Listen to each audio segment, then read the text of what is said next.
She's not. Now though, 20 some odd a month later, let's not bullshit each other. She's dead. You know that, right?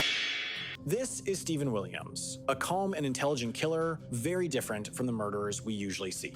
Stephen made the same mistake that many killers before him have made. He believed he could lie to the people investigating him. I never touched her. I never put a hand on her.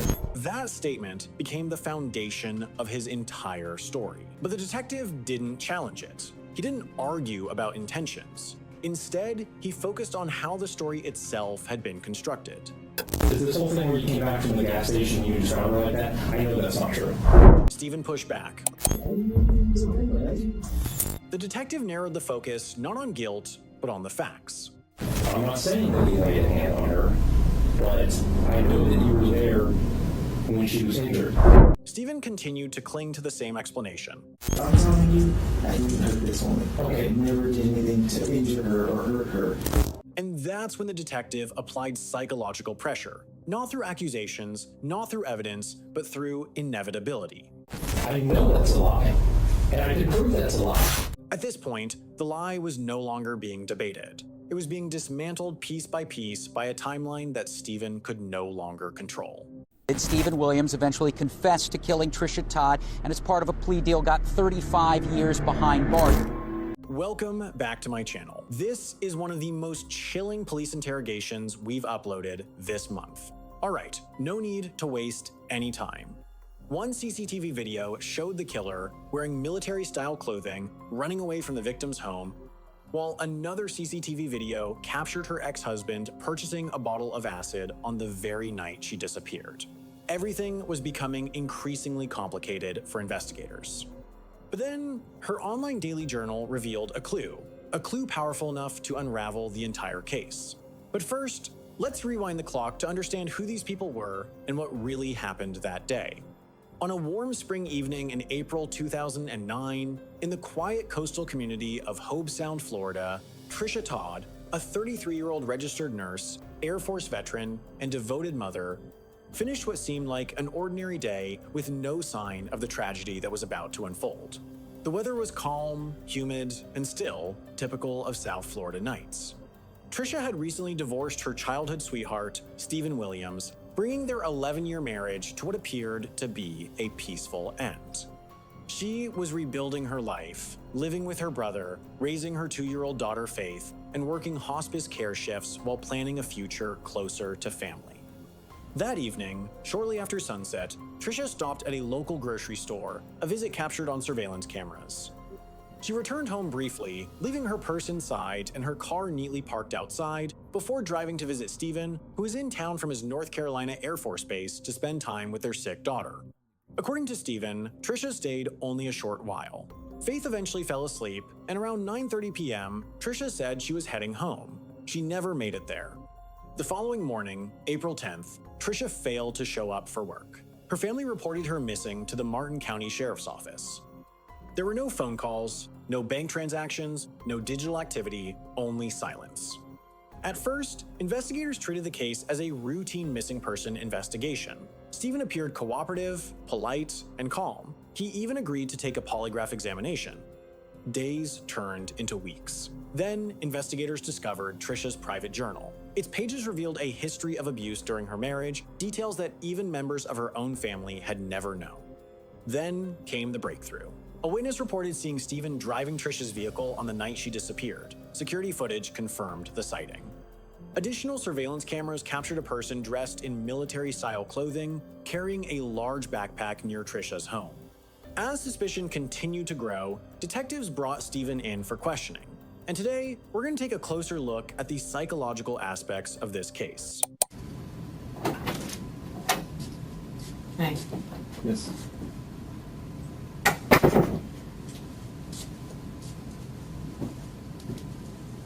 Did you need to use the bathroom or anything? You good? I know I'm fine. Mike come over and ask if you wanted water or anything. Yes. Okay, I said to keep checking on you to make sure. You said you wanted to see Gallant. Yes. What's that in reference to? My daughter. Just how she's doing. Okay, so you just want to inquire. She was working on the temporary custody. How's that gonna work now? Well, obviously now it doesn't, but Did you pay him already? Did you already have to? no. No? Okay. All right. I mean, she's safe, Right. And then, you know what I mean? That's what's important. key, that's the most important thing. And Steve, I know you're tired, and I'm tired too. And I told you, I tried to be able to paint this picture of you and to keep you out. Because now she's without both her mom and her dad. You know, and if things happen the way you said it happened, which I told you, I understood everything you were saying yesterday. It took a long time to get it out of you and to try to understand. But if things happen the way you said it did, then there's really no reason why you shouldn't just take us to her. You know what I'm saying? That way we can prove, okay, or if there's no other injuries or anything on her, we can say, okay, well, it must have happened the way he said it did. And he just did a bonehead move and freaking brought her out here instead of calling 911 or taking her to a hospital. That's a misdemeanor compared to a freaking homicide charge. You know what I mean? Yes. So if things happen the way you said it did, I don't see why you're just not taking her to us, taking us to her. You know what I mean? That just completely throws me off.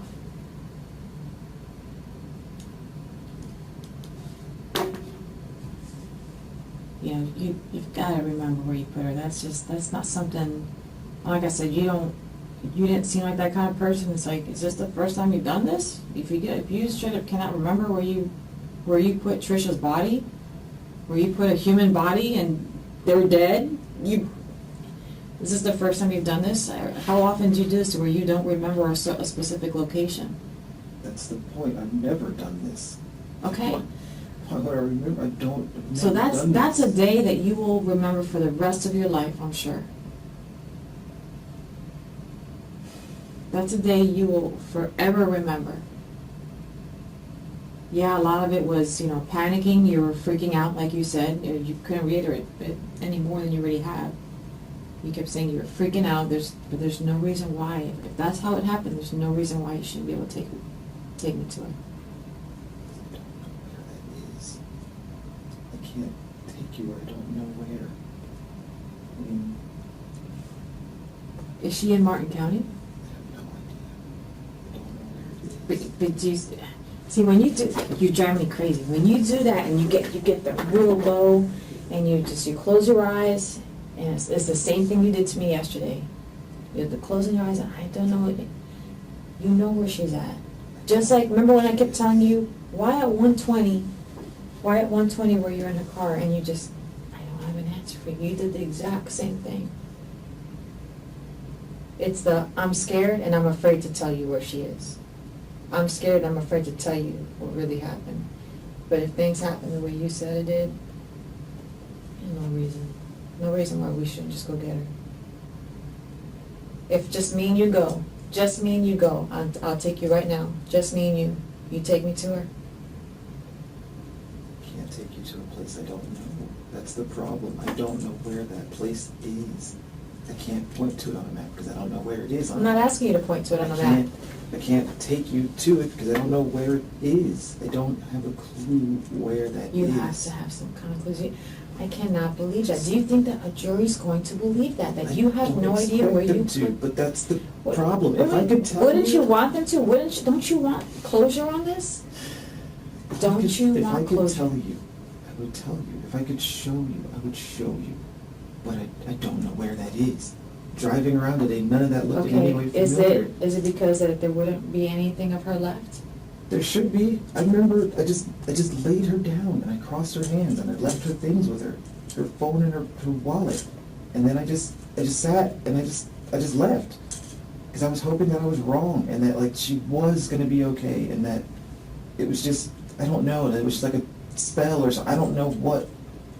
Look, I want to believe you. I really do. I want to believe you. And I know you've said this over and over again, but just You know what, I'm gonna give you, you've got the stage here. You tell me from soup to nuts. I wanna know everything that happened. And if there's something you left out before, now's the time to bring it. Now's the time to bring it.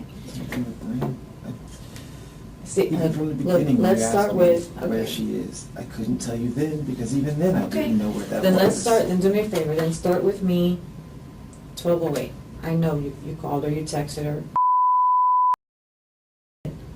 She comes over. You tell me from there what happened. I'm not gonna stop you, I'm not gonna, you tell me what happened from there. I'm not gonna put any words in your mouth. It doesn't matter anymore. I know. Why does it not matter? Of course it Because there's nothing I matters. can say to show or prove anything unless I can produce a body, which I can't produce this body because I don't know where the body is. I can't do anything. I can't convince you one way or the Well, other. it does No. matter. I want you to tell me from soup to nuts, starting from midnight when she came over, around midnight when she came over. You tell me in your words what happened. You go from there and tell me what happened. I want to believe you. I want to be able to lay it all out there for all the investigators, for everyone that's going to be looking at this, and be able to say, this is what happened, this is his version. I'm not putting any words in your mouth. This is all coming from you. Okay? So you tell me what happened. She gets there because you call her. Yes. Okay. What happens from there? She tends to be. She tends to faith. Okay? It's the same stuff I've already told you. Go ahead, tell me again. She tends to faith. They're doing your paperwork. We're going to be sitting here, so you might as well talk to me. Right? It doesn't matter. It does matter. It doesn't matter, Jess. I can't produce a body, and therefore I can't prove anything I'm telling you.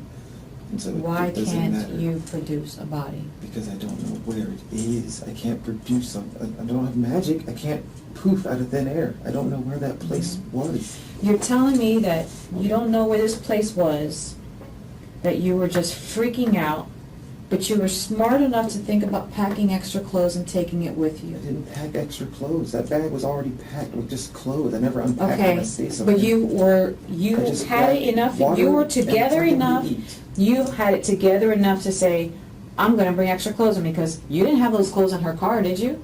Is there any reason why she had your rucksack, how you explained it yesterday, how she had extra clothes, your extra clothes in her car? That was my bag. I brought that bag. I brought that bag from North Carolina. It was Okay. already packed with clothes. Okay, so you brought it from the house, but you put it in Trisha's car. I grabbed And it you- because I threw water in it. It was just a bag. I threw water and something to eat. And I was like, if she comes to, maybe she'll be thirsty. Maybe she needs food. I just threw it in the bag. I didn't even unpack it. I just grabbed it. Okay. It was a bag. Okay. And you brought, what else? I just grabbed a bag. It's like, I there's a would bag. feel, I I would threw feel water so and much a snack better, in it. honestly, I would feel so much better, you tell me, and, you know, that you try to give her a proper burial, you know, that you didn't just leave her out there. I can't bury her. I don't have a shovel. I didn't have anything to do any of that with. You didn't bring a small shovel with you? No, I don't even own one of those. I've never owned one of those. Okay. So I can't, that's why I'm saying, like, I thought by now she would have already been found. And so the fact that all this time has passed and she hasn't, even I'm confused, because I'm like, there's You no have to know- hiding. You I have just- to know, like, at least an approximate area where you took her. I don't know where that area even is. I don't have a clue where that is. But It's you just, made it there, you made it back, you were thinking straight enough to change your clothes, I or just to, got rid of the clothes I already had anyway. exactly, so you were Because I didn't want thinking anything straight else enough, to do with that and night. I then didn't want anything else to do with her and the you were crazy. thinking straight enough to go back and clean up. You were thinking straight enough to send that BS text the next morning just to cover your steps. It was the next morning. I know, but you told me, you had already told me you hadn't slept all night. Just laid there. After hours of mounting pressure, Steve continued insisting that he could not remember the exact location where he had left Trisha. That claim only deepened investigators' suspicions. In missing person cases, forgetting an ordinary location might be understandable, but forgetting where you left the body of someone who was once your wife is an entirely different matter.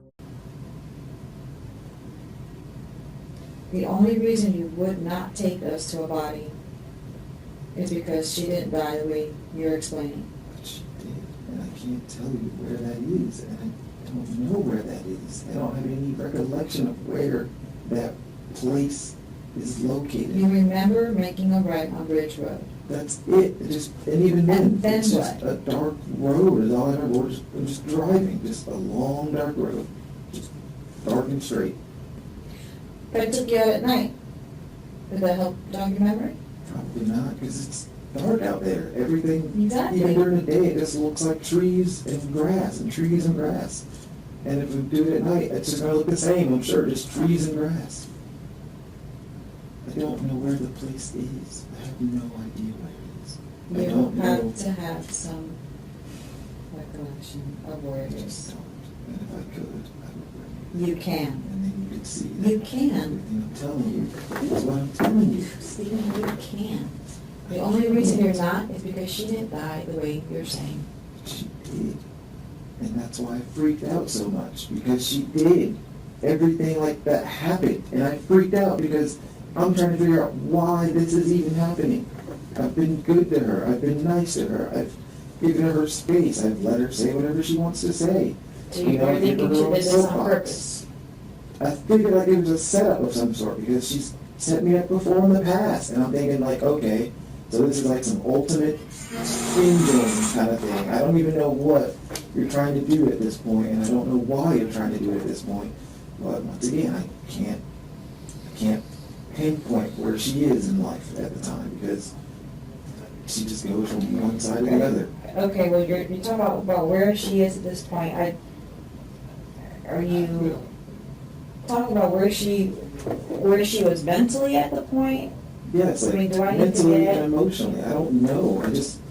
She just tells me one thing, and I just take it for a grain of salt because I don't believe it. I think she's just playing games. That's how I've always viewed her, just playing games. I just don't really pay attention to most of it. I feel like it's just, I don't know, she's just filling blank space. She's just talking to talk. Right. There's so much more to it. You're really just not, we show that to a jury. There's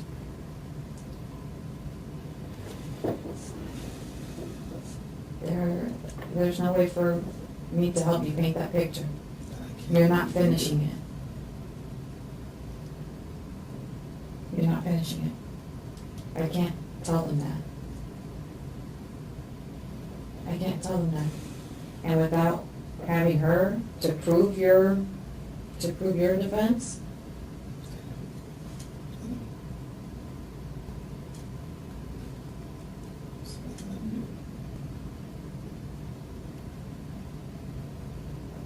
you sure you didn't put her in the water? Because she loved the water. Did you kind of want to leave her She likes the on? beach. Yeah. That's, like, Ridge Road doesn't really beach. That's, But you didn't go left. You said you went right.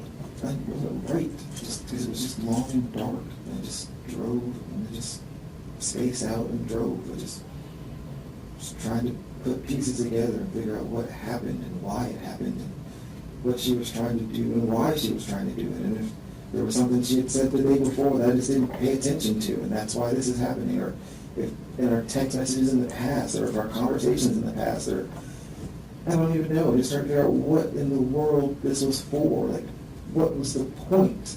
Because it doesn't make sense to me that you would do this now. But it didn't even make sense to me way back then that she would even do it. So now it still doesn't make sense.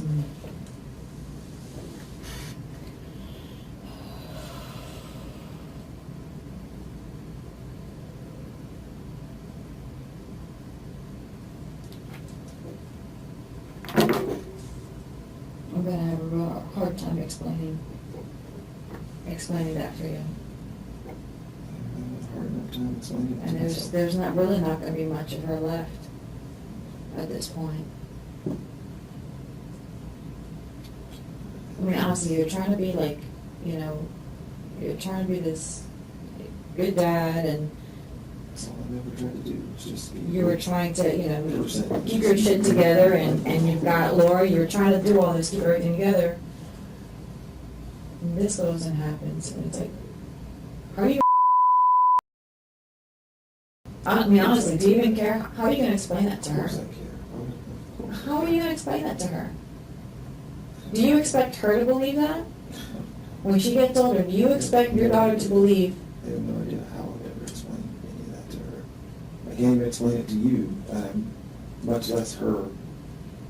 But how are you gonna look your child in the eye later on, when she's older? When she's asking you, where did you put my mother? And it'll be the same answer. I don't know. I don't know where that was. I don't know. Wow, so you literally, this is what you've done, is like you literally tossed the future that you could possibly have with your child. You have tossed that completely away. Something as simply as taking us to where she's at, so we can prove your I statements. get how simple you're saying it is. The problem is, I don't know where that is. Why don't you know where that Because is? I don't remember where that was. I don't know. I don't know what the road was. I don't know where the road was. I don't know any of that. It's just a really dark night. It was just dark. Mhm. There were no signs. I didn't see any signs. I just drove, and then it was a dusty road, and then it was just dark, and I'm just sitting there. Because I don't know where the hell I am. I don't know why I'm even still out here, and I'm just sitting there now. Now what do? Call the police now? That looks great. You drove your ex-wife out to God knows where the hell you even are. You don't have your phone to call anyway. So now what do you do now? What do you, and every Do you remember day street back. signs? Do you remember No, I don't any remember street any names? street signs. I don't remember anything as far as location. I just know it was a dirt road.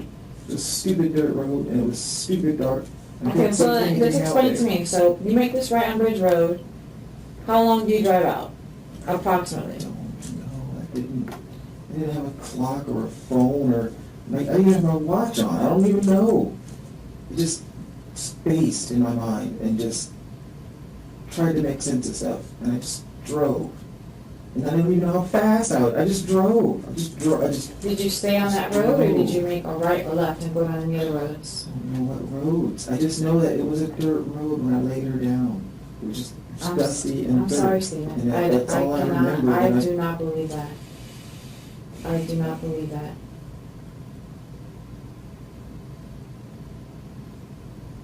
I do not believe that. That's the explanation that I have to give to her family and to the jury. He doesn't know. If I could just He must do this all the time, but he just is confused as to where he actually took her as opposed to anybody else. all the time. That's what I'm saying. But It, if I did it all the time, it'd be easy to remember. I do my job all the time. It's easy. I can do it without my eyes closed half the time. Because I do it all the time. It's something I do. It's repetitive. I know. I've never done this. I've never dealt with any of it's this only been a before. month. That's a long time for something I haven't done before. I can't. If I took a new person to an aircraft and showed them one task and then waited a month and, hey, do that task again, they're not going to remember any of that. I know I need a screwdriver. Good job. You know a whole lot more than that. It was a month ago now, and I don't remember any of where that is. It was. I don't remember any of that Did location. you bury her? I can't bury. I don't have any means to bury her. I had no way to do anything with her. So I just laid her down. You had gasoline? There was no You had a gas. lighter? Yeah, There there was was no gas. gas in that thing. There was like nothing. I put that gas in the car for her.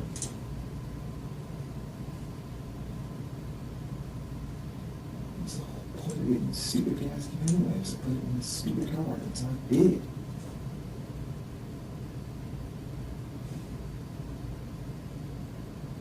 I'm not sure I'm buying into that. And You have to know an approximate you need a area. whole lot more than that measly amount of gas to burn somebody. I imagine you need a crap ton more gas. Even a jet doesn't burn fuel that fast. It just doesn't. And it's jet fuel. I imagine gasoline doesn't burn nearly that fast. I don't know. I don't know where she is. What was she wearing? She still had her dress on. She had that bluish black dress. She had flip-flops. As the interrogation moved forward, detectives began comparing every detail of Steve's account against phone records, surveillance footage, and the established timeline.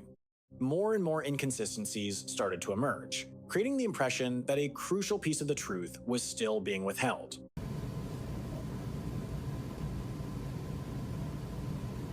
And what did you leave with her? Her phone and her wallet. Because I hoped that I was wrong, and that she was just, not catatonic, but just, I don't even know what. I just hoped, beyond hope, that I was wrong, and she wasn't dead, and she would wake up, and she would have her phone at least, so she could call someone. She had her wallet, if she needed to pay for a ride, or, I don't know, this ID for herself. I don't know, it just made sense at the time, so I just left it. Steven, was she there before you left to get her laptop like you said? No. She yet when I left to get that. Faith was still sitting there with her, watching her show. And that's why I was like, it's stupid to get your laptop now when you're just trying to get her to go to sleep. You can just do it later. And to her, it was really important that she have it. Okay. Which laptop did she want? She said her work laptop. She said work. She had work to do. And I'm like, Why did you leave that out? the work laptop? Why did you not tell? I can think of 5 previous interviews that you did. Because it With wasn't law even enforcement. important. It just It's wasn't. very important. When you clearly said that, you guys were in the house and you Yes. just went to get gas. But that's pretty important. You forgot to mention that you took her car and went to go get her laptop. And it didn't make sense when I went, and I was glad I didn't go, because it would have been even more awkward showing up to ask for a laptop. And so I came back, and then I realized, yeah, your car is pretty much done. Like, there's almost nothing in this car. And then that's when she was like, yeah, I meant to get gas in the morning. And I'm thinking, of course you did. So that's when we discussed the whole getting gas, looking for a gas can, and that's when I got the gas for her. And at that point, when I came back, that's when I saw her, and I'm thinking, Why did she have you go get gas for her if she was going to go home? She was going to pass a gas station on her way. I didn't question, it just made sense to me. It just, I didn't. You know what look makes sense to at- me though too? Remember when I talked to you about the cell phone? You told me yesterday that the cell phone, that she had it on her and the cell phone was dead. Remember you telling me that yesterday? No, it wasn't dead. She had her phone. Yesterday you told me her phone went dead while she was in the house. It wasn't dead. The phone was not dead. I don't remember her phone being dead at all. Because she had it earlier that night when she was taking Faith's heart rate. She was measuring it with her phone to take the time. Well, when we went to do the video walkthrough now, you told me her phone was in her car. I remember seeing it in her front seat, yes. Okay, so which one was it? Did she have it with her or was it in the front seat? I remember seeing it in her front seat. It was sitting over there by her purse. Okay. And tell me this, I'm asking you this. Do you shut that phone off? Or do something to that phone when you took it out the first time? When you took the car out the first time? No, I didn't take her phone. I didn't care about her phone. Phone, tower records, and all of this, there's no lying about that. Her phone, You want her phone? her phone, okay, maybe you didn't want it. But I'm telling you, her phone went off around the same time you took the car out the first time. That's not me then. I don't care about, I don't need And her you're phone. telling me that her phone was in the car in her purse. It wasn't in her purse. It was, there's her purse and her phone is like next to the thing. Okay, so her phone is in the car with you. Not, Was it ringing? Did it piss you off? Was it somebody calling you and you shut it I don't off? remember it ringing either. No, I don't recall Okay. it ringing. Then why'd you shut it off? I didn't shut it off. The phone was just there. I didn't even care about the phone. The phone? I just left her. Okay, so we went from the phone. phone on the couch to now it's in the car, but I'm telling The you, first time she came over. I'm telling you, cell tower records and cell phone records do not lie. I knew they And the lied. video surveillance is spot on, exact time. That phone went off while you were in the car. Okay. Because then I turned it off. But what's the coincidence? It's right when we have you making the U-turn. Why turn it off? There's no. I'm asking you. I don't have a reason to. You sure nobody was trying to call it? No. I know you said there was a guy. Why would I answer it? You said there was a guy's picture on the phone? Yeah, when she was taking Faith's pulse, Mhm. she went to unlock her phone with whatever the thing is to unlock it. I remember seeing there's a guy, and it, like he was holding a puppet of of some sort, or Yeah, I don't know what it is. I think it was a puppet. yeah, that And I was thought that was, interesting too. I thought it was weird, but, Mhm. you know, that's who you like. Maybe, I thought maybe he was famous in some way, and she saw his act or show, and that's why she had it on her phone. Or maybe that was the guy she was talking about. Mhm. And it wasn't until talking to Chastity, When was she that's the taking the guy. baby's heart rate? When she came over the first time, Okay. before 8 o'clock is when you saw that, when you last saw that phone in her hand. But the Yes. next time she came over, that phone was clearly in the car. it was in her Because car. yeah, I it was in remember the seeing car. it in her car, Okay. yes. And do you remember shutting it off? No, I didn't turn it off. I have no reason Did to. you put it on airplane mode? No, I don't even have access to the phone. I don't know what her PIN code is. I don't know if it's a You slot don't need a type. PIN code to shut it off.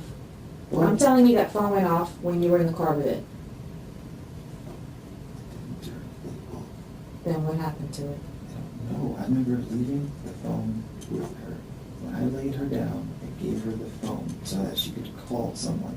In the event if she woke up and was like, oh shit, where am I? Hey, at least I have my phone. So you I can remember call as much someone. detail as to tell me that, you know, you laid her down, you crossed her hands, right? Not with How'd you put her They were hands? just down on her things that I left with her. Like, I can't show you, but yes, I left. No, show me as best as you can. How did you leave her? I just laid her down, and she had her dress, and I laid her down on her back, and I just put her hands down. And that way she had her things, they were all like, right, just all, And what things are those? What did you leave with her? her phone and her wallet. So she had ID, she had her money if she needed it, I guess. She had her phone so she could call for a ride. How much money did she have in there? I have no idea how much money was in there. I just left it because it's hers, and there you go. Mhm. So you remember as much detail as that, but again, you don't remember I don't know where that was? I don't know where it is. I didn't look for geo references. I didn't do it. I just was like, I'm just gonna lay you down and hope to God that I'm wrong, and just hope beyond hope that I'm wrong and you're okay, and that when you wake up, you can call someone and you can get back home or whatever, because I don't want anything else to do with this stupid night. This whole night is stupid, and I don't understand why it's like this. I just want nothing more to do with it. I don't want anything more to do with any of this. It's looking really bad right now, you leaving out the part of phone going off while you're in the car with it. Come on, you're so smart. I'm not smart. You are If I was very. so smart, I wouldn't be here No, right now. you are very, Not, you are very smart. not even close. I don't know anything about where she is. I don't know where that place is. I don't know. When you laid her down, did you put her in was it a puddle? Was it sand? Was it grass? Was it a bank? Was it It was a, just dry, and it was still dusty. The area was just dusty, and not area, but just, I don't know, just, it was just dark. how long did it take you to get back into town? It just took a minute. It just took a while. I didn't time anything. I just drove and. Well, you had to come too, if you remember as much detail as that, you know, laying her down, putting her hands. Because I You remember were laying coming her too. down, and she just looked peaceful, and she Okay. looked sweet, and, you know, Okay. she looked like Looked the person I peaceful? remember her being, not crazy, and just. That's what I think she did. I think she went crazy so on you much that night. crazy. And just wouldn't shut up. Because you No. said it yourself, you couldn't stand it. She would sometimes talk for an hour or so, and you just. Even the night before she talked, I just let her have her soapbox. She wanted to talk, Mhm. go ahead and talk. I was tired, but she was done. She left, she got some books, she came back, Mhm. and she left. And then I went to bed. That was the whole Monday night. Mhm.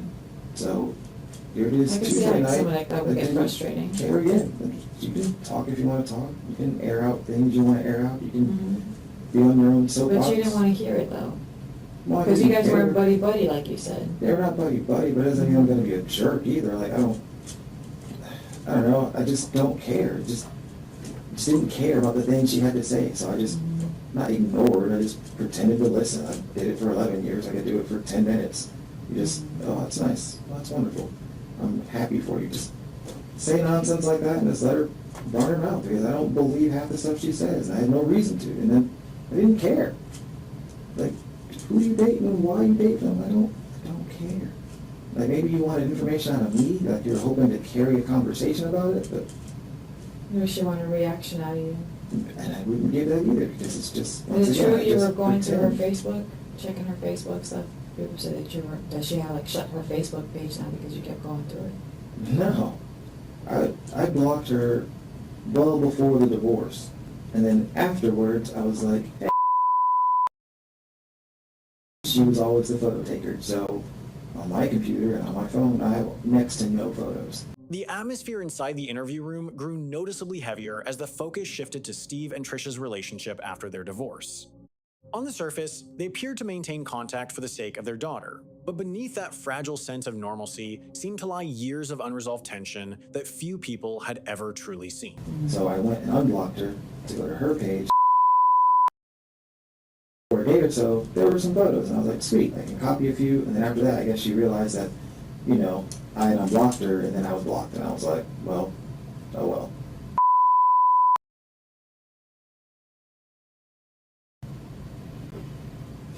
And I just left it at that, like, well, I can, you know, in so many words, I see what you don't want me to see, whatever it is on your Facebook. I mean, I don't care, but that's fine. Steven, I don't see why she needed her laptop. She said she wanted a work laptop. Even at the hospital, she was, smashing away on that thing. And she just kept saying, oh, it's just to send an email. Okay. Like, but she just kept reiterating, I have to get this email done. I'm like, it's your laptop. Like, do whatever you gotta do. It's not my business. Type away. She was on it.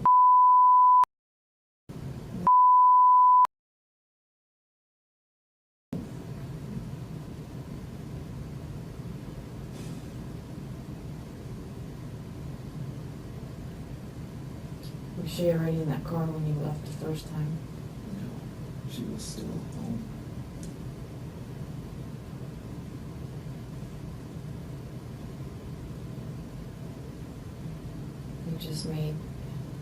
You've made so much effort to cover it up and cover your steps.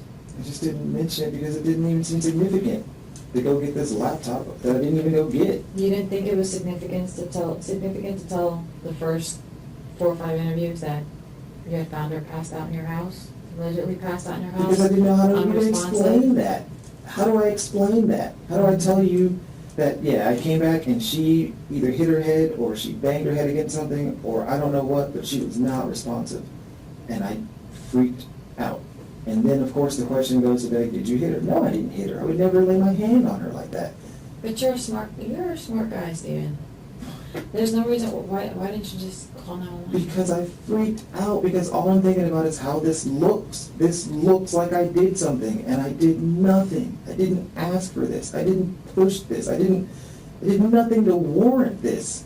I went to get your laptop, which I thought was dumb, and then I didn't do. And then I realized you didn't have gas, and I told you, like, hey, you have next to no gas in your car, so let me get you some gas. Like, otherwise you may not make it. You passed the gas station on the way back to the house. Why didn't you just put some gas for her? Because it wasn't my money. I wasn't going to spend my money to put gas in her car. It's her car. She should spend her money. But you were going to drive to get her laptop? Why are you going to drive to get her laptop? If it's her laptop, she why made shouldn't it she just out get to be it? such a big deal that Why she pass the needed it. gas station on your way back to the house? Because I'm not spending my money on her. You couldn't put $1 or $2 in there for her? It's not my money. Like, I'm not spending my money on her things. Like, I don't want to get the laptop. Okay, that makes sense. That doesn't make sense to me. She wanted her laptop so that she could do. That's silly, because once again, you could just wait until you leave. So you were going to Or leave, could wait you left the until house at tomorrow. 1 in the morning to go get a laptop. Yes, and halfway there, I'm like, this is dumb. This doesn't make any sense. I think she was already in the car by then. No, she wasn't. She was already in the car by then, and that's the last thing he needs to get, is to run out of gas. Run out of gas. Run out of where? gas with her in the car, Then I would just leave the car. like you did the second time. No, I would just leave it wherever it ran out of gas. If it ran out of gas, then, like, why get gas for it? That's just dumb. I would just leave it. If it's out of gas, it's out of gas. It's not my car anyway. I was only trying to be nice. Once again, hey, you have next to no gas in your car. You should do something about that now, because you notoriously don't put gas in your car. Just like she had already told me, yeah, I was going to put gas in the morning. And I'm like, that's silly. When you could have already put gas in it. You could have put gas in it 101 times by now. But if she was leaving, why not just tell her to go get gas herself? Because it just made sense to take care of it now. I just said, hey, if you have money, I'll get you gas. I'll put a gas can, whatever. Yeah, I have a 20. After looking around the house for a gas can, and there wasn't one, she had a 20. I got the gas can. I got the gas. I put it in her car. It's like, here's a gas can. So in the future, when you run out of gas, because it'll happen again, knowing you, at least you have a gas can to like go get gas. Or if some passerby or sees you and is kind enough to take your gas can for you and bring back gas, you're good. You know, like, you at least have a gas can because you're going to do this again. That's how I looked at it. Like, this is something you're going to do. Because even when we were married, this wasn't the first time she'd run out of gas. Like, I think it was 2 or 3 times since we were married that she'd run out of gas and had to call me to come bring her gas. And I remember it. Once was in South Carolina by some dealership, and they were kind enough to give her gas before I got there. And another time was near the house, but which is near that one, so it was somewhat convenient.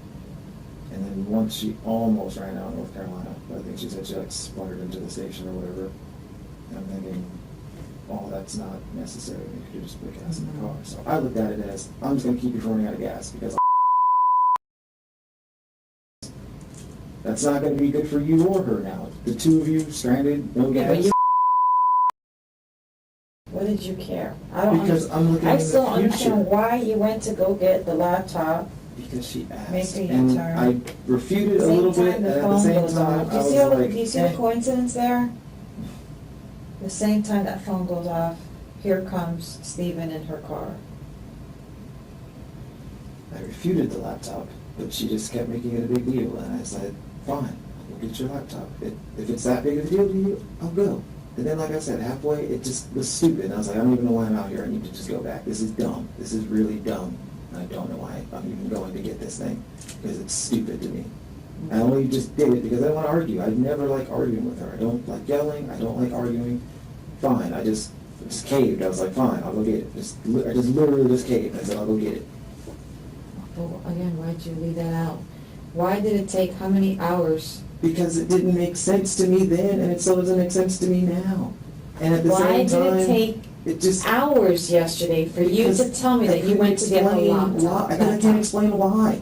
I can't. It was, we sat and talked, and then she said, "Can you get my laptop?" And I refused. But do you see and that? after a few minutes, I just decided I don't want to argue with you. I want Fine, you, I'll and you admit it. will, you're gonna have the opportunity to watch that again, to watch that video of us yesterday, okay? You're gonna have the opportunity for that. You didn't give that option of the laptop after I had to feed it to you. Because To I ask didn't have an you- answer to give you. I can't explain the No, laptop. all you kept saying was, I don't have an answer for you. Because I don't. Hold on. All you kept saying was, I don't have an answer for you, I don't have an answer for you. And I wasn't taking that answer, because we both know it's bullshit. Because it doesn't Okay. make sense. You're right, it didn't make sense. Exactly. I had to Even- feed it to you. I which had to is say, why I did she came ask me to back. go get something? Did you? Oh yeah, she asked me to get her laptop. So you see what I'm saying? You wouldn't give me an answer until I gave you a suggestion. Because that's what happened, though. Okay? So, yeah. But at the same time, it didn't make sense then. And that's the only reason why I didn't go get it.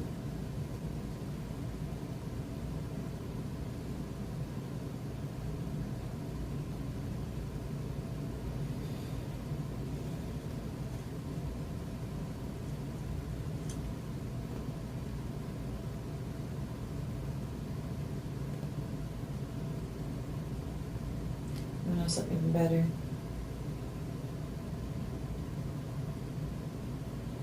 I could prove she was already in that car. Okay. You wanna know why? You leave the gas station at 1:56. Okay. I don't know what that means, but okay. And then you leave at 2:04. There's no way in hell. Remember when I asked you in the house today? When I asked you in the house today, what did you do when you came in the house? You said, oh, you found her, you were freaking out. Yes, I paced. You Like, I paced. stood and then I paced. 7:58 and 9, 1, 2, 3, 4. So, from when you left the gas station at 1:56 and get back to the house, so let's say 157, 158, because it's right down the street. You're telling me that in those very few minutes, you found her passed out, tried to assess her pacing, went and put her in the car, because you, and again, on video, you're doing a video walkthrough that you're freaking out, you're walking back and forth pacing, but you grab your bag of clothes, or you said you put water, and then you leave again. I'm like you literally did all this in like 5 minutes? All I thought was, I just don't want you here. I don't want you. I didn't know what else to do. I just didn't want her there. She was in that car already. She was not. I just Did didn't you want her get messed up on your alone. times? Did you get messed up on your times thinking, okay, Investigators turned their attention to the critical hours surrounding the night Trisha disappeared. Within a remarkably short period of time, a series of events allegedly unfolded. To detectives, this narrow window held the key to the entire case, and it was also where Steve's version of events began to show cracks. maybe was it, because she was already in that She car. wasn't. I had to drag her into the stupid thing. And even then, I just didn't want her there. I just wanted her to go back home and go home. You had to drag Leave me alone. Well, not drag like by her arms. I picked her up and then, yeah, I laid her to the side of the car and then I pulled her through the car. And I closed the door. And I got in the car. And I cranked it. And I'm thinking, So what the heck? those few minutes you're sitting there and you're the pacing, the freaking out, not knowing what to do. Because I didn't. You The only thing carried that her made sense to me was I don't you want her carried her here, from and I the don't know what to bedroom? do. Carried her from the bedroom, and you went and you laid her out in the living room. Do you remember telling me that? Yes, I brought her to the living room Okay, so I could see because there's a better light in there. okay. So, you at no point try to do CPR, call 911, you don't do any of that. You go and put her in her car. Yes, I could take her home is what I thought. I can just take her home and she But would you be out of didn't. my hair. But you didn't. You Because- wanted her out of your hair, and you got it. Because I didn't. You got it, and I'm gonna prove it. Not in that You sense. I wanted got it, her to go and home. So she could You be sent her home already. and not just be doing the Stephen, you crazy stuff she sent her home does. already. That is way too short. That's even a much shorter time period than what I originally thought when I was talking to you yesterday. She was already in that car. She was not. Stephen, she was in that car already. She wasn't. I had to put her in the car. You put her in the car, and when you were driving south on US 1, hear me out. You're driving south on US 1, and you realize, oh shit, I'm running out of gas. I wanted to That's see the her last car with thing. no gas. Because you can't leave her body in the car with no gas. Why not? Why not? Because you gotta get rid of it like you did. I didn't need to get rid of So it. much to the I could point that, just remember, leave you're it. freaking out. Remember, you're freaking out. You don't remember where you went. I could just leave then. If that's what you're, I could just leave. I could just leave and walk back. Like, just leave it. It's her car, just leave it and walk back then. There really is no emotion in there. There really is nothing in there for her, huh? What are you talking about? You wanted I'm her going by what gone. you're saying. I wanted her to not be dead in my home. I wanted whatever this was to not be affecting me the way it Okay. was. So you didn't want her dead in your home. And what did you say before? You think she took roofies and that if she alleged that you had raped her? You understand that you need proof for that, right? But it's still her word against mine. And my word doesn't mean anything. I've seen it time and time again Well, where you- a coworker is accused and then it goes through its You full need a little bit more than process. his word versus her word. You're smarter than that. No, Come I'm on. telling you, in the Air Force, if a female says you did something and there's no way to prove that you didn't do what she's saying, that's it. But it doesn't work for you. So without If she says DNA you or any grabbed her, type of injury, that's they'll it. still go after him? Yes, Or her? if a female says that I assaulted her in some way, or I grabbed her, So I you groped thought her. of all this, and in those 5 minutes, you thought of all this, okay. Because She a friend of mine roofied literally herself, had that happen. she roofied herself, literally had that which happen. one was that? My friend Reginald Jenkins had a female and accused him of rape. Mhm. Even though everything was consensual, she still accused him of rape. And the next day, he's in cuffs because she says he raped her. Even though he's like, that didn't happen. Everything was consensual. But the simple fact that it was his word against her word, and there's no third party to say otherwise, He still. Did you not think maybe something was seriously wrong with her? Who? Trisha? Yeah. Did you not think, oh shit, maybe she got hurt somehow, something happened? When she was, so you're telling me I don't want her dead in my house, so she's clearly dead already in your house. She's not dead yet. I just didn't want this in my home because I can't explain this. When someone comes to look at this and they look at all of it, none of it looks good for me. Just like now, it doesn't look good. What's all of it? Just the whole scenario. Her coming over to the house to take care of the baby. Wouldn't that have been a lot easier to explain that her ass just go completely missing, and then come to find out a month later you got rid of her body? Wouldn't that be a lot easier to explain? No, it's not. Because it doesn't help me still. Nothing helps me. And she was, you're saying she wasn't dead at this point. Why wouldn't you make an attempt to revive her, to get her any type of I medical just wanted her attention? to not be in that home. I wanted all of that to not be, I wanted to take back that time frame where I went to the gas station to get her gas. So I could not have even gone. I should have just said, you go do it, and I'll be here. That's what I should have done. But you were generous, But I you were didn't. generous enough, and you were going to take care of her, you were going to go get her laptop. Exactly. I'll go get, oh my gosh. She asked, I refuted, and then after a while, I was like, I don't want to argue, fine. I just caved and said, fine, I'll go get your laptop. And then halfway there, I realized this is a stupid trip that it didn't even make. This doesn't make sense for you to go get her laptop. When you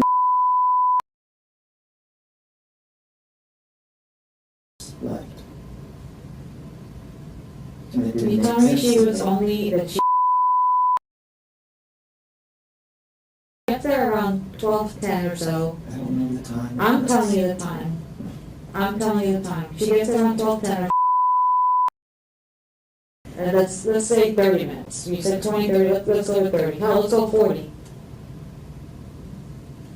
She's still asleep about half an hour or so before you say you went to go, in good faith, get her laptop because she's sitting there with this child that's already sleeping.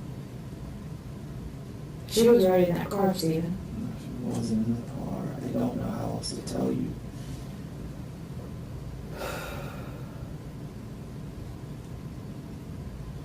You see how this is looking?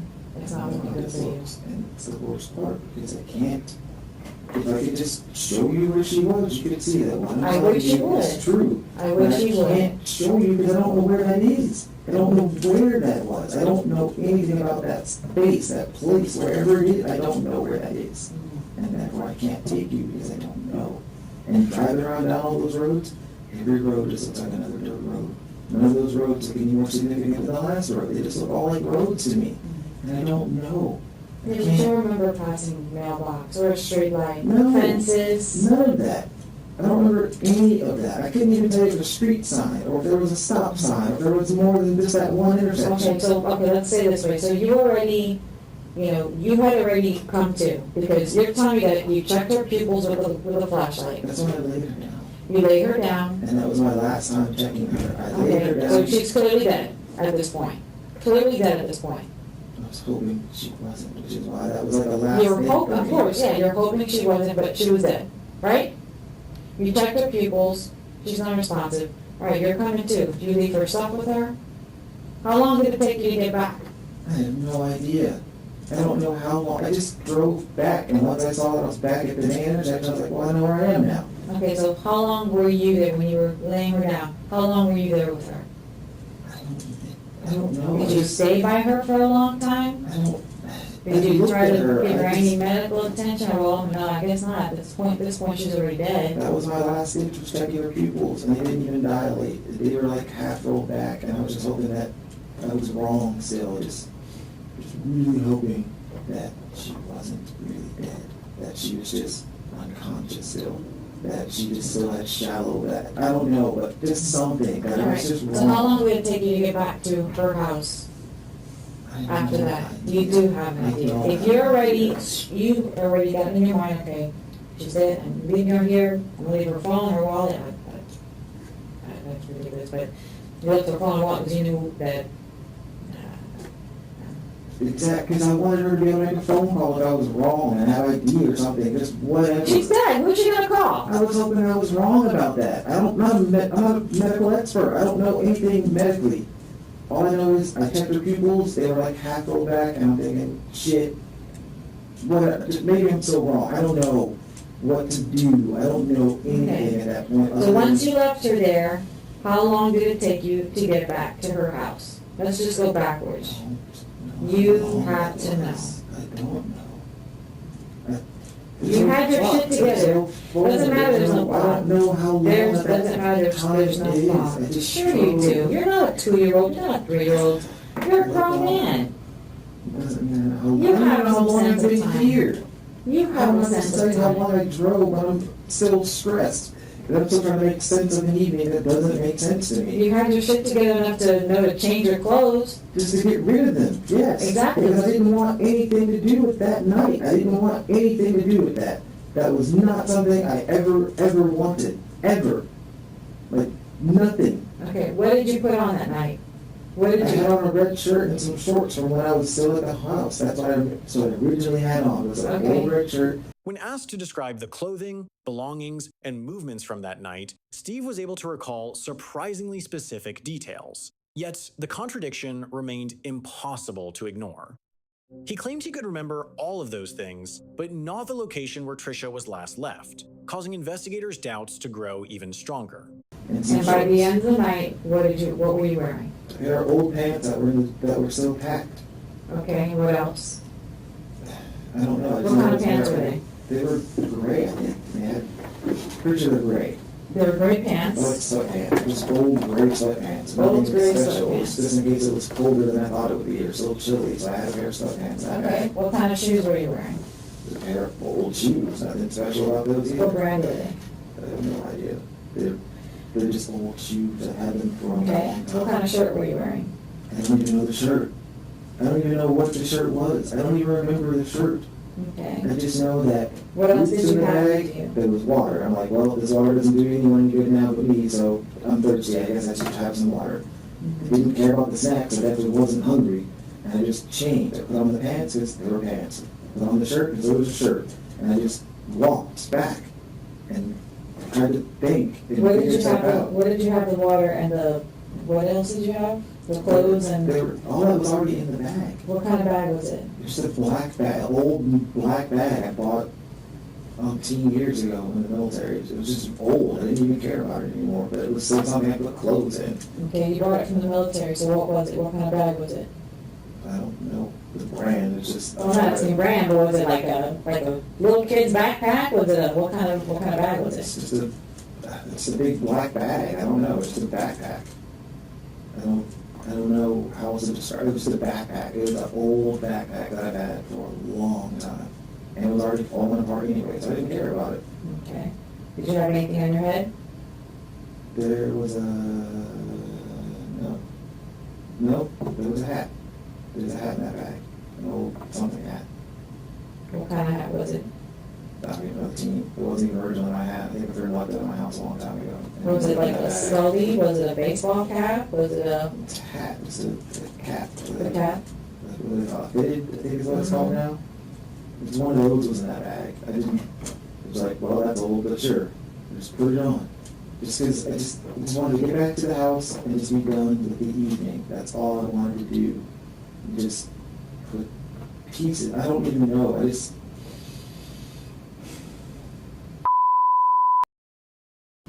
Did you ever think about that? Yes, another reason why I wanted to go home. Wouldn't you try to hurry back? You took, Sure. what, 2 hours and 43 minutes, something like that? I don't even know how long it was. It was 2 hours and 43 minutes. Okay. You left her alone for 2 hours and 43 minutes.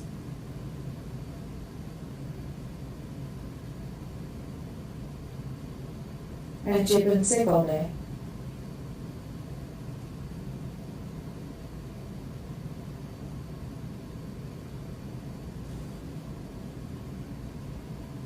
So with that, and at this point, and you leaving her out there and not taking us to her, I really don't think you cared for either of them. Of course I did. I still cared for Trisha. I still cared for her. Just because we're divorced doesn't mean I didn't care about her. Sure. Of But course you I did. wanted her gone. I just wanted her to not be in that house at that point. Like, No, at that you wanted point, her gone. I wouldn't You want, I wanted didn't want her, her you in wanted that her home. out of your life. You wanted her gone, and you got it. No. Not like that. If it was one of those like, hey, I'm gonna take a mission trip for a year, have fun, do that. That's great. Live your dream. I've always told her, if you're gonna go on some extended trip, just leave. Come on in, Thank you. please. Tom back at all. Hi, Oh, we haven't met yet. What's your name? Stephen Williams. Steven. With a P or a B? B? Okay. I just got a couple questions. I've had an opportunity to listen to some of your statements to Jesse today. I haven't been involved from the very beginning, and there's just a couple of things in my mind I need to clear up. So if you don't mind answering a couple of questions, I'd appreciate it. Do you mind talking to me? Sure. Okay. And you've been very cooperative, and I understand you flew down here with these guys, and I guess you even stayed in the same hotel room and so forth on the way down. Is that right? Yes. Okay. And they told you all of your rights and everything, and you've indicated that you have no problem cooperating with them? Is that how you feel about this? Yes. Okay. And certainly I appreciate that. I assume that what you're trying to do is put this all behind you. Is that fair to say? Yes. Okay. So the only thing I heard you and Jesse talking about, and I just got here, was obviously the night that your ex-wife disappeared, but there was something that you had mentioned about kind of referring to drama, or her being dramatic. Can you kind of expound on that for me? Because I'm not quite sure I follow what you meant, that she talked a lot and was kind of dramatic. Tell me what you mean by that. She's always overly dramatic in her storytelling. Everything's bigger than what it really was. Everything was more exciting than it really was. But that's just how she is. That's how she likes to embellish her stories. That's a redhead. And I'm like, that's fine. I don't care. Once again, we're divorced. I have my own life. You have your own life. If you want to embellish your stories now, embellish it. It doesn't matter to me. I don't care. Right. You know, this How long were you guys married? almost 11 years. Very close to the end of your relationship, is that right? Yes. Okay. So from the time of this incident to your divorce, you had been divorced for approximately how long? We got divorced back in, well, it wasn't final until back in February, but we were already long since separated before that. Have you been living up in North Carolina the whole time she's been down here? Yes. That whole period of separation? Yes. Okay. All right. All right, so what was your period of time, April 24th, 25th, what was it? April 24th. April 24th. Just Yes, because my work schedule wasn't going to allow me to come down any other time after that until July. what do you do? I'm an instructor, Instructor for, the Air Force. I'm an aircraft maintenance instructor. oh, okay, you're in the military? Yes, sir. All right. So you're going to come down, how many days did you intend to spend with her once you got down here? 3 to 4 days, depending on if my girlfriend was going to be able to work Thursday or not. If she wasn't working Thursday, then I was going to be home Thursday with her. If she was working Thursday, then I would have just stayed. Stayed another night? Right, because she's working, so I wasn't going to be able to hang out with my girlfriend anyway. No, somebody told me you're local, you're from Martin County? No, I grew up in Palm Beach. Oh, Palm Beach. Park, Where'd you go to high school? here in Hope Sound, Hope Sound. the Academy, Christian Academy, something like that. Okay, all right. But you lived in, where, down in Palm Beach Gardens or where in Palm Beach? Lake Park, just a little further south Yeah, there. okay. All right, so you're gonna come up for a few days. Obviously, Trisha knew you were coming? Yeah, we discussed it. I told her when I would be there, and I only plan to stay 3 to 4 days. And just like in the past, our schedule was always very fluid. We never made like, hey, you're going to be here at this time, you're going to meet at this place. It's always just been like, hey, let me know when you get here. Right. You can come get Faith. And the same for dropping her off. It's always just been the same way. Just let me know, send me a message, give me a call. It's always been that way. It's always been really easy and, nice. Like, you don't have this like super strict regimen of like, this is how it has to be. So Right, well, and that's an interesting point to me, to understanding the dynamics of your relationship. People get divorced for any number of reasons, but the dynamics of your relationship post, I don't even want to call it divorce because you were separated for a longer period of time than that, was fairly amicable. I mean, you all got along?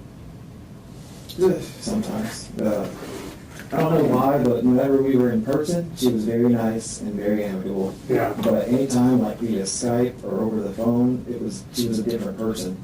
It was more of a, you need to do this and you have to do that and you owe me this. And I'm thinking, I don't owe you anything. Like, I've given you everything I'm supposed to. I've done everything I'm supposed to do and then some.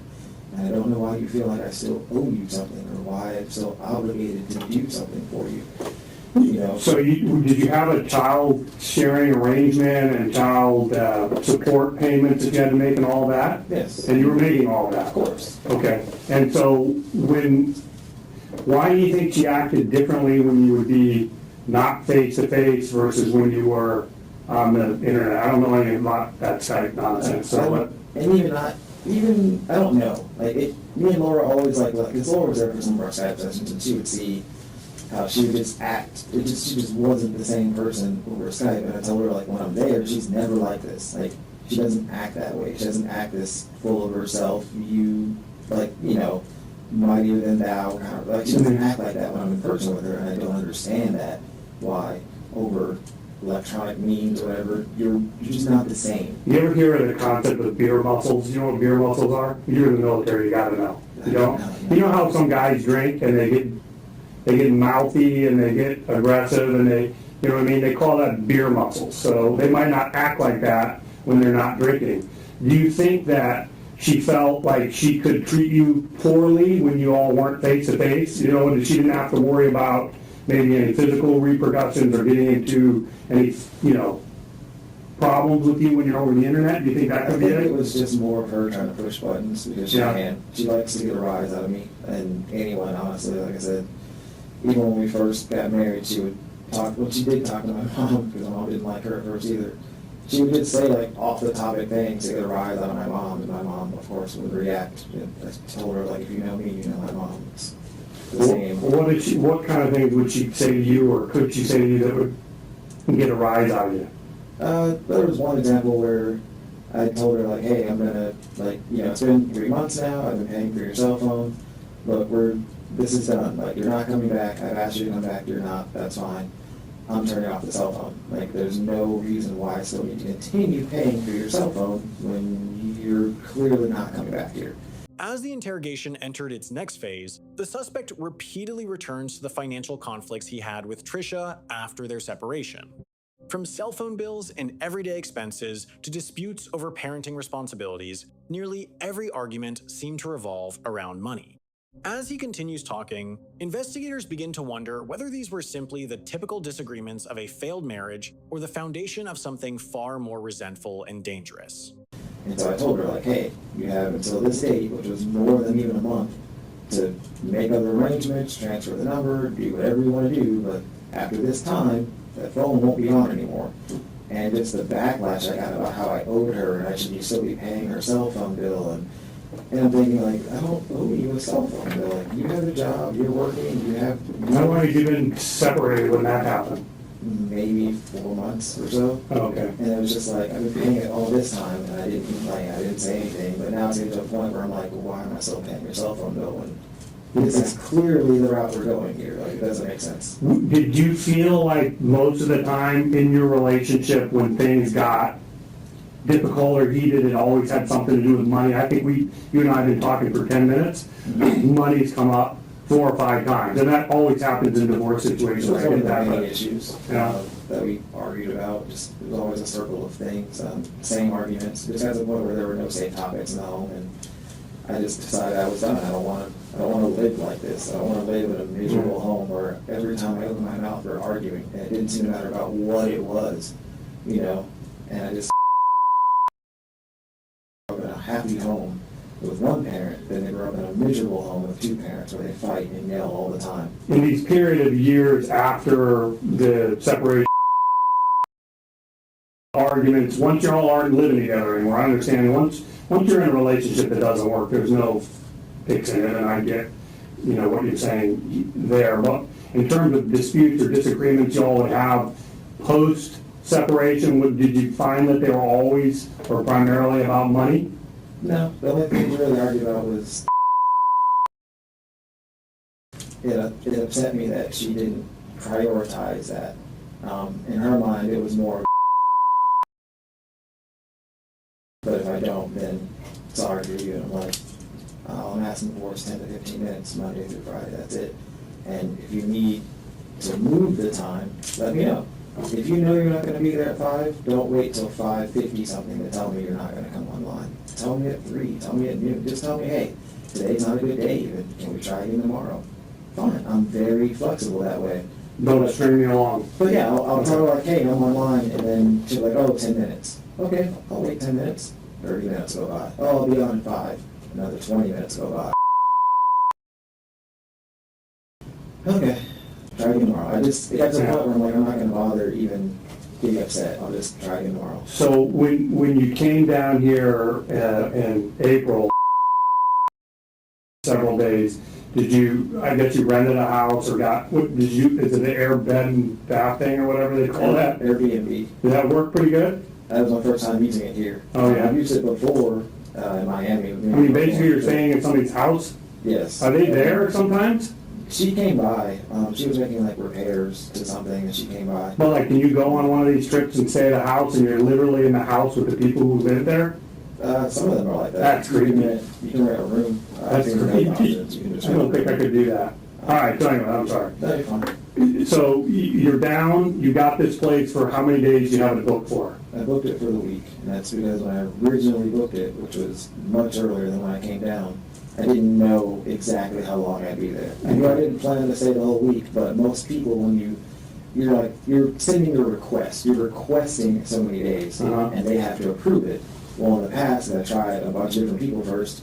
Most people don't want 2 or 3 days. They want you to do 4 to 5 days. So I was like, hey, if I just request 4 to 5 days and I don't take all 4 to 5 days, whatever. Especially because when I looked at it, it was at a super low rate of like $67. When prior to this date, when I booked it, it was over $100 a day. And I'm like, well, this is a deal.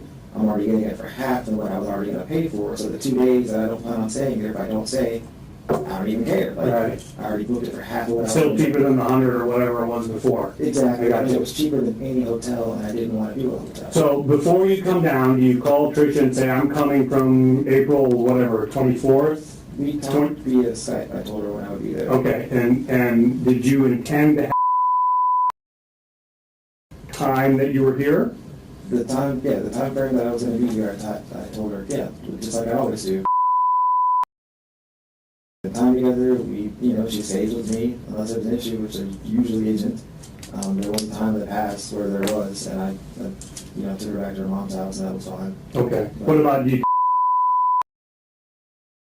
I stayed with my mom, so yes. Okay, all right. And even then, I didn't stay the whole time with my mom because, 1, we just didn't get along, and then 2, I felt like her house was causing me to have like terrible allergies or something. So, like halfway through the trip, I just went and got a hotel room.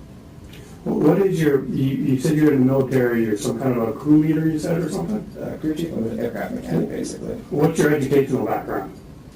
I have some college done. I've got 2 associates, I guess, with the Air Force.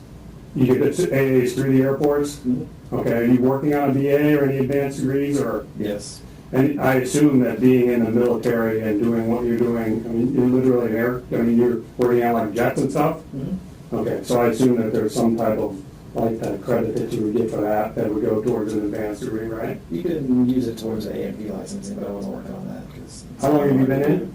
Over 10 years now, I think 12. Okay. You're gonna do it like a career? I mean, you're gonna do the full 20? Yeah, I'm already over the 10-year hump, so you may as well at that point. Yeah. Okay. Anyways, so it's all set up. When is the first day you pick? What's the first day you get her? April? It was Monday. I came down. What is it? You gotta help me out. 25th. 25th. Okay, Monday the 20th. I'm gonna take a note because I get lost. All right, so you come down, you pick her up on Monday the 25th. Yes. Which had Trisha told you that she was ill at that time, or no? No, I had no inclination that she was in.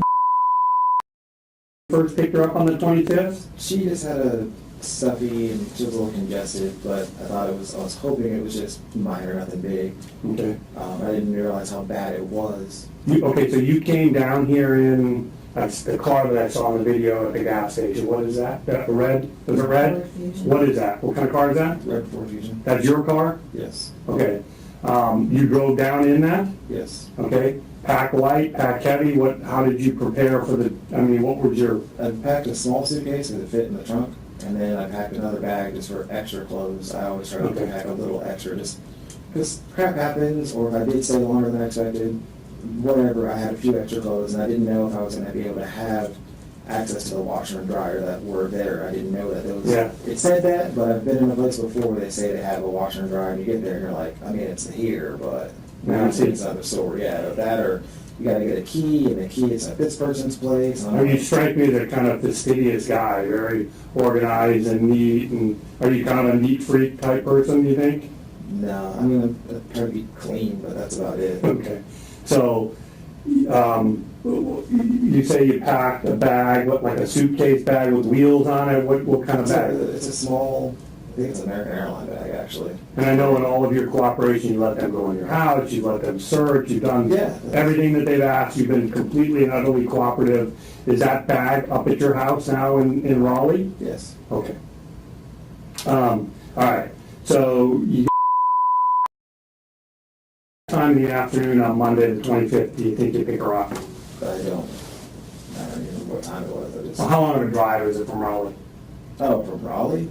I came down Sunday. Okay. I came down the day before, and that was a last minute decision because Laura was like, hey, if you drive down and get there Monday, it's like 10 plus hours. So if you're gonna drive 10 hours and then pick up your daughter and have to, spend time with her and everything, like you're gonna be exhausted.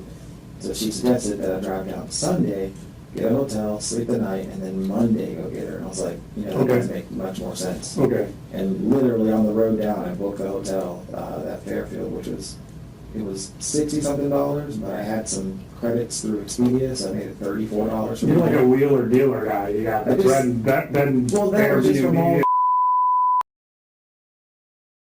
credits, and it said you can apply these credits. And I was like, Okay. well, sweet. All right, so what you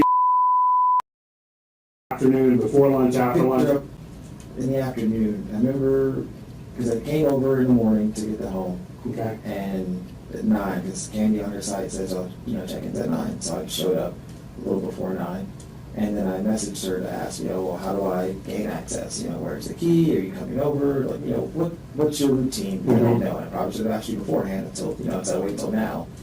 A few minutes go by, and then she messages me back and says, like, oh, she wasn't even sure if the current people were gone yet. And I was like, oh, that's awkward. And then on top of that, she hadn't had time to clean yet, and that she would be done hopefully by 11 something or whatever. And I was like, well, I don't really want to stand here while you clean. That's just awkward. Even in a hotel, I don't just stand there while the cleaning. Yeah, but you're willing to go to one of these places and stay in the house with the owner of the place? Well, I mean, I don't want to Awkward. stand over her shoulder while Yeah. she's like making the bed or putting the toilet. So I figured I would just leave. I needed to do some shopping because the other benefit of Airbnb is it's a full home, so I can have food, I can cook, whatever. It's no big deal. Whereas at a hotel, I have to eat out, and even then, it's just cramped and. The conversation then shifts to the suspect's trip to Florida to visit his daughter. He describes where he stayed, taking the child to the hospital, and his growing concern as her condition appeared to worsen. While the suspect attempts to portray himself as a devoted and attentive father, investigators quietly piece together the timeline, searching for clues about what really happened to Trisha. Overtly, she didn't seem to be very, very sick. Even that day, she was Okay. running around the backyard. When did she first get sick then? She was already sick. She just wasn't that bad off. I didn't realize how bad it was, I guess, the Monday. Because like I said, she was Okay. just congested and stuff. When was the trip to the hospital though? Didn't you and Trisha? That was the next night. Okay, so now we're on Tuesday the 26th. You gotta keep me on my times because I'll get screwed up and then I'll confuse you or myself. All right, so Tuesday to the hospital, Yes. and that's in whose car, hers or yours? In hers. Okay, and hers is a little white. What is it? What's her car? To Dodge Neon. That's the one we see in the videos with the hubcap or whatever it is, right? Okay. Whose car did you go in? Hers or yours? Her car. Her car? That's on Tuesday to the hospital? Mhm. And what time do you guys leave the hospital? Do you remember? I have no idea what time it was. I don't even know what time we went to the hospital. I just remember. Afternoon, morning? Well, maybe it was in the evening. I just don't remember time. I wasn't referencing everything. I didn't look at a clock before I did it. Just Yeah, I got it. beforehand, I was trying to debate with her about going. I was like, we don't need to go because you just gave her some children's Tylenol. Let's wait. Okay. You know, if you did give it to her, wait an hour or so or whatever, wait a little longer to see if it has any effect, because how else would you know? Is she kind of, you ever hear the term helicopter parent? You know what a helicopter parent is? No, I don't. Somebody, you should know, come on, man, you're the aircraft guy. It's a parent who kind of hovers over their kids and is very protected and very involved and probably much so, overly so. Yes and no, because is the more protective. I was more cautious with her. You know, we would, she's capable of walking, and Trisha is, you know, like to that wall, who is all the way over here playing in the water, and I'm like standing in between, and I'm like looking at her, like, what are you doing? She's like, oh, I'm sending a message. In the waves, like, She couldn't swim. right, she doesn't understand waves. If Yeah. one comes in and she obviously we have a time, like, there she goes. And I'm thinking, like, are you kidding me? So I Yeah. pick her up and I bring her back, you know, to the shore where she's not gonna get sucked into the ocean or whatever. Right. But it was just always, like, I was always the more cautious parent, where she kind of just had that laissez-faire, it'll be okay kind of thing. Mhm. Like, you can't do that. They just happen. So, better? No. No? She was still really lethargic, very quiet. She didn't really talk or communicate much. She just wasn't herself. She just kind of sat there. She wouldn't even really answer you when you asked her questions. Okay, is that the night then, as we talk about the evening of the 26th after the hospital, is that the night that Trisha comes over to the place you're staying at? This is all the same day? Well, it's 2 different days. She came over Monday night as well, though. Okay, But Monday night was after I texted her and I said, hey, I don't have any toys, I don't have anything, I don't have any way to entertain her other than television. And I don't want to sit there and just pop her in front of the TV all day. That's just silly. Okay. I didn't even have like coloring books. So she says, okay, when I get off work, I'll bring you some. And I thought, great, they bring me some toys, not a big deal. And when she came over, she brought like a bucket that had a bunch of toys in it. I was like, perfect. And she stayed and talked about her possible love interest and all that. And I'm thinking, how did that make you feel? I didn't care. This is the puppet dude you were talking about? I didn't know that was the guy that she was supposedly into. I had no idea who that guy even was. I mean, we're talking about I assume you were not jealous of whatever was going on in her life. You had your own life, you were moving your own direction, right? Exactly. The only tie you had to her at this point in time was or financial obligations you had with her. I never even meet it for her. Right, okay. All right, so that's the 25th, the night of the 26th, after you got to the hospital, you get home. How is it that, you told me you guys went to the hospital in her car, you all go back to your place Yes. and leaves? Yes. And you don't know what time that is? No, I didn't. Dark? I mean, it was dark when I went to the hospital. I don't know Yeah. what time though that Right, was. okay. Well, when she was with me, I tried to send her to bed around 8, but because all day she didn't do anything but just sit and throw up. She didn't nap. She just laid there. So she fell asleep on the way back from the hospital. Okay. Because I had to wake her up in the car seat when we got back. And I was like, well, crap, now she's got a nap, and it's whatever time at night, and now she's, got a second wind, so to speak. So she's pretty awake, and when we left the hospital, she was doing a lot better. She had finished her first little thing of the Gatorade and Pedialyte or whatever.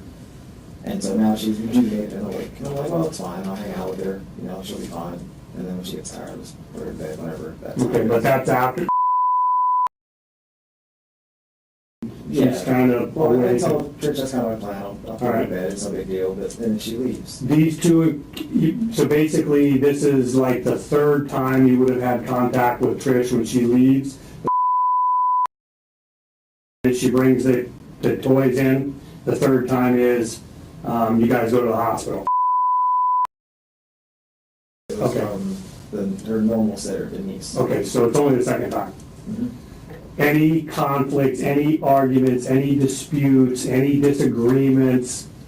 Like I said, when we're face to face in Right. person, she's not the same person, basically. Okay. She's very sweet, and how are you, and oh, you look Okay. nice today, and, you know, just complimenting, oh, looks like you're going to the gym, that's nice, oh, your outfit's very nice. You know, and it just kind of put me off, like, why? Like, I would never compliment you, like, not to be rude, but I'm not gonna compliment you. Be putting on a show in the presence of your child, I mean, that Maybe. Okay. And I never telling what to my mom about it, but my mom told Trish, and I was like, well, I'm not telling mom anything anymore. What, then, how is it that it is that Trish comes to be back at the, like you call it, the bed and breakfast, the B&B thing, or whatever it is? Because when she got tired, she said, where's mommy? Yeah. And I told her mommy's at her house. And she says, well, I want mommy.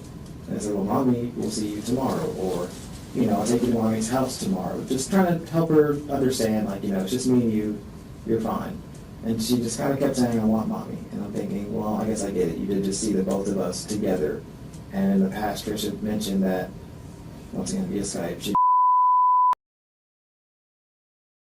you know, pictures of us together. And, you know, she wanted to keep this photo out of the two of us. And I was like, well, yeah, that'd be a little awkward. I get why you wouldn't, you know, a photo of the two of us together. Whatever. And so I was like, well, I guess that makes sense. You know, you saw us together. This is, you know, I guess kids naturally want their mommy and their daddy to be in the same place. So I told Trish, which, once again, in the past, she's let me know, I'll come get her. In the past, we're like right down the street, so I'll just message her and you can just come get her, and then she'll be happy. So your plan was to have home with her? Then yes, if she was just going to be up and antsy, then yeah, you can just take her and go back home. But I still wanted to spend time with her the next day because I wasn't leaving till that afternoon. Yeah, but I mean, like, you're her dad. Mhm. Why didn't you just say, look, you know, mommy's doing her thing, you get to spend some time with me, and why bring Trisha back over? I mean, just, it seems to me the last person you want to have any dealings with when you're down here with your daughter is your ex-wife. Well, to an extent. And Okay. to me, I thought, who am I to deny my daughter her mother? I'm not going to tell you, no, go to bed. You know, like, it's your mom. Okay, so we know exactly what time that text is, and that's at what? 12:08. So now we're into Wednesday, just so we know we're all on the same days. We're on 4/27 Wednesday. Okay. So when she comes over, what happens? What are you all doing? She comes over, she comes over on the couch, and so she rushes over and sits with her, and she picks her up, and they're watching the show that was, and they sit together on the couch, and they talk, and just, I don't know, just whatever, mom, daughter, like, they just sit together, you know? Okay. And, she's just holding her and sitting on the couch. Okay, so let's stop here for a moment. Let's stop on April 27th. This is where the interrogation starts to take a more interesting turn. The suspect suddenly introduces a detail that had never appeared in any of his previous statements: a laptop that Trisha supposedly wanted retrieved that night. Investigators immediately recognized that this new explanation overlaps with surveillance footage they recently obtained, causing their suspicions to grow. 12 something in the morning, you got breakfast place, and the last time I heard anything about this case, the last time I had been briefed on anything that happened in this case was 3 weeks ago, when everything happened, and you were cooperating with law enforcement, and you told them what happened from the 27th on. What did you tell them? Because what I heard today is not the same as what you told them. What did you tell them the first time you spoke to the cops about what happened that day? I didn't tell them about her wanting me to go get her laptop. But what did you tell them? That she just hung out there for a while and was out of gas or something? Tell me about that. I told them that she came with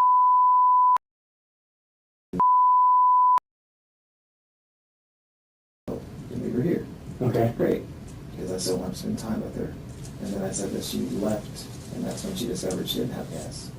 Okay, so you told them that she went out, got to her car, didn't have gas, and then what, came back? Yes. And then you did what? And then I went around looking for gas through the home. Okay. Gas can. And the guy next door, the Chinese fella or Japanese or whatever, you spoke with him, trying to get a gas can from him, that guy, right? Yes. Okay, did you see him over there? Could you see him from where you were standing? Because he saw you all night. He could see you coming and going or whatever. And I was just wondering if, obviously you must have been able to see him because you went over and asked him for a gas can. No, I didn't see him. How did you know to go over there and ask for a can? I heard his phone. Okay. He was, I don't know if he was playing a game or messaging someone or something like that. And when I was standing outside, I heard the phone, and I was like, well, perfect. If someone's awake, I can ask them for a gas can, because obviously I'm not going to knock on random people's doors at whatever time of night it is, ask for a gas can. But if you're awake and you're outside on your porch, Okay. sure, I can approach you and hopefully ask for a gas can. Right, and he didn't speak English, right? They had to bring somebody in to interpret for you? Right. And I assume you don't speak? I didn't know what language it was, Okay. honestly. But, Alright. yeah, a woman comes from inside. Yeah, he tells me to hold on, and a woman comes from inside. He has no gas, so my understanding is then you got in your car with the can, went off and got her a couple gallons of gas and whatever, right? I had to purchase it, but yeah. Okay, right, well, Yeah. All right, and you were, at that time, the video reflects what you were wearing. Do you remember what you were wearing? Yeah, it was just the same thing I've been sleeping in every night already. It was just a red shirt and some shorts. Just 'cause Okay. they're comfy. Okay, all right. So then you go back, then your story is what after you get the gas? Then I go back and I put gas in her car, And then what? and then she leaves. Okay, all right. And now, so then that was the last time you saw from her, heard from her, had any knowledge of her? That was your story, right? Yes. Now, what I asked them to do to make sure is, look, you gotta go back up, you gotta talk to Mr. Williams, we gotta make sure we got these time frames down, you gotta make sure that, and you consistently told that story exactly that way, multiple times, right? Yes. Okay. And so then today I was surprised when they called me and said, you know, there's some additional stuff that he's adding on. So let's talk a little bit about that, because it doesn't make sense. You know, it just doesn't make sense, and you understand that. I've heard you say in here multiple times, you know, how this is stupid, stupid this, stupid that, doesn't make any sense. So I want you and I to make sense of this where we have an opportunity, okay? So now walk me through, Trisha shows up sometime after 12:08, Wednesday, April 27th, 2016. Walk me through that day, walk me through the events. All that happens. She sits there, they sit together, they talk and do, mommy-daughter things. I don't sit with them because, once again, she's my ex-wife, and I don't have feelings for her in that way. I don't want to be rubbing shoulders with her, so to speak, So I just kind of stand off and just let her ask me to go get her laptop, and I'm telling her, like, that's stupid. Why would I go get your laptop? And she just kind of kept saying, like,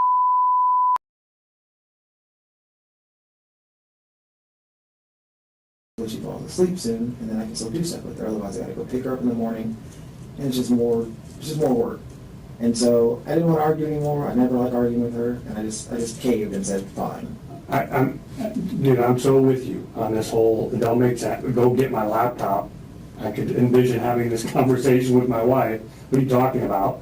Why? What did she need the laptop for? That's what She just kept saying work, and even earlier that night when she had it at the hospital, she just kept saying, like, I gotta send an email for work, and she just kept saying it over and over, like I'm supposed to know what that means, or one email or multiple emails? I mean, did it make? Even at the hospital, I'm like, we're at the hospital with our 2-year-old, and you bring your laptop in to do work, and I'm thinking that couldn't wait, but once again, I don't care. If that's what you're gonna do, that's what you're gonna do. I've just learned, don't just let it be. Which laptop was the one she had in the car already? I don't know. I just know she asked me to go get her work laptop, Okay. and the one she had at the hospital was a black. I don't know what it was. It was black. Did she have more than one laptop? As far as I knew, yeah, because Okay. if she was calling that black one her work laptop, then I remember when we separated, she had it used to be my old laptop. It's a silver, I don't know if it was a Dell or HP or something, but she had another laptop that, Okay. that's what we usually sat on. All right, but so, I mean, I get this impression from you that you're this kind of laid back, non-confrontational, chilled guy. So I try to be, yeah. But how, I mean, you know, like, what in the hell do you need a laptop for? You see, I mean, just because, Okay. like I said, after 11 years and all right. before, I just. What it I don't is she wanna argue. beat you down, is that what you're saying? Pretty much. Okay. I didn't want all the nonsense from the past. I was just like, you know what? Fine. If it's that important. Where was the laptop? She told me it was at home Okay, where was she living? from, once again, prior weeks before, or whatever. She had told me, like, hey, in accordance with the. Okay, I don't know if that's Okay. important, but what are you telling me? She's like, oh, well, this is our new address, or that we moved. And I was like, well, what's the address, please? And then she waited forever, and I had to remind her, like, hey, what's this address? Did you, prior to the morning of April 27th, have you ever been to that new address of hers? Yes. Okay. I didn't know when I saw the numbers, but I looked it up to see where that even was. You know, Okay. when she originally gave it to me, and I saw where it was, I was like, oh, that's where Josh was living. So I took it as Josh moved out, and you moved in. Josh, her brother? Yes. Okay. But after seeing Skype, I'd see that Josh was always there Okay. in the background or talking or something like that. And so if almost every day of the week this person is there, it tells me he still lives there. You know, and I didn't really question it. Once again, not my place. It's not my business. How did you know? plan on getting the laptop from the house? Exactly. That's why I was like, this is a stupid idea. Like, I don't even know if he's here. I don't know what his schedule is like. If he is, what do I tell him? Oh, your sister, my ex-wife, told me at whatever time it is to come and get her work laptop. Why didn't you just bring her up? Why didn't you I didn't even bring my call phone. her? I didn't bring my phone. I just. You didn't bring your argue. telephone? Right. I Well, didn't. but I'm saying, from the bed and breakfast, why not call Josh and say, look, your sister's on my ass, she wants her laptop, I'm running by, can you just have it ready? I don't even have his number. I didn't know if he was even there. I didn't know anything other than she Well, was but just she like- would have had it, right? Yeah, but I didn't think like that. Okay, It was fine. just, I Okay. don't want to argue, I'll just go get it. You know, Okay. I caved, I'll just go get it. Okay, so you're driving in that direction, what car do you take? I took hers. Okay, what, did you just basically figure you're gonna roll up there and knock on the door and say, yo, Josh, it's Well, I mean, it's I had me, the Steven? keys to the car, so I imagine I would just use the key if I needed to. But Okay. again, I don't even know if he's Why did you there or take not, her car? Why would you have taken her car? because her car was blocking my car. Okay, where was her car parked? It's just the driveway, so she just pulled in. Okay, so your car is in front and then she's right behind you? Yes. Okay, all right, makes sense. So you back out your drive there and I get like, I assumed halfway there or something, and I just decided this is stupid. This doesn't make sense. I don't even know if he is here. What do I say to him? If he's not here, this is still really awkward. And then I'm like, I don't even know where it is at home. Like, I'm just gonna run up Steven's place to find some work. Like, yeah. all of it just seemed really dumb to me and like bad. And so I just turned around. And at that point is when I realized this car has next to no gas. Like, Okay, so that's when we got, your car is on video out in front of what's the name of the place, Jess? When it's turning around? Stonies. Sony's, you know what Sony's is? no. Okay, but is that, there's a white car without the hubcap that does a U-turn there, that's gonna be you having the epiphany, what the hell am I gonna do? I can't get this laptop and going back? Well, I probably could have, but it just, from past instances with her, all I'm thinking is, this doesn't make sense. This feels really dumb. Yeah. I don't know, like, I feel like I'm making a grave error by even being out here right now. Like, it doesn't. Investigators quickly focused their attention on the laptop story. From their perspective, a significant detail appearing only after law enforcement uncovers new evidence is difficult to ignore. The suspect insists it was a minor event that simply slipped his mind, but the more he explains, the more his account begins to feel unnatural, filled with gaps, inconsistencies, and unanswered questions. Well, I mean, I think you're being a little dramatic, I mean, not great error, but Well, it's a stupid idea, is what you're Right, saying. it's like, Okay. this doesn't make sense to come get this laptop now. I should have stood my ground and told her to just wait. But I didn't, you know, I just didn't want to argue because I never like arguing with her. I just Okay. caved. So I was like, you know what, this is dumb, I'm going back. So now you're doing the Louis, or you're doing the U-turn and heading back to your place, and that's when you say you notice her car is low on gas? Yeah, that's what I'm looking, because I'm going to U-turn. Okay, but I mean, shouldn't that light have come on a long time before? I did her classic thing where I didn't pay attention. I just like annoyed, and I just got in the car and I just drove. Okay. And it wasn't until making the U-turn that I'm That you realizing, saw like, it. This needs no gas. So here's, I try to live in a logical world that makes sense, and basically you have an engineer's type mind. You like everything to be perfect. I mean, when you're working on an airplane, you don't say, well, it looks like this part goes here, right? I mean, it goes there, and if you put the wrong part in the wrong place, planes crash, people die. You can't have that, right? Right. So, things have to be in order, and they have to make sense. They have to be logical. The first thing that popped in my mind when I heard this change in your story, adding in the going to get the laptop thing, is why don't you get the gas right then? Why are we going through all of these motions to go search for a gas can? I didn't want to pay for the gas. And that's another theme you and I keep having. This money, money. You keep talking about money. I mean, what are we talking about? $4?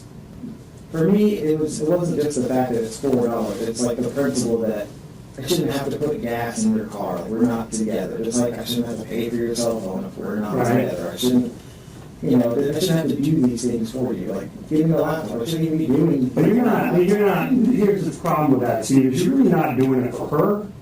You're kind of doing it for faith. Like I heard what you said was, look, I'm going to get a little gas can, put it in there next time because she's towed my daughter around. She'll have a can in the car. Right. You know what I mean? So she can maybe get gas or whatever. So really,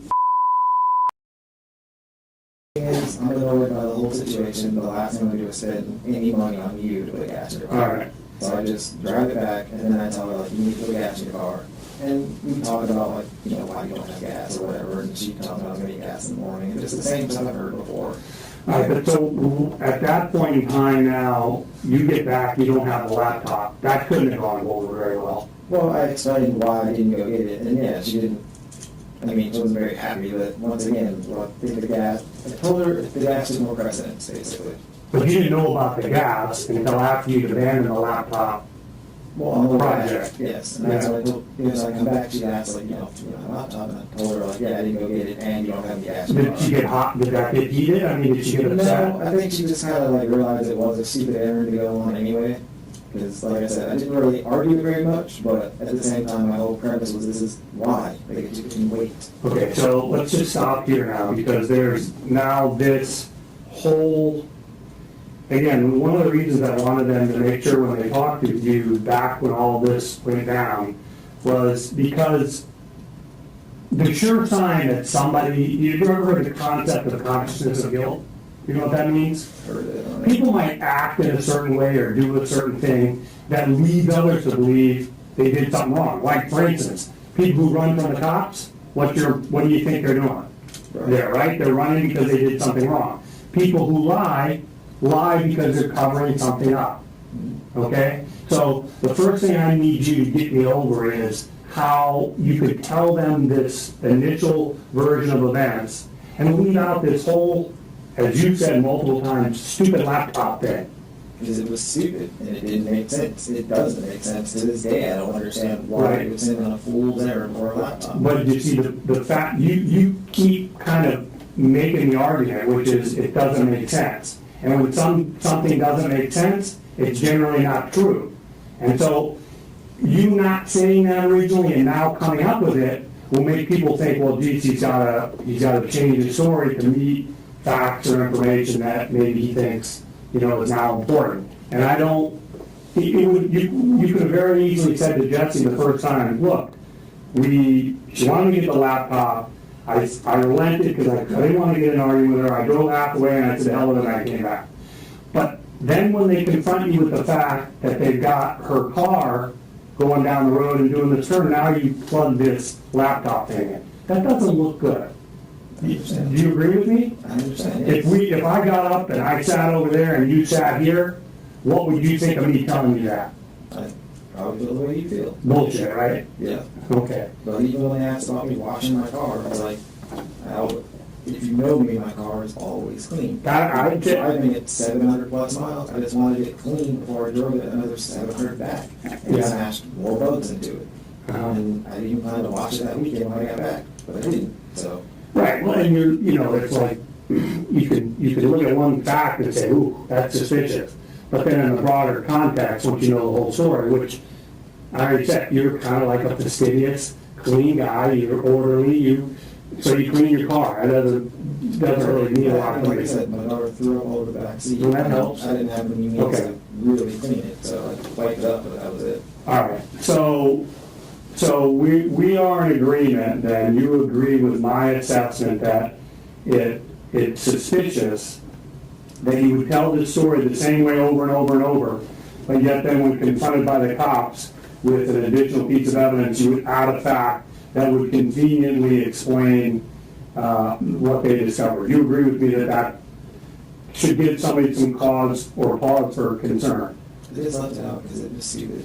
Just like going to, what was it, Sally Beauty Supply, they asked like, oh, what did you buy there? And I was like, well, I didn't mention it because I bought my daughter some hair stuff, but it just wasn't significant to the story. I went to Walmart. Right, because you're only going to focus on significant events. Daughter would say, if you call her significant things. Right. Okay, so, all right. Now, you go, there's no gas, there's no real issue with her about the fact of the laptop because she's come to realize it's stupid too. And what happens with gas now? Tell me what went down with the gas situation. She had mentioned that she knew there was no gas in the car, but she was ready to get gas in the morning, and then after driving over here, and then obviously I didn't think to look at her gas thing when I drove it because I was just, I don't know, just kind of in my own, like, this is a stupid errand, I don't know why I'm doing this stupid errand, and then like halfway through, I'm like, yeah, this is done, I turn around. But at that point is when I look and I notice like she has next to no gas in this car. Right, I got that. What I'm saying is you're back, you tell her no laptop, and you're low on gas, what happens? We discussed the whole gas thing, that's when she tells me about, not putting gas in because she was going to do it or whatever. Okay. And then I tell her that, if you have a gas can, put gas in it. And she's like, is there one around here? And I'm like, I don't know, like it's a house, but I don't know, I don't live here. So here's another problem I have. Now you've been with her a little over an hour. This is the ex. You're here to see the daughter. Mhm. It seems to me you should be at that point where you're ready for Trisha to go home. Get out of the house. Well, yeah. So why at that point in time is it, hey, look, you're low on gas. I just drove by an open gas station. You need to go and go get some gas. Why didn't it go down that way? Because I was just trying to be a good person. 'Cause I've always tried to be nice and just good to her. Even though we're not together, honestly, I don't want to hate her. I don't have ill will. I still want us to, for the most part, be amicable and, mesh. I just don't want to pretend like we're buddy-buddy. Did you guys ever, in the course of your 11-year relationship, ever have physical altercations? Was there ever any domestic violence in the house? There was once when we were separated at that time too. We just weren't living apart yet. In fact, we were already dating other people, but we were still sharing a house, which was silly because my lawyer then even told me you should have moved, but I didn't. And I didn't see it at the time. Once again, I just wasn't paying attention. I didn't see what she was doing, but she basically she pushed my button to the point where I restrained her. I was like, I don't know why you're so upset. I How don't did know you why you're restrain her? attacking me.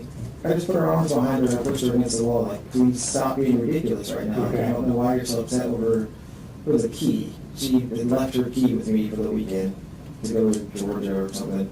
And even when she left it, I was like, I don't know why you're leaving me your key, because it's dumb, but whatever. And when she came back, because I had already been home, she was like, I want my key now. And I'm like, well, I don't know where it is, because my room is trash, and I just don't feel like cleaning it. It's late. Okay. I gotta go to work. And then she just kind of kept pushing the issue, and to the point where I'm like, all right, well, I'm going to bed. Excuse me, I'll find your key in the morning. And I went to close the door, and then she shoved the door back open, and I'm like, again, I don't have a key. I mean, I do, but... And she just kept pushing it to the point where then she got physical, and I don't want to hit you. And the other issue is the only way out of that home is that hallway that we're at the end of. So now I can't go through her to get out, because that's just even So I worse. mean, this key issue, she just kept harping on the key. Right. And that's what you call pushing your button. The atmosphere inside the interrogation room grows noticeably heavier as the discussion turns to past conflicts between the suspect and Trisha. Investigators bring up a previous domestic violence incident and compare it to the contradictions emerging in his current account. Every question now serves a single purpose: determining whether the suspect is concealing the truth about the night Trisha disappeared. Not harping, but she got physical. So then when she saw that, like... Let me ask you, when she was harping on the laptop and harping on the laptop, did that piss you off? Did that push your button? Not really, I just kind of, once again, to shut down, because we've been married for so long, I just learned I don't want to argue. It's just, it's a hill you want to die on. Did somebody call the cops in that incident? I don't know if she did or the neighbor she went to did. Okay, and did you get arrested for that? Yes, Were you in the military at the time? yes. And were you convicted of that offense? They were pressing charges, and then by the time all of it was going through, we had gotten back together, we had reconciled, and she knew that she basically set me up. She even admitted, like, I knew that I was just trying to get you kicked out of the house. It was the only way to get you out of the house was to get you arrested, so, yeah, I got you kicked out so that you would be out, because that was the only way she could get me out. So what, did the prosecutor drop the charge, or? Not initially, no. She did all the work to get the prosecutor to drop it and get the record expunged. Has your record been expunged? Apparently not, but Okay. I had a letter, I don't even know where that thing went, saying that it was expunged by the South Carolina or whatever, but Okay, you were living in South Carolina at the time? yes. In a military base? Early living office. Where was the town? It's Sumter, South Carolina. All right, so we're back to, you returned to the house after the errant laptop mission, and you told her that the car was low on gas, pick me up from there. So the car was on gas, and she said, I was going to get gas in the morning, but I didn't, because, you called me and I came for faith, and again, I'm like, all right, well, it's even lower now, because I drove it, halfway to your place, and I just turned around, because I didn't feel like getting a laptop, it didn't make sense, I was done, so I came back. And then she says, well, is there a gas can? You can just go up the street and get gas, and I'm like, I can look, So, once again, not one to be a jerk and just sending you out there with no gas in your car. I'll look, see if there's a gas can. I'll look around the home, no gas can. Go out by the boat, no gas can. Go by the shed, no gas can. And at that point, I'm standing outside and I hear the neighbors, what you call it. And that's when I decide, okay, well, if he's outside and whatever time this is, I can ask him, well, I don't know if he at the time, but I can ask them if they have a gas can. And that's the whole, like, speak English, and I don't know who that was, she came to the door and they said, no, they don't have a gas can. So I said, crap, there goes my last hope of a gas can anywhere around here. And then she says, well, gas stations have gas cans, kind of how I look at it too. If I give you money, will you go? And I'm like, fine, if you're paying for it, once again, because I didn't feel like I need to pay you to do a service for you, Okay. So she gave me a 20 out of her purse, and I went and I got gas. Whose car? I took my car, because hers had next to no gas. When you pulled in, did you pull in behind your car again? Or where was your I car? moved her car out to the side, so it wouldn't be in the way. Why engage in the whole ridiculous search for a gas can if all you had to do was take her car up to the gas station, put a couple bucks in it, and come back? Because I didn't want to pay for it. It was really all. No, I got you there, buddy. I'm talking about you come back to the house, you tell Trisha you're out of gas. She says, will you please go get gas? You just want to be done with this. You say, okay, but you go on this search for the mythical gas can. Why not just drive her car and get gas? I assume with a home, if you own a home, most people own a gas can. They just. I'm with you. I understand that, but just borrow it and then. wouldn't it have been easier just to drive her car to get the gas? There was next to no gas in it. I didn't want to take the chance of it running out on the way there. Okay. So I just said, I'll just take my car, I'll put some gas, I'll get a gas can and get some gas and then bring it back and you should be fine. Okay. All right, so you go to the gas station and so you're on video, dressed exactly like you said, so I appreciate you being honest. Clear as day, buying gas, I forget what it was, a few bucks worth of gas. 148, and then we see your car leave, and then we see your car pull up at the gas station, and we see your car come back to the bed and breakfast place at about 1:56. Okay. So you're gone 8 minutes. Nobody's in the car with you, right? No, she's still with Faith. She's with Faith. You get home and tell me what happens. I get home, I take the gas can out, put the gas in her car, and then What do you do with the gas can? I put it in her trunk. Okay. Because, like I said, in my mind, I figured I don't want gas being in the backseat because Sure. it's in. And I just put it in her trunk, and then that's when I go inside to tell her, like, hey, done, you got gas, but she's not where I remember her being, basically, she was on the couch or in the Where's Faith? living room. Faith is asleep. She's in my bed. Was Faith asleep when you left? Yes. Okay. So, once again, she wasn't there where I remember her being. Okay. So I walk in, I go out to that den, I don't know what that area is called, the home. She's not there. I don't see her immediately to the right in the bedroom. So I turn around and I'm looking towards the kitchen, and I go back to that other area. I guess the living room area technically. Mhm. And when I look to my right, I can see that she's laying on the floor, and I'm thinking, what? I don't really have words at that point. Face down, face up. She's face down. What's she wearing? She still has on her dress. Maybe jewelry on or anything? I don't remember seeing her wearing jewelry. Okay, I'm sorry, face down, you said? Yes. Okay. So I just kind of rolled her to see what's going on, and I see that she has a thing on her head. What, describe the thing. Like a small cut. Was it bleeding? Barely, not much. Okay, was there blood on the floor? A little bit. And here's, we didn't find any blood, and I can, I won't vouch for many law enforcement agencies, but the crime scene unit here is pretty good, and generally they'll find blood, even if it's been cleaned up. Did you clean it up? After the fact, like when I came back later, I just cleaned it. What did you clean it with? She had a plethora of cleaners, but I just didn't want it to smell. And I know in the past I had my mom's house when the dumpster got smelly, you just pour a little ammonia in there and it fixes the smell and it kills all the bugs. It also kills DNA? I don't know that. I just use it for the smell. Like, I know it gets rid of the smell. Are you talking about just a little teeny bit amount of blood? You were worried about the smell of that? I figured it would smell. I don't know. Okay. I know if you leave chicken in the trash can, it smells terrible the next day. Yeah, I mean, come on, we're not talking about chicken first, there's a little drop of blood, but. I don't know. I She got a cut on her forehead. just wanted to get wiped out. Did it appear, what was in the vicinity of this area? Could she hit her head on something? Was it just the floor? I didn't even take time to analyze how or whatever. I went into panic because all I'm thinking of is what I'm seeing right now and how this looks. Okay, so let's stop for a second. Because we talked a little bit, we kind of came to an agreement, you and I think, on the stupid little things and the big things. Mm-hmm. And the stupid little things might be something you unintentionally forget to mention, and it's human nature and it's understandable. But then the big things, there really is no explanation for those. You didn't tell those guys that. And again, how about, you ever heard the concept or the term that the truth is immutable? Mm-hmm. You know what that means? No, what's about? Yeah, well, what it means is it never changes, right? The truth is always the truth. I mean, you can't change it because then it wouldn't be the truth. And when people tell different versions of the truth, we come back to this concept of consciousness of guilt we talked about earlier, remember? Mm-hmm. Okay. And so that's a real big thing, Mr. Williams, that you come back and Trisha's laying on the floor with an injury.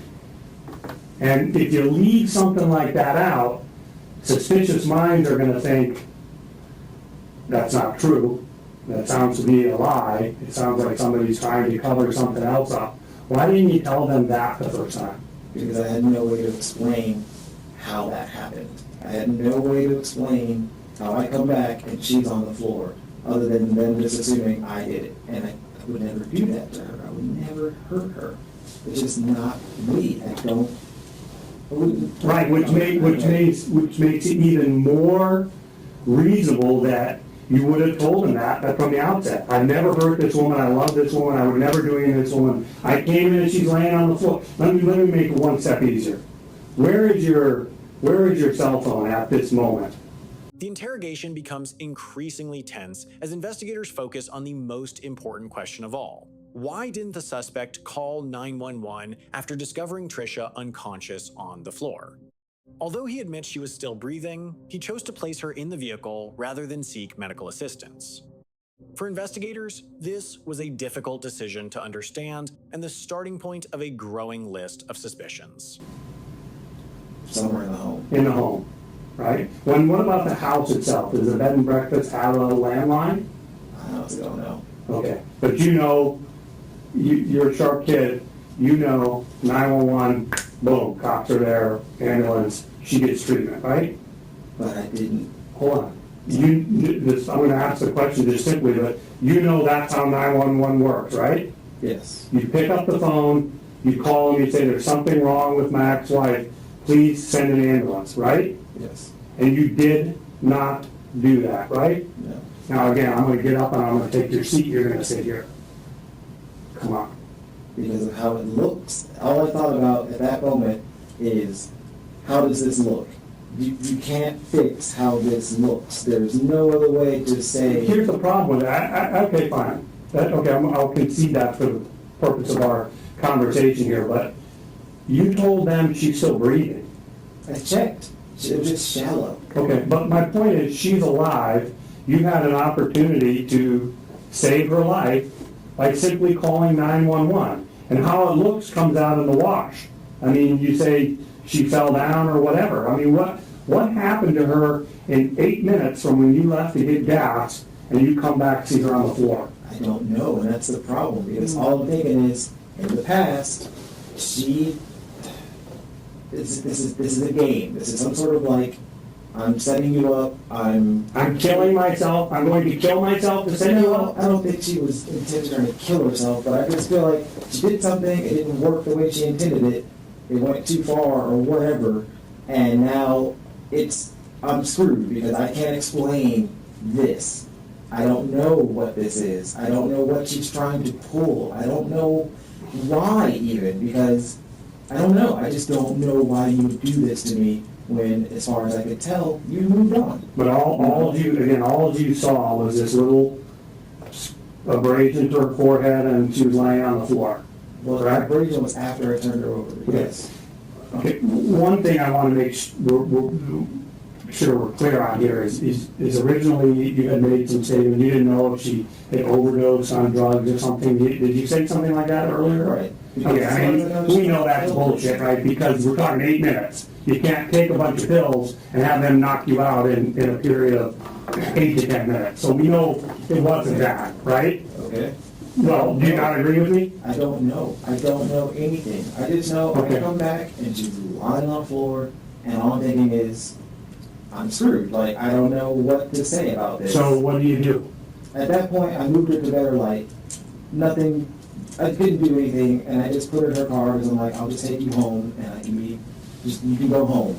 Just, Right. I don't want any of this. I don't know what you're doing. You can just go home. So do you fireman carry her out? Is she over your shoulder? Are you holding her like cradling her? Cradle her, yeah. I mean, so you're walking out of the front door of this house. Well, I had to and open this- it first. Oh, yeah, right? And you're carrying I'm not gonna say lifeless because we know she's still alive, but an unconscious woman out to the car, correct? Right? Yes, Okay. And you put her, you say in the back seat of the car, yes. and you go where?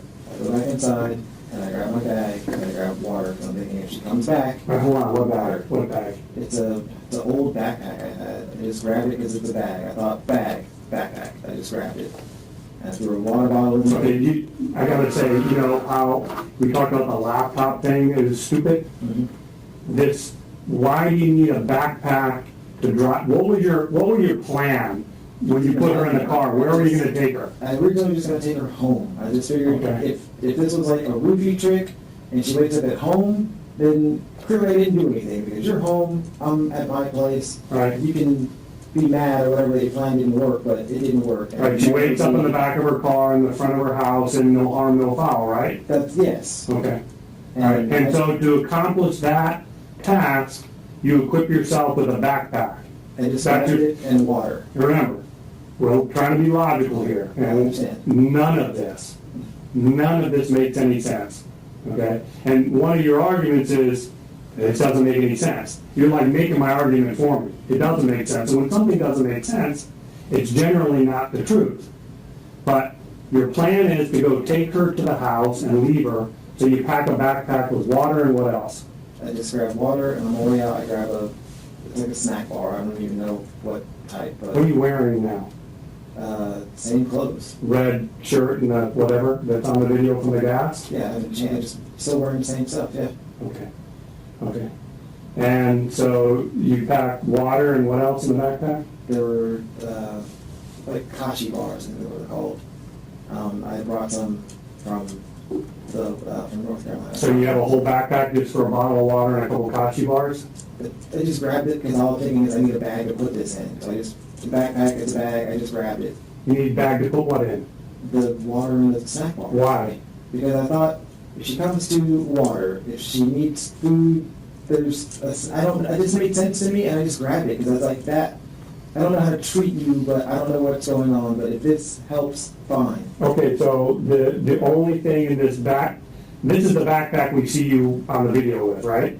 Yes. Okay, and the only thing that you got in that whole backpack is a bottle of water and 2 Kachi bars? No, it was already packed. I never unpacked that. Okay, that's what I'm at. What was in it? What was in it? That's what I'm I just asking. had extra clothes. I always pack more than one outfit, or more than, if I'm gonna be there 3 days, I'll probably pack 5 days worth of clothes, just to be on the safe side. And 5 days of clothes consists of what? 5 pairs of shorts, 5 pairs of underwear, 5 Something shirts? like that. And you're telling me you couldn't get all that in a regular suitcase? No, because the shoes I brought more than one type of shoes, and it took up too much space, but it was after the fact anyway, I didn't care. I Okay. just made an extra bag for a few extra clothing, like, I didn't know if it was gonna be too chilly, so I had, sweatpants to sleep in instead of shorts. So was it your plan to leave the bottle, like, she's laying in the back of the car, she's still breathing in the car?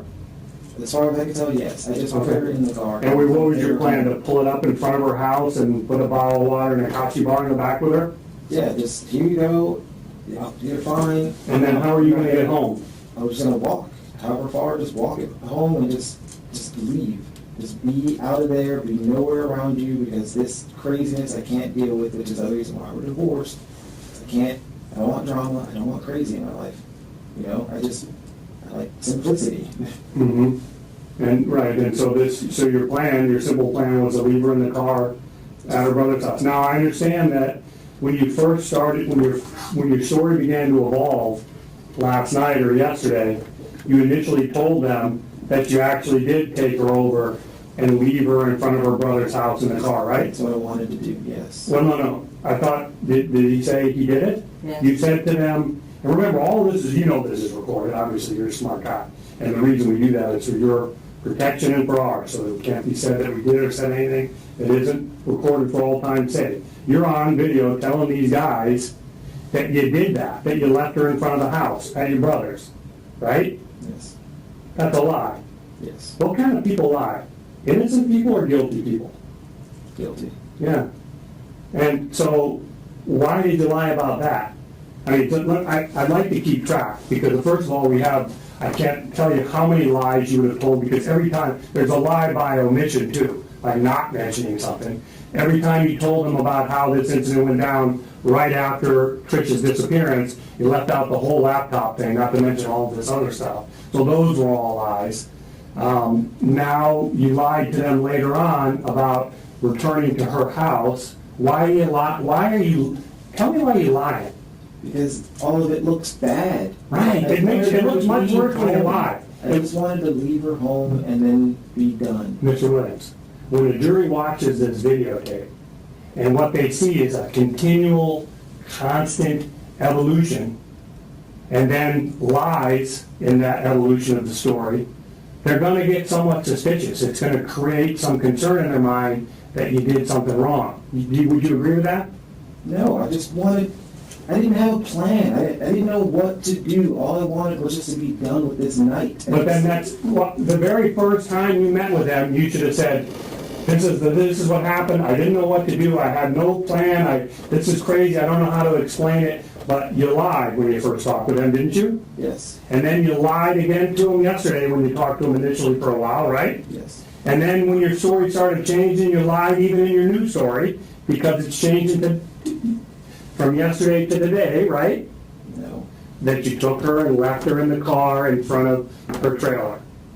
You told them that, right? yes, And that was a lie. So that's a change, right? yes. Okay. So I just you and I are on a road now. Attention quickly shifts to the mysterious 2-hour period after the suspect left the scene with Trisha's vehicle. Investigators repeatedly point out inconsistencies in his account regarding his route, the amount of fuel in the car, and the locations he claims he cannot remember. The more he is questioned, the more gaps begin to appear in his story.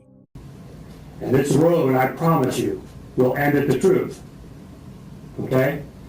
When you leave that house with Trish in the back seat of the car, your backpack, your water, and your Kachi bars, where do you go?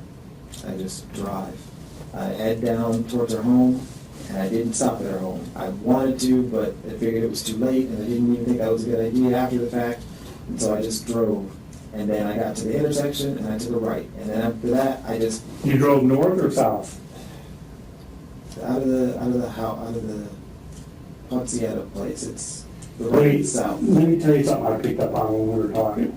We were talking about the bed and breakfast, and we were talking about, you were very detail oriented, you were very specific, you were talking about rates and times and accommodations and all, you had all the details down regarding the front end of this trip. And Because I had that plan. I knew where I was going. I got knew you, where I was going. okay, fair enough, but you know, not the big deals, not the big issues that you need to remember, not the stupid things we talked about earlier. You're now driving around with, at a minimum, your unconscious wife in the back seat of her car. And these are now the big things, which no jury in the world is ever going to believe you don't remember these real big things. Trust me. So what direction do you go? Turn right out of the neighborhood. It's a one-way when you come out of there. Okay, what direction would that be? South and US 1. Okay, south on US 1? Yes, All right, and then you get where and you said you took another turn? to the right. Okay. And it was a major intersection. I just took a right. And And I just drive. I don't even pay now, attention. you went to school here, you went right there in Hope Town, you know the names of the roads and the streets in this area. I haven't lived here in, I don't even know how long. I've been here since 1980 and the roads have not changed. I mean, you got US 1, you got A1A, you got, I've moved, I don't keep track, I don't even know The where high the school new is right street there is. at Bridge and at the end there, at the end of Bridge. I What's the don't high even school know you the went name, to? so, I don't Okay, even know so- the name of that road it's off of. Right. I know you have to go down and you have to turn, but I don't even know the name of that road. right, and they took you out there today to show, let me make something clear to you. I don't need your body. Don't need it.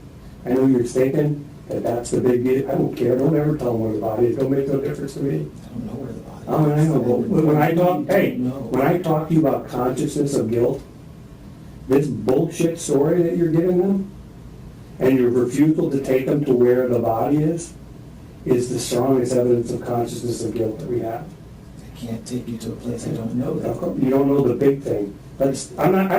Listen, you didn't hear me, Ms. Williams. I don't care. I don't care.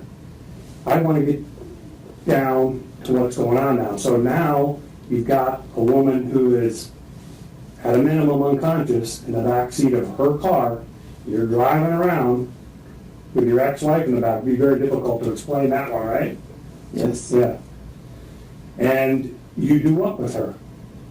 I just drive. I don't know what to Okay. do, so I just drive. Is she breathing in the back? Can you hear breathing or anything? No, I can't hear that, so I don't know how I would hear that.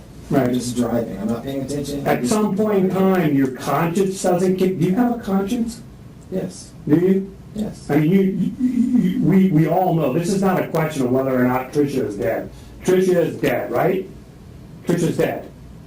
Yes? I don't know. You know. Come When I on. left her, it was just a matter of, I hope I'm wrong. Okay. I hope that she's not. Now though, 20 some odd a month later, let's not bullshit each other. She's dead. You know that, right? I know. We know For all I that. know, she could have came to and wandered for all I know. I don't know We where she clarified is that though. yesterday, that she was dead. But I don't know where she is. Okay, I didn't, you didn't hear me. I don't care. Searching, you should have found her. I would imagine you would have found her. Doesn't matter. You don't have to prove how somebody was killed. Law doesn't require that, so it's not a big deal. So, you're driving around with her in the back of the car. How long are you driving for? I don't know. Well, I mean, is it 5 minutes? Is it 10 minutes? Does it seem like hours? I'm not paying attention. I don't even know how long it was between all of this. I didn't Okay, keep track well, of any so time. what we know from the videos is, just check me here if I'm wrong, Detective, but he leaves in Trisha's car at 2:04, right? Correct. Okay? And then we don't see Trisha's car again until sometime around here, 4:36, 438. 4:30 something, so about 2 hours. Now, these are the big things, Mr. Williams. These are the big things that you can't, for 2 hours you're driving around, or I should say, you're doing something. You couldn't be driving too much, right? Because you only got about 2 gallons of gas in that car. So you couldn't have been driving the whole time, right? Right. Okay, so you drove somewhere, and again, you don't know where, you don't know this one big thing, but you know you drive somewhere down, I guess you told them a dirt road, right? It was dusty, so I Dusty? was third. Now, they told you there was dust underneath the undercarriage of her car. Is that why you then said it was a dusty, dirty road, or was it really a dusty road? Really a dusty road. You know, a lot of times, I just want to make sure of something here. I think I know the answer to this, but a lot of times what people will say is, well, the detective said X, Y, and Z, and I was just repeating that to make them happy. I was just saying what the detective said. Nobody's putting any words in your mouth here, is that correct? Yes, the road was a dusty road. Right, I'm talking about the whole shebang, sir. Nobody's putting words in your mouth. What happened the morning of April 27, 2016, when your wife disappears, right? This is your story. These are the facts as you remember them, right? So far, yes. Okay, okay. If I, at any point in time, say something that's putting words in your mouth, please feel free to make it known to the record that I'm doing that. So we got 2 hours. There's no way on God's green earth you're driving Trisha's, and we also, incidentally, we pulled the gas tank out of the car, and we know how much gas was left in the car. See, these things are not looking real good for you. And we know that how much gas you bought from the gas station, and just do a little bit of math, figure out what the mile per gallon is on that vehicle, and we know about how much driving you could do. And you sure as hell can't drive for 2 hours on that kind of gas. Do you think that's probably fair to say? You put the gas in. Sure. Sure. So that means you weren't driving the whole time, you were doing something else. I said I wasn't driving the whole time. I just said I spaced and I drove. You spaced and you I drove. just tried to figure all this nonsense out. Did you go, right. And as she's laying in the back of the car, your conscience, I asked you this earlier, I asked you if you had a conscience. Your conscience never kicked in and said, shit. Maybe she's still alive. Maybe I should take this opportunity to save a human life. Not just a human, but the mother of my child. Did that ever kick in the 2 hours when you were driving around with her in the backseat of your car? So you're insinuating because I didn't think that I don't have a conscience? Well, yeah, no, I'm not insinuating, I'm saying it. That doesn't mean I don't have a conscience. Of course I have a conscience. That thought never came to me. What could be more important in the grand scheme of things than the preservation of human life? And I'm talking human life for somebody you don't even know. Not somebody who is the mother of your now orphan child. Or motherless child, I should say.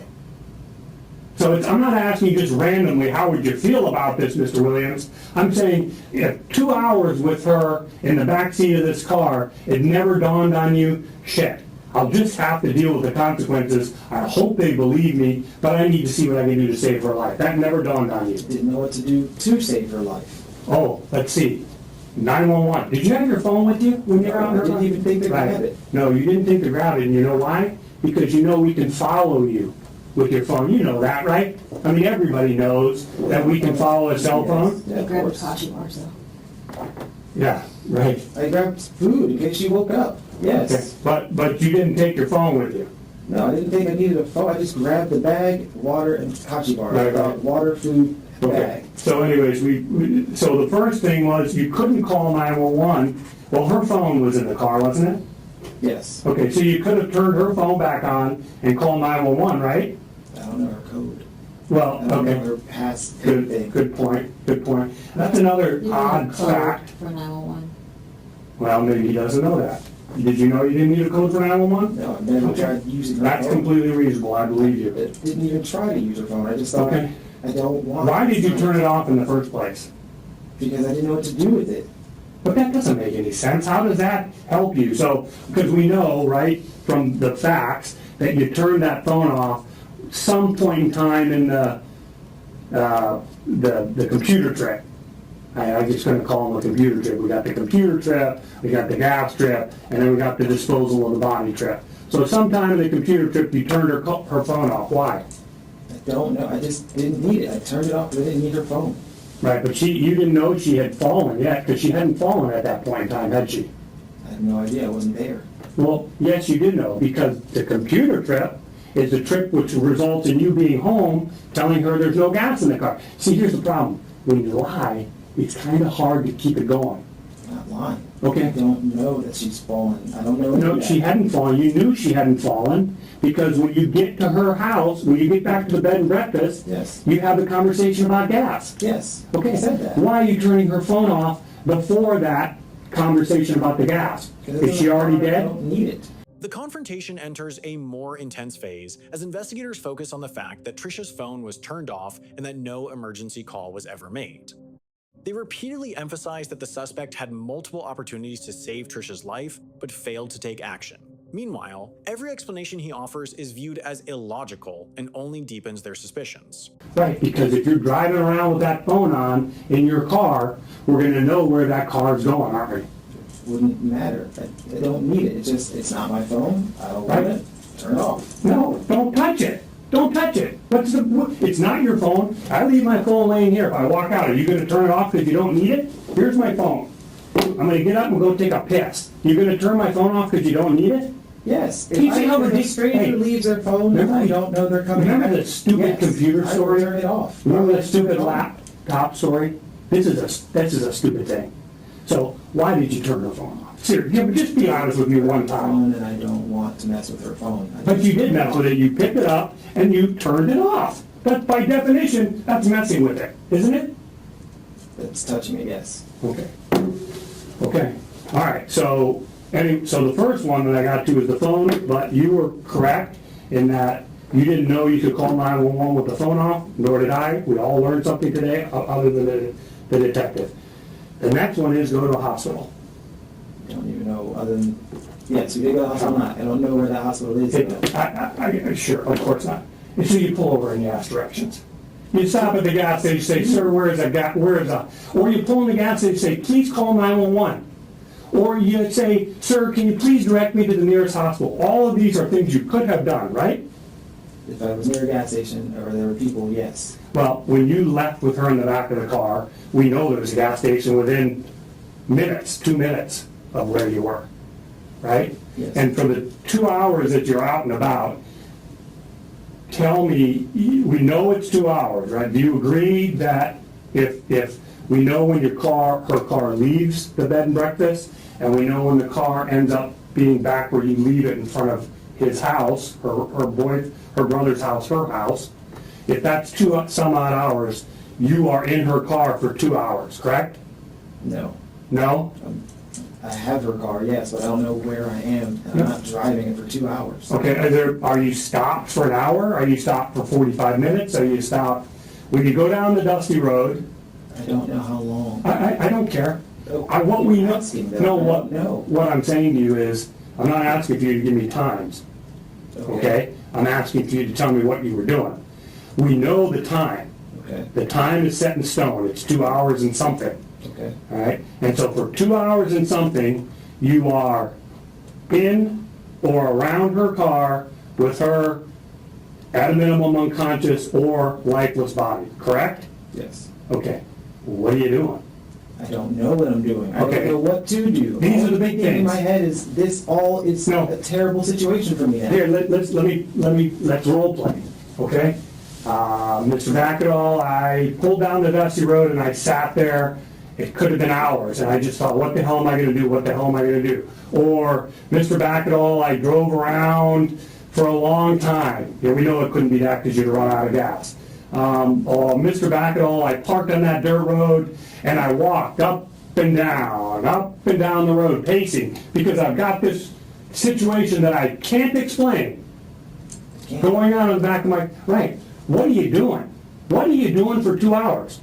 Now, a suspicious person would say, you're disposing of a human body. But I don't know how to do that. I don't know anything about disposing of a body. You can't dig a hole? No, with my bare hands? Okay, well, you don't need to use your bare hand, you can use a shovel. I don't have a shovel. Okay, all right. But anyways, I'm saying it's suspicious mind. I'm not saying that's me. I don't have any tools. I don't have... I want you to tell me, what were you doing? I gave you some scenarios. I said you could be digging a hole to put a body in it. You could be pacing. You could be sitting in the car thinking, what the hell am I going to do? What were you doing? I had pulled over and I sat and I Okay. thought.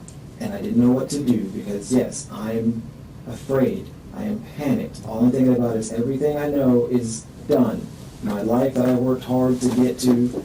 But you hadn't done anything. You didn't do anything. It's not how, I can't say that. It doesn't look like that. It's always going to be a matter of how does it look. How does it look now? It looked bad from the get-go. It looked But bad. does it look, if you had called the cops, the moment you came in on Trisha laying on the floor, called 911 and got an ambulance there, do you think that would look worse than where we are today? Yes, because depending on what she had done, assuming it was her setting me up again, then now it's just her telling them that I did something. Her telling them that I hit her. Her telling them that I pushed her. Her telling them that I did anything in any way to her, and I can't vouch that I didn't. And so I you're can't say that that's not what happened. And so instead of manning up and dealing with that, you threw her unconscious, most probable lifeless body in the backseat of her car, drove her out into the wilderness, the mother of your child, and disposed of her body. That's how you ended up handling it, right? I didn't know what I was doing in the first place. I just didn't know what to do. If you're so confused and so out of it in terms of not knowing what to do, is it possible you don't really know what happened between you and her? Is it possible something else happened? Is it possible she pushed your buttons? Definitely not. She was very cordial. The whole time she was nice. Every time we're in person, she tends to be what we call normal. Okay, so you're sitting down this road, which I know you now, Jesse's, they really want the body.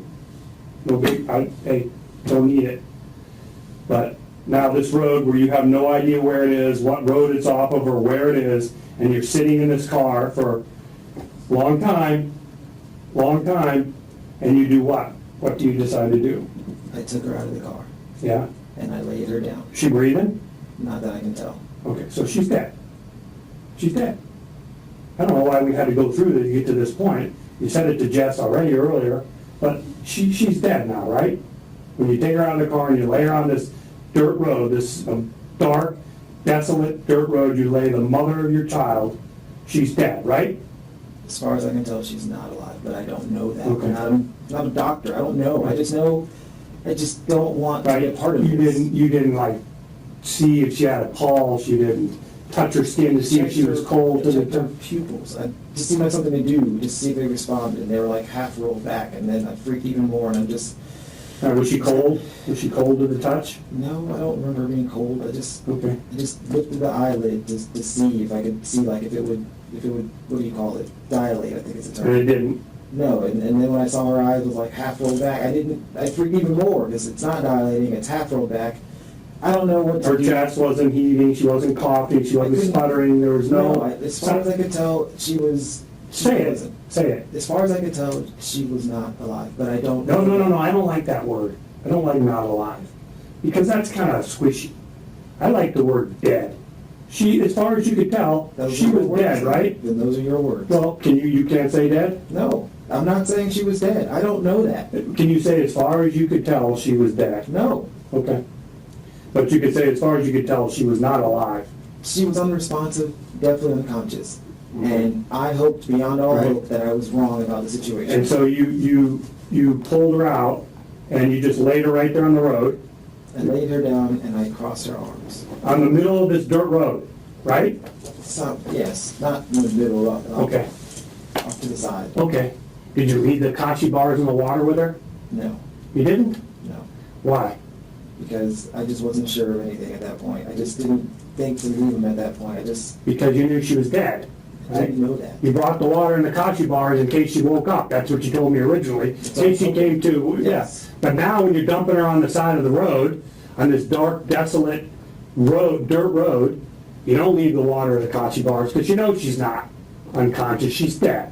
I'm hoping that's not the case. Okay. And so, let's go back to when you walk into the house and she's laying on the floor and you're thinking to yourself, God, I don't, what am I going to do? How am I going to explain this? This is why you don't call 911. Nobody's going to believe it. This is her being dramatic. She's setting me up. She's setting you up by knocking herself unconscious and ultimately killing herself, apparently. You don't know how to explain. You don't know what to do. So you dump her on the side of the road. What in the hell do you think is going to happen when we find her body? Who do you think they're going to come looking at? didn't even think that far ahead. I didn't think that far ahead. Well, at but all. you thought far ahead enough when she's laying in your on the floor in your bed and breakfast I know. that you can't explain it. How in the world do you think you're going to explain her life? The last person on earth to see Trisha alive is guess who? After hours of avoiding the issue, the suspect finally describes taking Trisha to a remote dirt road and leaving her there. Investigators immediately raise a critical question. If he truly believes she might still be alive, why didn't he take her to a hospital or a public place where help could be found? To them, this decision stands in direct contrast to the actions of someone genuinely trying to save another person's life. Who's the last person on earth to see Trisha alive? I don't know, because as far as I know, she could have come to. I don't know that. I left. Okay, I'll play the game with you, because you like to play this little game. I don't want to play that game. Let's just assume, without stating it, let's just assume she's dead when you leave her lying on the side of this dirt road. Let's just assume she's dead. Who's the last person that saw her alive? You tell me then. Since you Okay, I'll tell you. wanted to tell me that I killed her and left her. I didn't kill her. I didn't do anything to the woman. I just wanted her to be okay. Who was the last person to see her alive? That's all I'm asking. It's not, I didn't say, did I say you killed her? That's what you're insinuating. Oh. Everything you're saying is telling me that I killed her. Okay. That's what you're trying to Who's say. the last person that saw her alive? I'm the last person to have seen her. As far as I know, yes, I'm the last person to have seen her. Alive. I hoped that Alive. she was still alive when I left. Okay, okay. And who was the person who lied to law enforcement about where he was or what he did or the circumstances surrounding this entire episode? Who is that person? Yes, I did. Okay.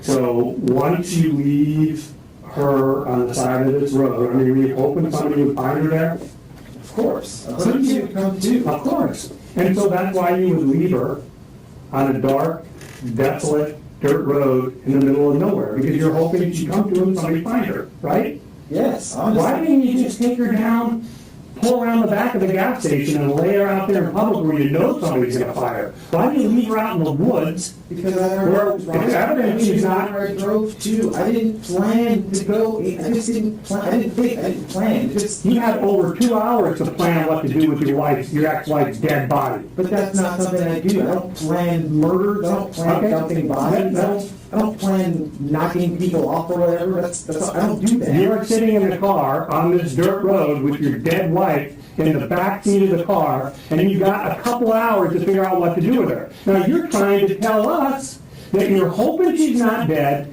and that you lay her out there, without water or kashi bars, incidentally, and hope she'll come to and somebody will find her. That was your plan. You thought of that, and you executed that plan, for lack of a better descriptive term. You could have just as easily taken her to the public parking lot off Bridge there, and laid her in the middle of the parking lot, and drove off. And the same things could have happened, right? She could have come to, or somebody could have found her. But you took her somewhere where we'll never find her. Do you think that's suspicious? I didn't know where to go anyway. Well, I'm just asking you, No, you don't think I that's don't know where I even am. You don't think it's suspicious to take a dead body out into the wilderness and dump it on the side of the road? I left her there. Right, left She her. was alive. Left her. Right, because you weren't sure if she was alive. I So was hoping I was wrong about what was going to happen if she wasn't alive? If she was alive? And I was hoping she would wake up, she would call her brother or somebody Right. to come get her. And then probably call the cops, right? Because that's the whole reason we ended up from the bed and breakfast to the side of the road. That's why you didn't call 911, because you were worried, how the hell are you going to explain it to the cops? If you left her out there and she was alive, listen to me now. If you left her out there and there was any possibility she was alive, you're back to Jumpstart. I don't think that way. I don't know what to do. You're You making knew. it seem like I had this whole grand, I didn't have any plan. No, I didn't know hey, anything to do. This is not a This is the most poorly executed murder in history. I didn't murder her. Okay? You had an opportunity to call 911. You told us in your own words, correct me if I'm wrong, I didn't do it because I didn't know how I could explain this, correct? Yeah, I didn't know. I didn't want to deal with that. I didn't know what she was trying to do to me. I didn't know if she was going to say I knocked her out and raped her or abused her or whatever, right? Yes. So what you do then is you take her out on a dark dirt road and dark 30, and you leave her on the side of the road with the hopes that she'll come to, right? Yes. Okay.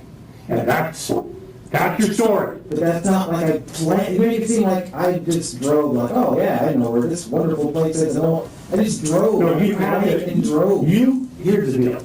Again, they're really worried about the body. They keep talking about the No, body. I know you don't care. Okay, I get what you're saying. But listen, You're making it let me seem explain like to you I what, had some let me plan explain to you, to do something. I don't know. okay, and I'm violating my number one rule, which is talking over you. I should give you an opportunity to answer all these questions. It's not fair.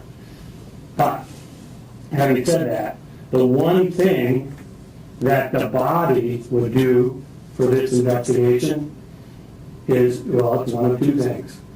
It would either confirm or refute your whole story. And so, sir, you can't take that into the body. You know you can't, Mr. Williams. You can't do it. Because it'll prove that all of this, from soup to the side of the road, is a lie.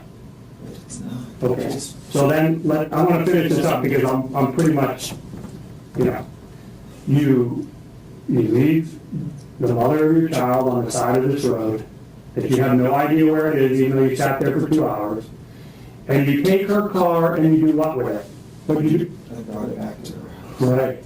What were you trying to do there?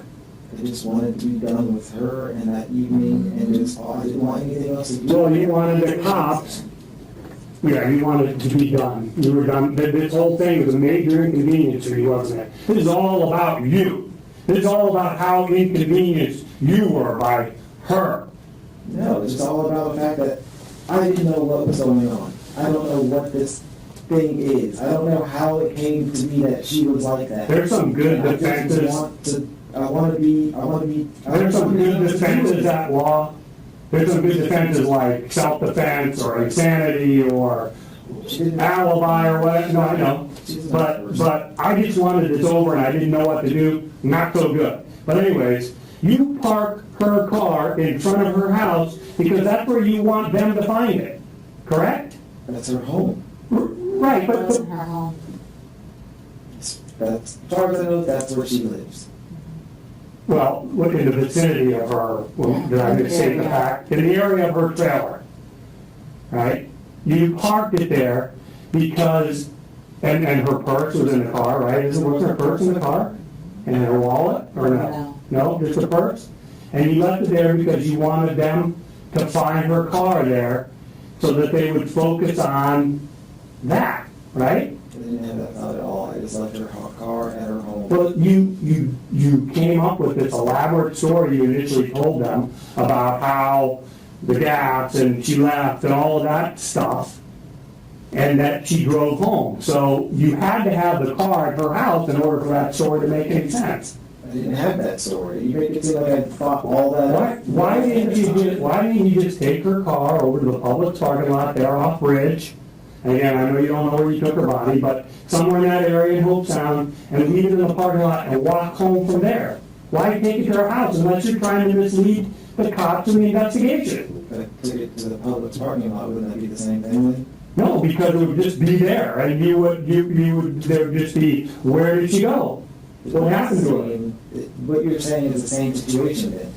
If I didn't leave her car wherever she was, then wherever I put the car, by your definition, it's just misleading. But if you left it at the public parking lot, right? This is the public parking lot off of Bridge, right? And isn't that the road you went down when you took the right? Was that the name of the road, Bridge Road?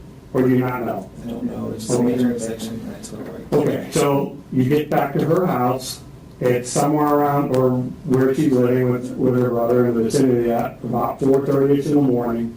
So we're now about 2 hours after 2+ hours after you left with the body, and you hump it back to your place, right? Yes, I just walked. Right. And why did you change your clothes? Because I wanted to be something different, I didn't want all that stuff on me or whatever. I just didn't What want stuff? anything. What stuff? just dust, dirt, all of that. I just wanted to. Well, how much dirt are you gonna get on yourself taking a dead body out of the back of your car and laying it on the road? I don't know. I just wanted to not. I mean, you get dirt on you if you're digging a hole, right? I imagine you would, yes. You get dirt on your shoes, right? Yes. Where are those shoes? All that's trash. I threw it all away. Who throws away things? Do innocent people throw away things that might be evidence of a crime? Yes. If The they're- backpack was trash. The clothes didn't wear anything special. Most of them were. Well, why bring anything? Because they're mostly just bed clothes. And they were the same shoes. I have extra shoes. Hey, man, Shoes that were. let's swap seats again. Do you hear what you're saying? Do you believe anybody in their right mind is going to believe you? You went through the effort of packing this backpack, hold on, Florida. right, and then you got down here to Florida, and just coincidentally, after your wife dies and you dump her on the side of the road, your ex-wife, you decide you're going to throw away clothes. You see how ridiculous that is? There was more than just a pair of clothes in there, though. There was plenty of just other clothes. But some of the clothes and the shoes that you wore during this incident involving your ex-wife were some of the things you threw away, right? The next day, yes. Do you think they'd like to have that stuff? Sure. The final moments of this portion of the interrogation focus on physical evidence that may have disappeared after the night Trisha vanished. Investigators pay particular attention to clothing, shoes, and other items the suspect admits discarding after his trip to Florida. In the eyes of investigators, these are no longer random details, but potential pieces of evidence that could help reveal what truly happened to Trisha. I'd like to see the shoes. I'd like to see what pants you were wearing. I'd like to see if there's any blood or any hair or any fiber or any dirt or plant matter on those things. You know why I'd like to see that stuff? Yes. You know why. I want to see it for the same reason you threw it away. It's evidence. So you destroyed evidence as well. So you lied and you destroyed evidence. Now, swap seats. What do you think about that? I think you're putting words in my mouth again. What I told you to tell me at any point in time about putting words in your mouth. You're saying I destroyed evidence. I didn't destroy. I just got rid of clothes I didn't want anything to do with anymore. I didn't want anything to do with that night. I didn't want anything. All of it was completely foobar from the get-go. I didn't know what any of that was supposed to be about or how it even came to be that way. It all just spiraled out of control. I never touched her. I never put a hand on her. What's foobar? Sorry, it's a military term. Fucked up beyond all repair. All right. You fucked this thing up beyond all repair? The whole evening was. I didn't know what to do at any point in time because all I thought was, I am scared and this all looks bad. At every point, it all looked bad. There was never a point in time where I'm like, this is okay. It was all bad. Everything was bad. Everything. And then you made it better or worse by lying to the police? Worse. Worse. And you made it better or worse by not taking them to where the body is so they can confirm or refute your story? Make it better or worse for you? It's only Hold on. worse because I can't Okay. tell you where that Okay. is. Okay. I don't know where that is. And I know you feel like I should know this, but I don't. I don't Okay. know. All right. And you make it better or worse by throwing away the clothes you're wearing during this entire episode. Is it better or worse? Worse. Okay. And so there's no question that the guy we see on the video, what were you wearing? You have the backpack, dark backpack, right? It's an old sweatpants. It didn't look like a kid's high school backpack. It looked different. It's an old military bag. I've had it for many trips. So it's like one of them big ass, what do they call them in the military? It's just a bag. I don't know. It's a backpack I've used for many different deployments and trips I've gone on. It's just a big bag. I use it to pack clothes in. Kept it all these years Yeah, it's old, but I still have it, yes. and threw it away the day your ex-wife goes missing, but, right? Well, because of all the junk that was in it, yes. It's already falling apart anyway. Water bottle with coffee bars in there too? Yes. Okay. When and where did you change out of did all of this transpire, the 2 hours in your ex-wife's car, did all this transpire while you were wearing the clothes that we saw on the gas station video? Yes. Okay. And so it's those clothes and the shoes that you were wearing that went in the backpack that you disposed of, right? Yes, all of those are in the backpack. When did you change? After I dropped off her car at home. Okay. Like, did you go on the bushes and change your clothes or what? There was a small structure. Okay. So, we know we got the big dark backpack. It's not like a kid, it's like a, what do you call it, a rucksack or whatever you people call them in the military? It's just a backpack. Okay. I don't walk with it. What are you wearing? What else are you wearing? I have an old hat and some gray sweatpants. What kind of a shirt? Just, I don't know, it's a shirt. I don't remember the shirt. Dark, light? I don't remember the shirt. Okay. And then, so, all of those video cameras that they showed you along US 1, is that how you came back? How'd you come back? Walk down US 1 or what?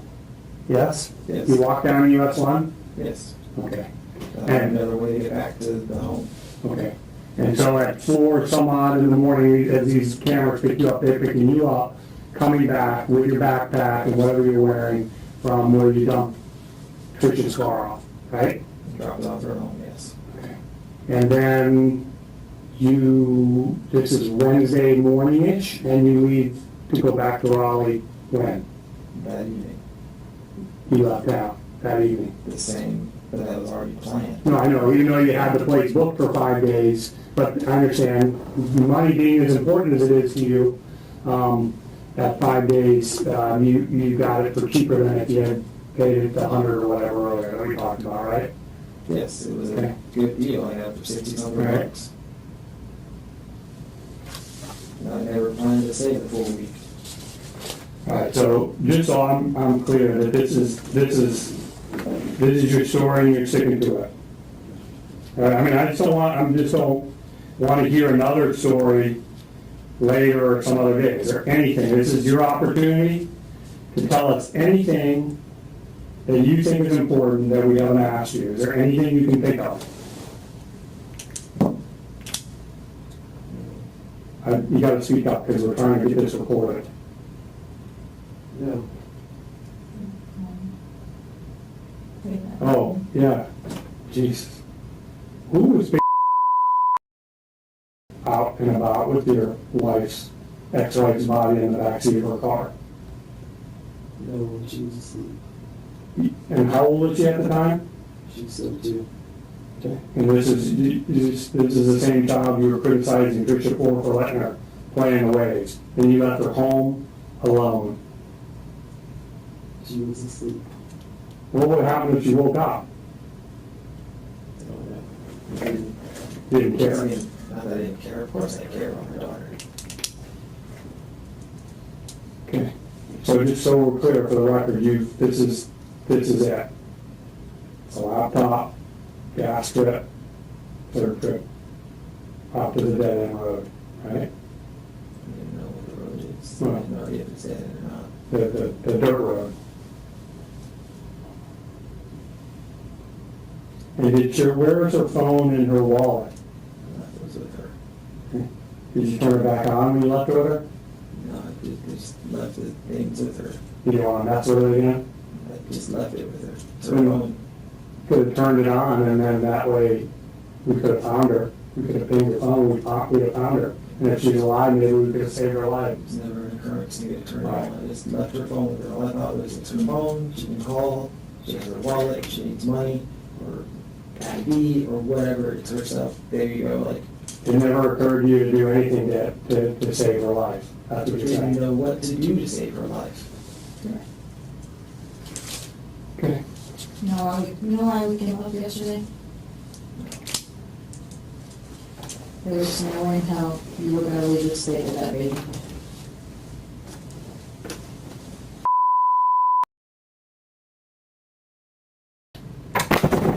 You killed her mother. I didn't kill her. You killed her mother. No, I didn't. You killed her mother. Never killed her. I would never do that to her. I would not kill her. Never lay a hand on her like that. Not in the past and certainly not in the present. You have in the past. I have not. I've never struck her.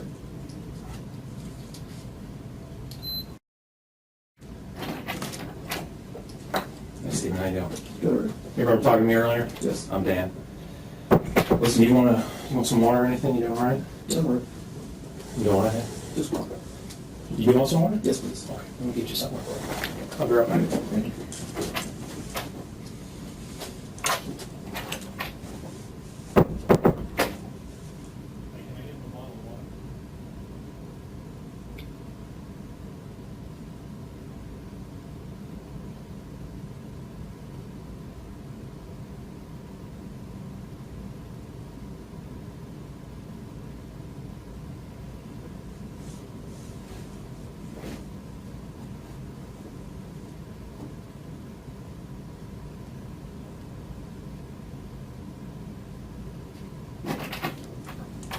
There you go. Thanks.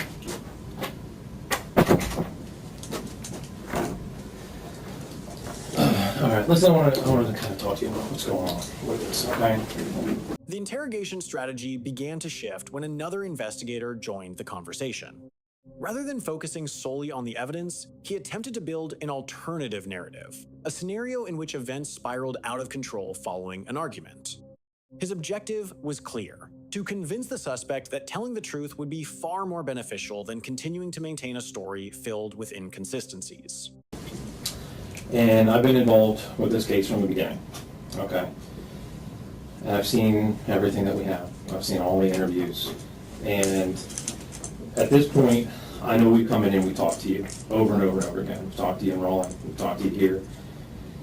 And we've always talked about the past. What happened that night, what happened that night, what happened that night. What I want to do is I want to kind of talk to you about the future, where we're going from here, okay? Now, you've already heard about all the stuff that we got. I mean, there's no question about what happened that night. We know that it's more than you're telling us. We know that you were involved with her death. We know that, okay? So the question is not what happened or anything like that. What we need to understand is going forward, okay, there's going to be a trial, okay? There's going to be press. There's going to be everybody looking at this. You've seen how these things, they get huge. The media gets involved, and everybody's going to have an opinion about what happened. And everybody's going to have an opinion about you and your relationship and what kind of person you are, okay? And the thing that we're trying to do here is, I talked to you earlier. You're a nice guy. I like you. I mean, I think we could be friends, you know, in different circumstances. But here's the thing. You know, there's going to be two narratives going forward, okay?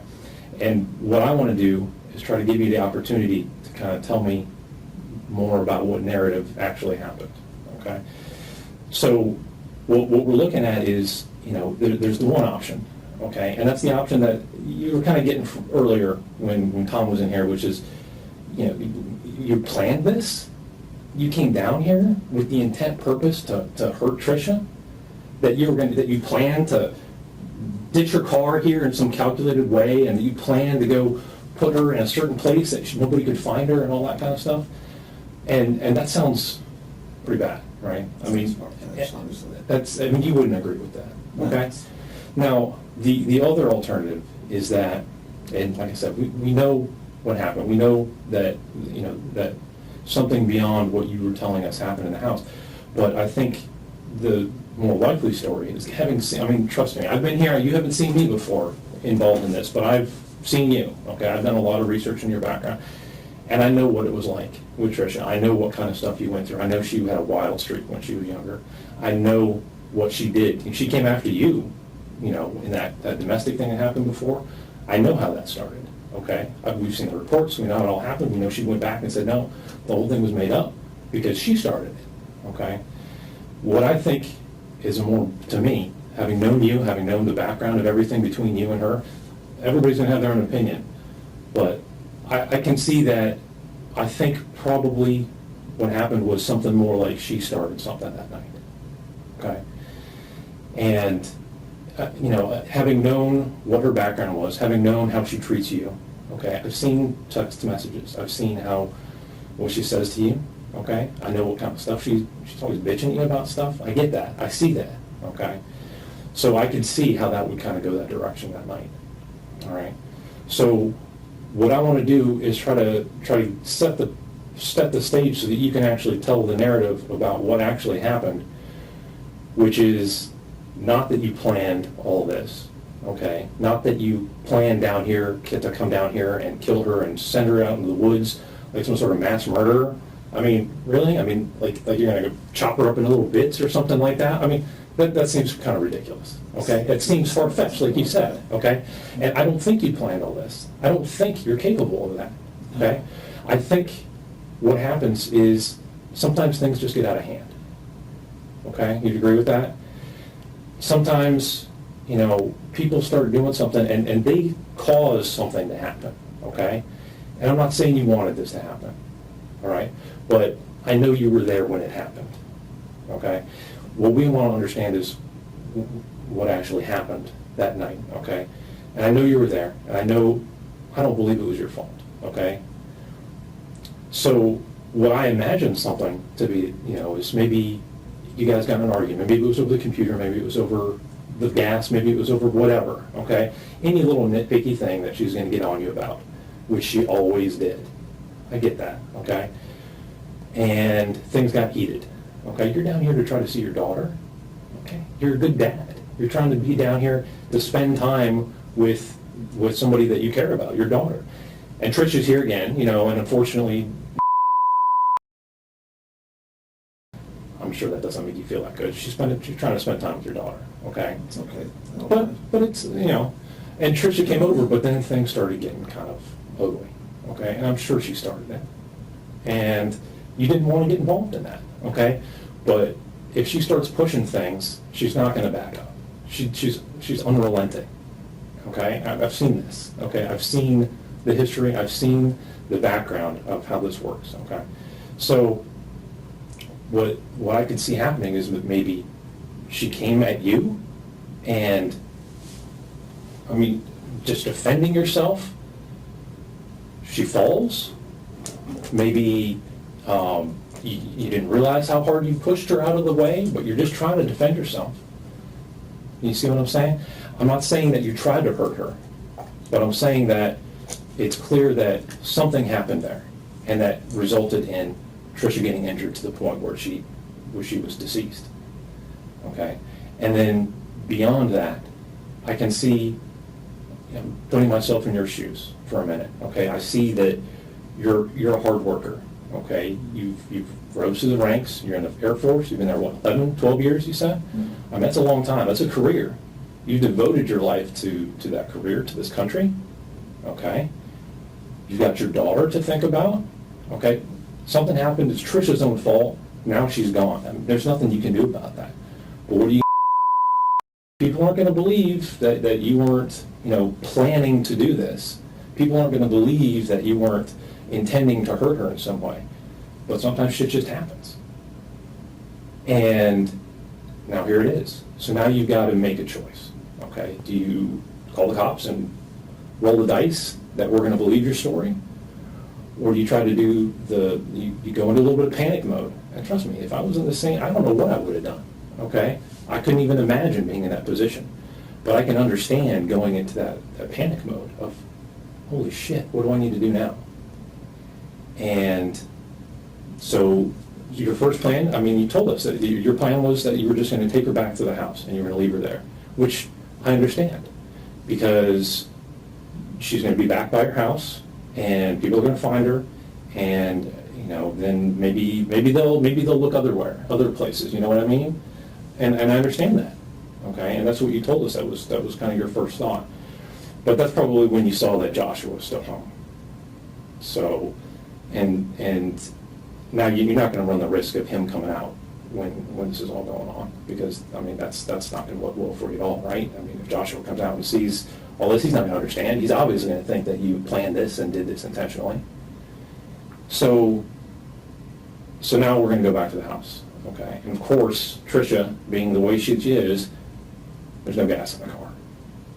Typical Trisha.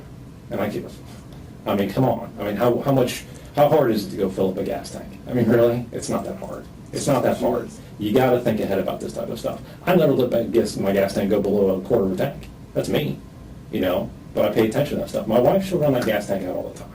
And the next thing you know, I got to go out in the middle of the night because I got to run and get groceries or something. Now I'm also getting gas because she didn't think ahead about it. Okay.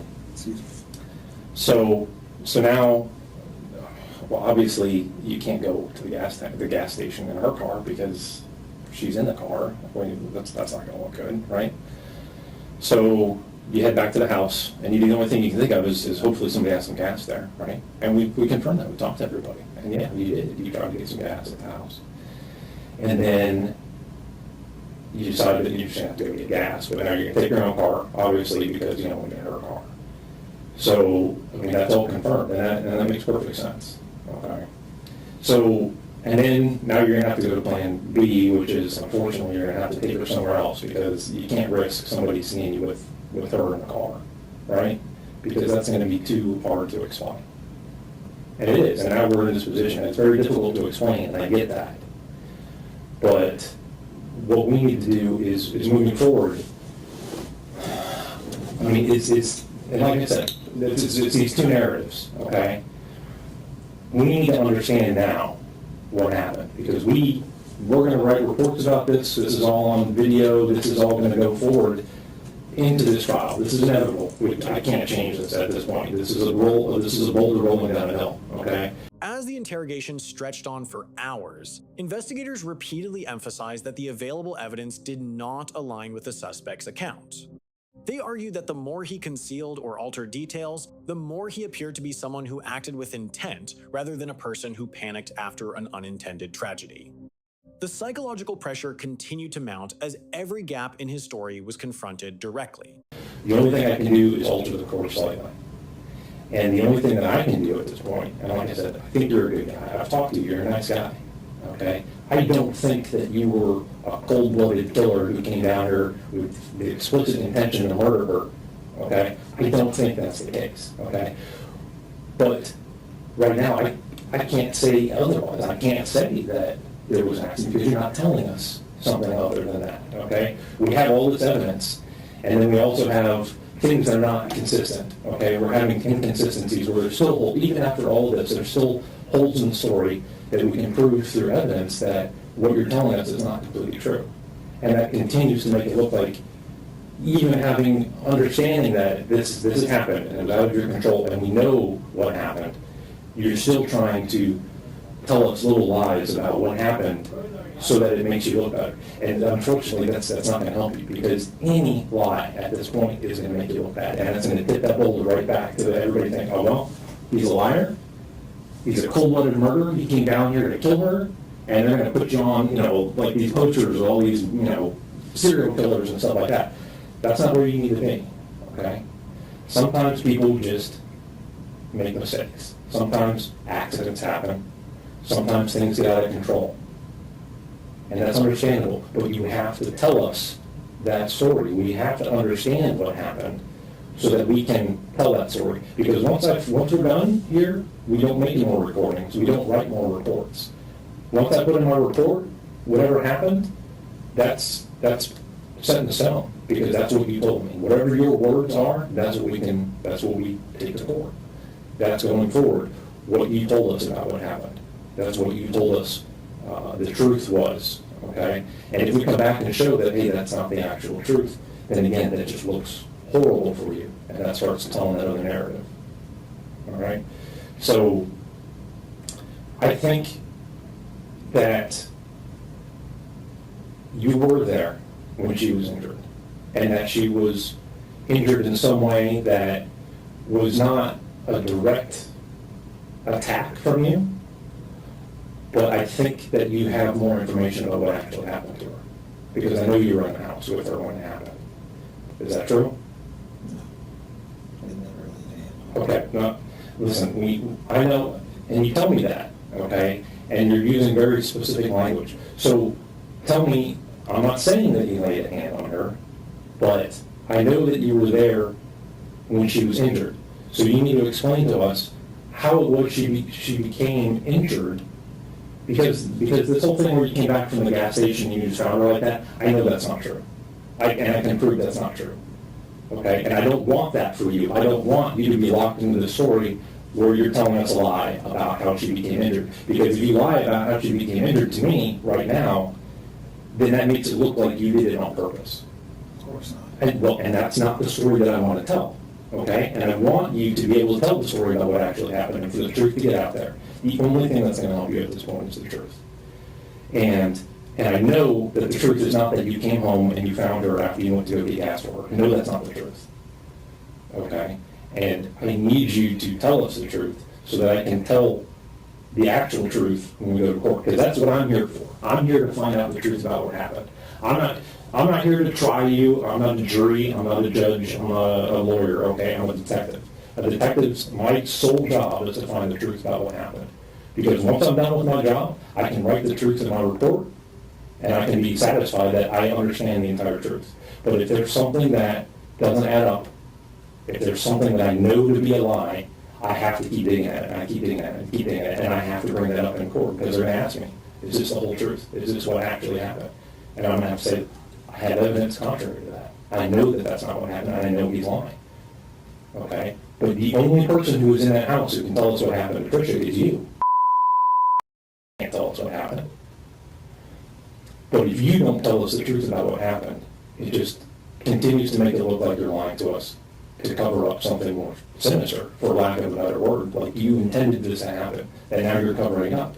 And I don't want that to be the story. It's not the story. And I know. And that's why I want you to have this opportunity to tell me the truth about how she became injured, how Trisha lost her life. Yet you do, okay? And I know that you were in the house, like I said.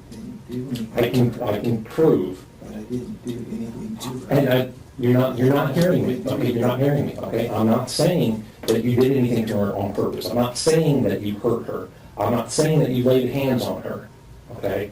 But I do know that you know what happened to her. I know that you know what happened to her. I know you were in the house. I know it, okay? And I can prove that. And I don't want to have to get up in the court and on the jury in the stand and explain to the jury that even after giving me the opportunity to tell me the truth about what happened, to tell me the truth that you're not this cold-blooded murderer who came down here to kill her. I never do that. You can tell me that, but you continue to tell me a lie about what happened. You continue to tell me a lie about how you found her dead, how she came to be injured like that. And I know I don't want that to be the last thing that we hear about this. I don't want the last thing that you're able to tell us is this lie about how she got hurt, because that is the most important piece of this. There's no question that she was killed. There's no question that she was taken out into the woods. But the problem is that the narrative was that the actions of someone who was panicking, and a jury could completely understand this? I did. I didn't know what to do. I don't plan. So explain to me. I don't know what you do in these And I know you situations. didn't plan this, and that's exactly what I'm saying. That's why I'm trying to give you the opportunity to explain to us how it happened, because it was not planned. You did not attack her. You did not try to kill her or try to come down here to kill her. Never. But things happen. And we need to understand what it was that happened in that house before the whole gas thing. I know it happened before the gas thing. I know it happened before you went to this computer thing. I know that's not the truth. I can prove that this is not the truth. I need to know the truth to be able to tell people that you're not a serial killer, that you're some psychopath who has no remorse over killing the mother of your child. But you know that's what's going to be in the paper.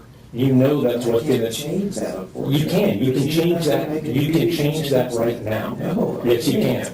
Yes, you I can't can. tell you anything other than what I've told you. No, you can tell me the truth. And that's the problem. And nothing makes it better. Nothing I say makes it better. It will. And it doesn't matter. Because there's a huge difference between we got an argument, it got physical, she started it, she got hurt.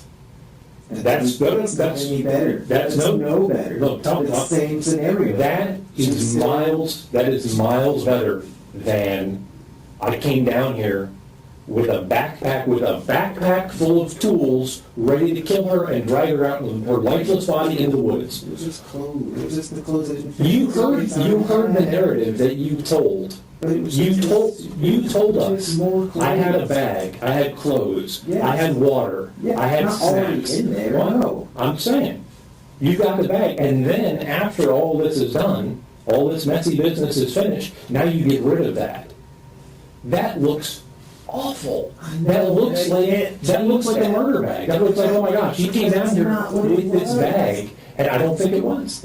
I think it was just a bag that you have with some stuff in it. Yes, that's But you need- literally what it was. But Just you the need to extra explain. stuff that I already had. But if that's the case, you need to explain how she got hurt. Okay? But, and I need to listen to me. I know this is my job, okay? I know when the truth is coming out, and I know when somebody's trying to dance around the truth, and I know when somebody's trying to skip over things, okay? And I know that's what's happening here. And I don't blame you, because it's scary, because you don't want to have to think about what happened again, and because you think it's going to make you look bad once we know actually what happened. But I'm telling you right now, whatever happened before, I'll tell you right now, if you came down here with a murder bag and you planned on killing her and burying her out in the woods and hopefully we would never find her again, that's not going to look good, okay? That's stupid. But I don't think I don't bury someone in the woods. I I don't- don't find that. That's why they do all the searching. And I don't think that was the plan.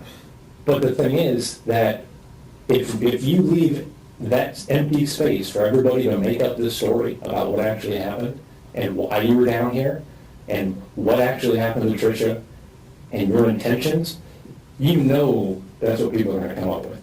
And you know that's what everyone's going to say. So you need to take the opportunity now to set everybody straight. Faced with a barrage of questions, the suspect continued to insist that he had never harmed Trisha. However, investigators rejected that explanation and stated that they had reason to believe he was with Trisha at the time she was injured. For them, the most important question was no longer who was present at the scene, but what actually happened inside the house before events led to their tragic outcome. To tell us what actually happened in the house. And if I sit here and tell you that she attacked me, that's just another different story that you're just going to be like, well, it's 5 different stories he's telling now.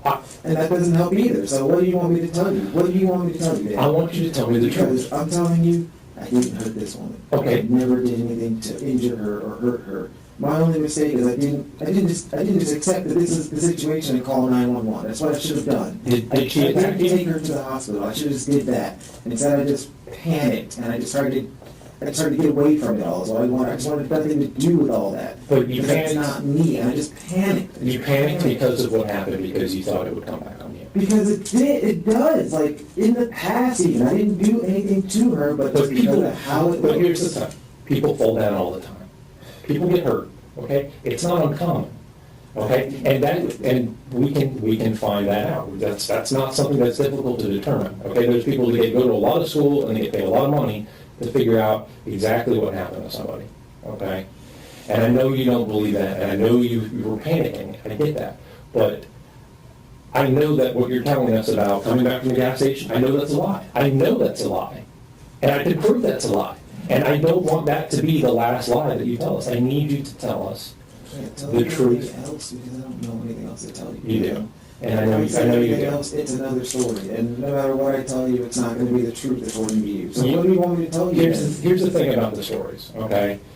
Every time you tell us some version of what happened, it gets closer to the truth. And I appreciate that because And you, then I say, oh yeah, she attacked me. You come back in here like, okay, so you attacked her. Like, no, that's not what I said. So then you're just going to have me going down this rabbit hole of different stories now. I don't want that either. like I told you, okay? I can prove one thing, okay? I can prove that you were at the house with Trisha when she was injured. I can prove that. So the question lies with you as to, you're the only one who was there with her. Like I said, you're the only person who can tell us what happened. So this is your opportunity to tell us what happened in the house before you left. Because that's when I know she was injured, and I can prove that. What I need to know is what happened in the house. Because I know what you're telling me is a lie, and I can prove that. But if you stick with that story and I can prove that it's a lie, everyone's going to assume the worst. Then you assume the words. If I sit here and say, yeah, we argued, she attacked me, then they're just going to assume, okay, you being the bigger, stronger person, you hit her, or you did something to her, or you in some way hurt her, and I I never, ever would do I'm that. not asking I you- certainly I'm not didn't come asking down you to here make with up a some story. murder bag. I didn't come down here with some dubious plan. See, I didn't. Exactly. I'm not that kind of person. And that's what I'm saying, is that you're not that type of person. But by continuing to lie to us about what happened and when it happened, you're opening that door for everyone to assume it, and you know everyone's gonna assume it. They already I do. don't. They I don't assume assume that. before If this I one. thought that was the case, I wouldn't be in here talking to you right now. Because if I thought you had this murder bag and you came down here with the express intent to kill Trisha, I'd be like, you know what? Never. There's no sense in talking to this guy. He's a psychopath, No. and he's not worth anybody's But time. that's why you're divorced. But I'm not going to murder the woman. But I'm not going to. that's why I want to come in here and talk to you and try to give you the opportunity to set the record straight and tell us the truth about what happened with Trisha. Because I know what you're telling us right now is a lie. And I don't want you to be stuck in this lie. Because once I write it in my report, it's done. This is what Stephen told us, and that's it. But I can prove that's not true. That's not how I want to end this report. Because everybody wants to know what happened to Trisha. If Trisha had an accident, if Trisha came at you and she fell, She clearly had an accident. I didn't do anything So- to her. I'm so what- telling you I didn't do so anything. what happened? I never hurt her. I didn't push her. I didn't shove her. I didn't do anything to that woman. so to hurt her. what happened? I didn't do anything. I'm not saying you did anything. But I'm that's asking, not- that's not the question I'm asking. The question is, what happened? Because, like I said, I know you were in the house when it happened. I know you were there. I can prove that you were there. And if you don't tell me the truth about what happened now, then you're going to have to forever live with the fact that you lied about it, and then it's going to come out in court that we know he was in the house and he's lying about it, and that looks awful. That looks like you knew exactly what you were doing, that you need to cover this up because what you did was so horrible that nobody would understand. And I don't think that's the case. I don't think that's the case at all. Then why even go with that? If you know that's not the case, I'm why not do saying that to I'm me? not saying that's what I think. I'm telling you, you know that's what everybody else is going to think. You know that once this thing gets on CNN and Fox News, they're going to put your mugshot up there, Regardless of what I and you say. leave that void. You leave that void where they can tell whatever story they want. They're going to tell Because the you're gonna- story regardless of what I tell them, Not- man. It doesn't The matter news, what the I news, say. the news is not going to lie about something. Yeah, they will. They won't, because they can get in big trouble. If we have evidence that you said that she attacked you and that it was an accident or something like that, whatever the narrative is that you tell us, and we can say, you know what, this is the closest thing that we can get to the truth. We believe this to be the closest thing to the truth, because you can never find the absolute truth. It's very, very difficult, okay? But the thing is that if we're sitting here and we can know that you're lying to us, that leaves this giant gaping hole where anybody can put whatever they want in that. Because a lie is a lie, it's not the truth. If we know, well, that's not the truth, what goes there? What fills in that spot? I don't think you did. I don't think you did. I didn't have a murder bag. I don't think you did. I don't know anything but about this you know, nonsense. I don't know. you know it looks like that. It And looked bad from looks the get-go. That's bad. why I panicked from That's the get-go, because why- it looked so bad. But you need to take this opportunity to tell me the truth, because I don't want you to have to live with the fact that you lied to us about this whole gas thing As it is, and coming back and talking. There's no point. There is a point. There is a point, because this is a huge difference. Because someday in the not too distant future, you're gonna not don't worry about the media. Don't worry about what your friends and family are gonna think. Don't worry about all this That's stuff. really not. You're gonna have a jury That's my deciding your and I feel fate. like no matter what I tell you, it's not going to make No. a difference with them. It's gonna make If a I sit huge here and difference. Tell you another story of we had an argument and fought, then they're going to be like, well, what happened to the other 2-3 stories he told? Why wasn't this what story? Because you were scared. And I I'm scared. understand you're scared. Now, I was scared then. I'm scared now. You've been scared throughout this entire thing. Your actions look like somebody who's planned this and look like somebody came down here and murdered you. But I can see they're actually the That's what it actions looks like, of and someone that's who not was what I scared. do. But you need to explain to them that you didn't just come home and you saw that she fell down and you got scared. That doesn't make sense to a jury. Regardless. They're not going to buy this. They're not going to believe you. Anything I tell I don't, and They're not going to buy anything. They're gonna believe the truth. Because They're gonna all of believe the truth. All of it from the get-go was just just unbelievable, man. All of it from the get-go was one of those, like, I'm living a nightmare. I'm living some shitty Lifetime movie special is what I'm living, and it's bullshit, because I would never hurt that woman. I would never... So tell us what actually happened in the house. No. What actually happened in the house. The only way that we're going to be able to move forward from this is for you to because I'm telling you, I'm being straight up with you. I'm being honest with you, okay? I've done this investigation. I have all this forensic evidence, okay? We have a bunch of people who have gone through all of this forensic evidence, and we can see what you're telling us the truth about and what you're not telling us the truth about. And I can tell you right now, the biggest glaring lie is that I know that you're lying about that she was already on the ground when you came home. I know that's not true. I know that's not true, and I can prove that in a court of law to be not true. So you have to take this opportunity. I'm giving you this huge clue. Hey, you need to tell us what actually happened here. Because if I can prove that you're lying, now you're going to leave it in the hands of a jury of a bunch of people who have been watching the news about what they talk about you, and then you're going to let them decide and fill in that hole about what happened to Trisha. You think they're just going to say, oh yeah, she must have just fallen down and bumped her head. You think that's what they're going to think? No. No, because you're not telling them what actually happened. You're not telling me what actually happened. I just feel like if I do, then it's just another story. It's just another story of what happened. It's another version of what happened. Everything is a story. Everybody has their own. It goes into like the docket file of, well, we can't believe a word this guy said now because you lied at the beginning, you lied in the middle, and now you're probably still lying in the end. No, because we need to understand, because I don't want to leave you here hanging out here with this lie, this glaring lie that I know is not the truth. Because if you take this opportunity to talk to me, I will listen to you. I will listen. I will believe your truth. It doesn't matter if you believe me. It does. No, it doesn't. Who do you think writes this report? Who do you think has to file all this stuff to the state attorney? I understand. Myself, the other detectives. We have to listen to you. That's my job. Mind made up No. about me. In the final moments of this portion of the interrogation, investigators continue to employ psychological tactics, stressing that admitting the truth would be better than allowing others to speculate about what had happened. They argued that the gaps in the suspect's account were creating opportunities for the worst possible theories to take shape.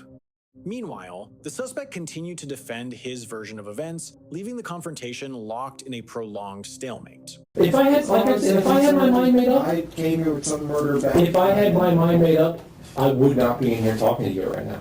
Because I don't believe, I talked to you earlier. We had a good conversation about the Air Force and all the cool stuff that you've done, the cool places you've been. Yeah. You're a good guy. Okay? I think you're a nice guy. I don't think you're this cold-blooded murderer. Right, Okay? But you're not giving us the opportunity to tell the story that actually happened. I know you do. I know you do. Don't plan this nonsense. But with Trisha, things always go sideways with her. You try to do the right thing with her, and then she's off cheating on you with some other dude. You try to do the right thing with her, and then she's pushing your buttons up against the wall with this key thing, and she gets you in trouble. Then next thing I know, I saw that she's talking to your commanding officer's wife or something about you being with this girlfriend. I saw all this stuff. She's always pushing your buttons. She's always just trying to do the and right you are thing. trying to do the right thing. Try to be a good person. And then here it is. You're trying to be a good person. And it's still not working. And she comes in, and here she comes.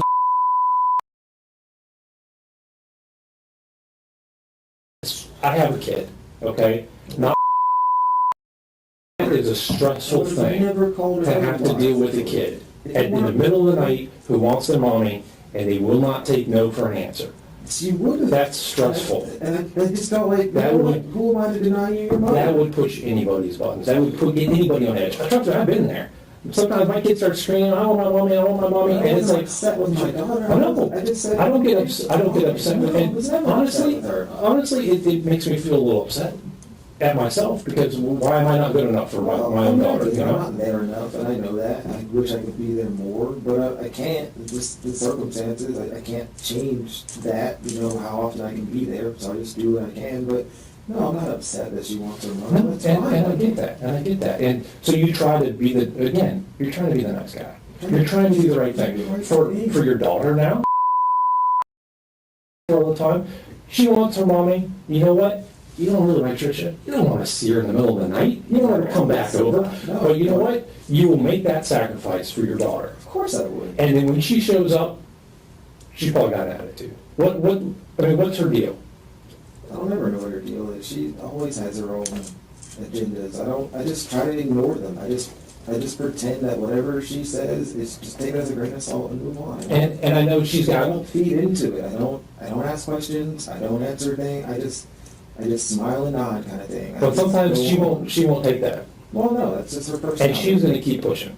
Because she's got to end the conversation. She's got to get to some resolution. And I let her. And she's going to keep prodding and poking about whatever the stupid thing is that she's upset about. Okay? And I get that. Okay? We all understand that. We've all been there. Okay? So, and I understand how the kind of the atmosphere of that night. And I can't blame you, okay, for panicking after all of this. It was just a panic. It was Okay. panic. But you I got, didn't know what but was the right thing to Stephen, do. but I want to tell you right now, okay? You need some guidance sometimes, you weren't sure what to do, I can tell you right now, the right thing to do is to tell us what actually happened. It is, it's going to help you enormously.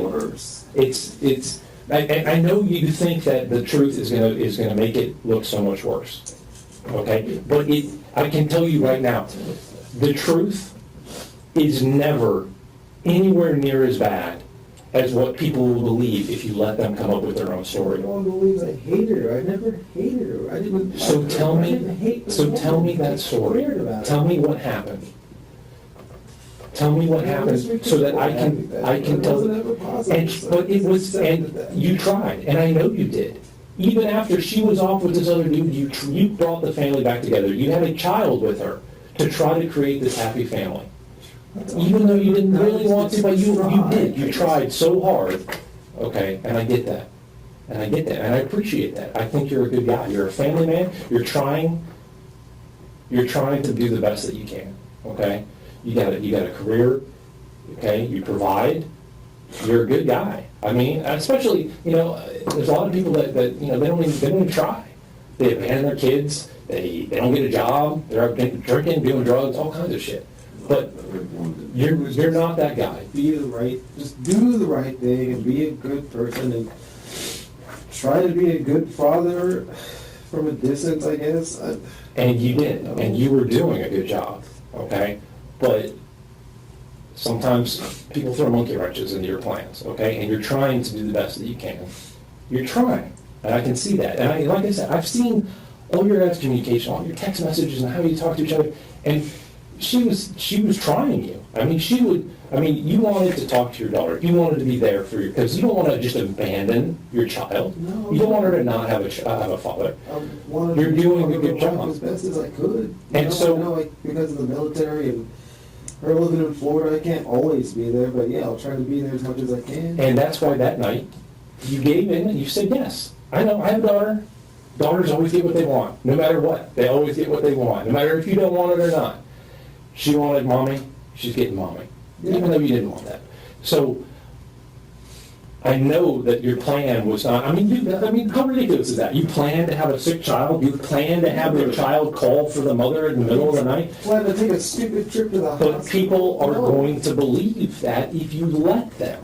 They're going to How do you believe. plan that? How do you So, plan for your child to be sick in the middle of the night? so I know you think that the truth is going to sound worse, but you know it's not. You know it's not going to sound worse. You know it can't be worse than this narrative that people are creating about you. It's only That people are already saying everything this. else already. I've already told too many different freaking versions. You It doesn't- told versions because you panicked. You were scared. People can understand that. Scared. People can understand that. But at a certain point, you have to realize, because you're afraid I'm going to You're afraid that you're going to get prison for caught, you're going to trying get do the right blamed, thing. you're going to get in trouble. But I can tell you right now, we're there, Just wanted to We're there. my life.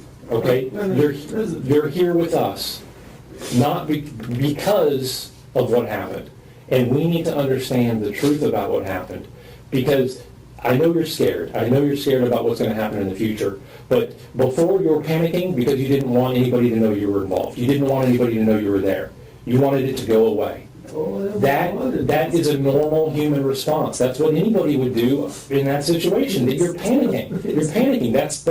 It's a reasonable thought process that people can understand. But what we can't get past is you continuing to lie about what happened. And I can't let you continue to lie about what happened. I need you to tell me the truth about what happened. I know you were there. I want to give you the opportunity to tell me what happened.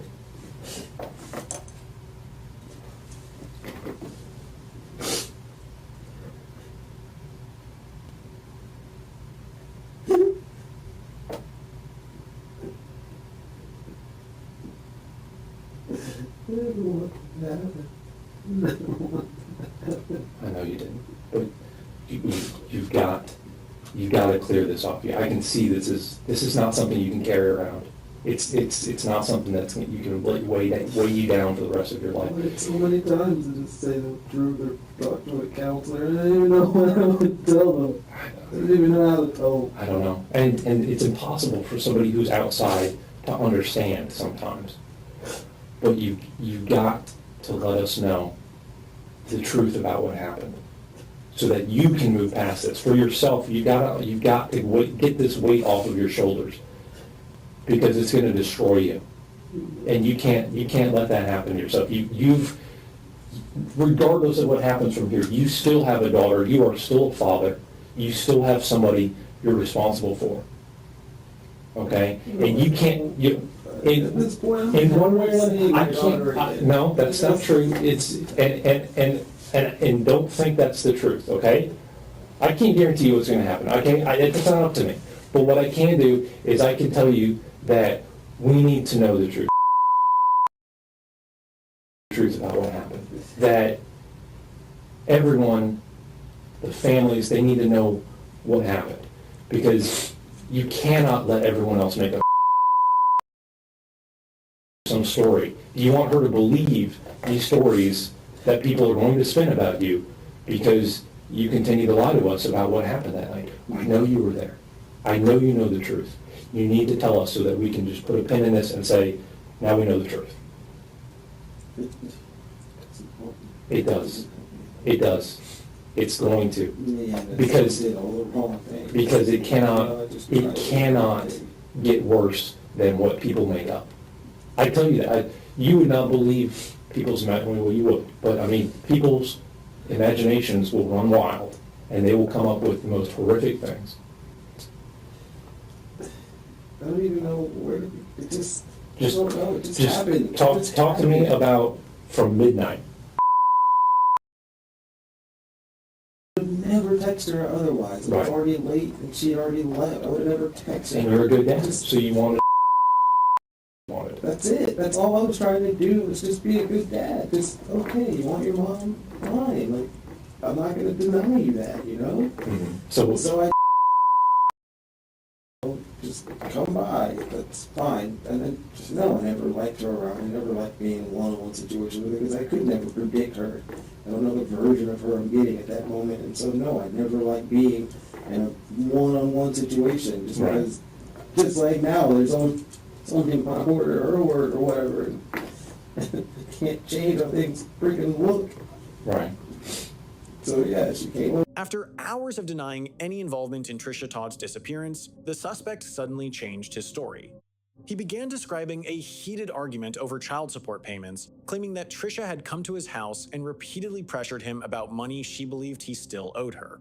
Talking about nonsense and bringing up child support and just more stupid stuff that I just, for the most part, tried to ignore. And then, yeah, there was a mix-up with the check, but that's not my fault because you told me this was your address. So, yeah, that's where I mailed it to. And then she's telling me that's not the mailing address. It's just what I'm like, that's not my fault. If you told me you moved, I did the responsible thing, and I made sure the check was going to go wherever you moved to if you're not at your mom's house. And then she's just going on and on and on. Now I owe her more money and back child support. And I'm just sitting here like, then I'll fix it. I'll send you another. I'll do something, but I don't have the money now. So just give me some time, like, because that money, since you didn't get it on time, is already spent. I spent it to come here, and now I need a little more time to get it to you. And now she's talking about how she's going to go to court and all this other stuff, and it's my fault. And I'm just like, this isn't even my fault. Like, you told me you moved, so I adjusted it. Like, just calm down. Like, this isn't even that serious. This is an easily rectifiable. Why are you getting all out of hand about this, you know? Right. And yeah, I know I didn't go through the court to pay child support, but every time I tried, it was just, she just stonewalled me. It's like, I don't want to do that because I paid money to send you money, which is stupid.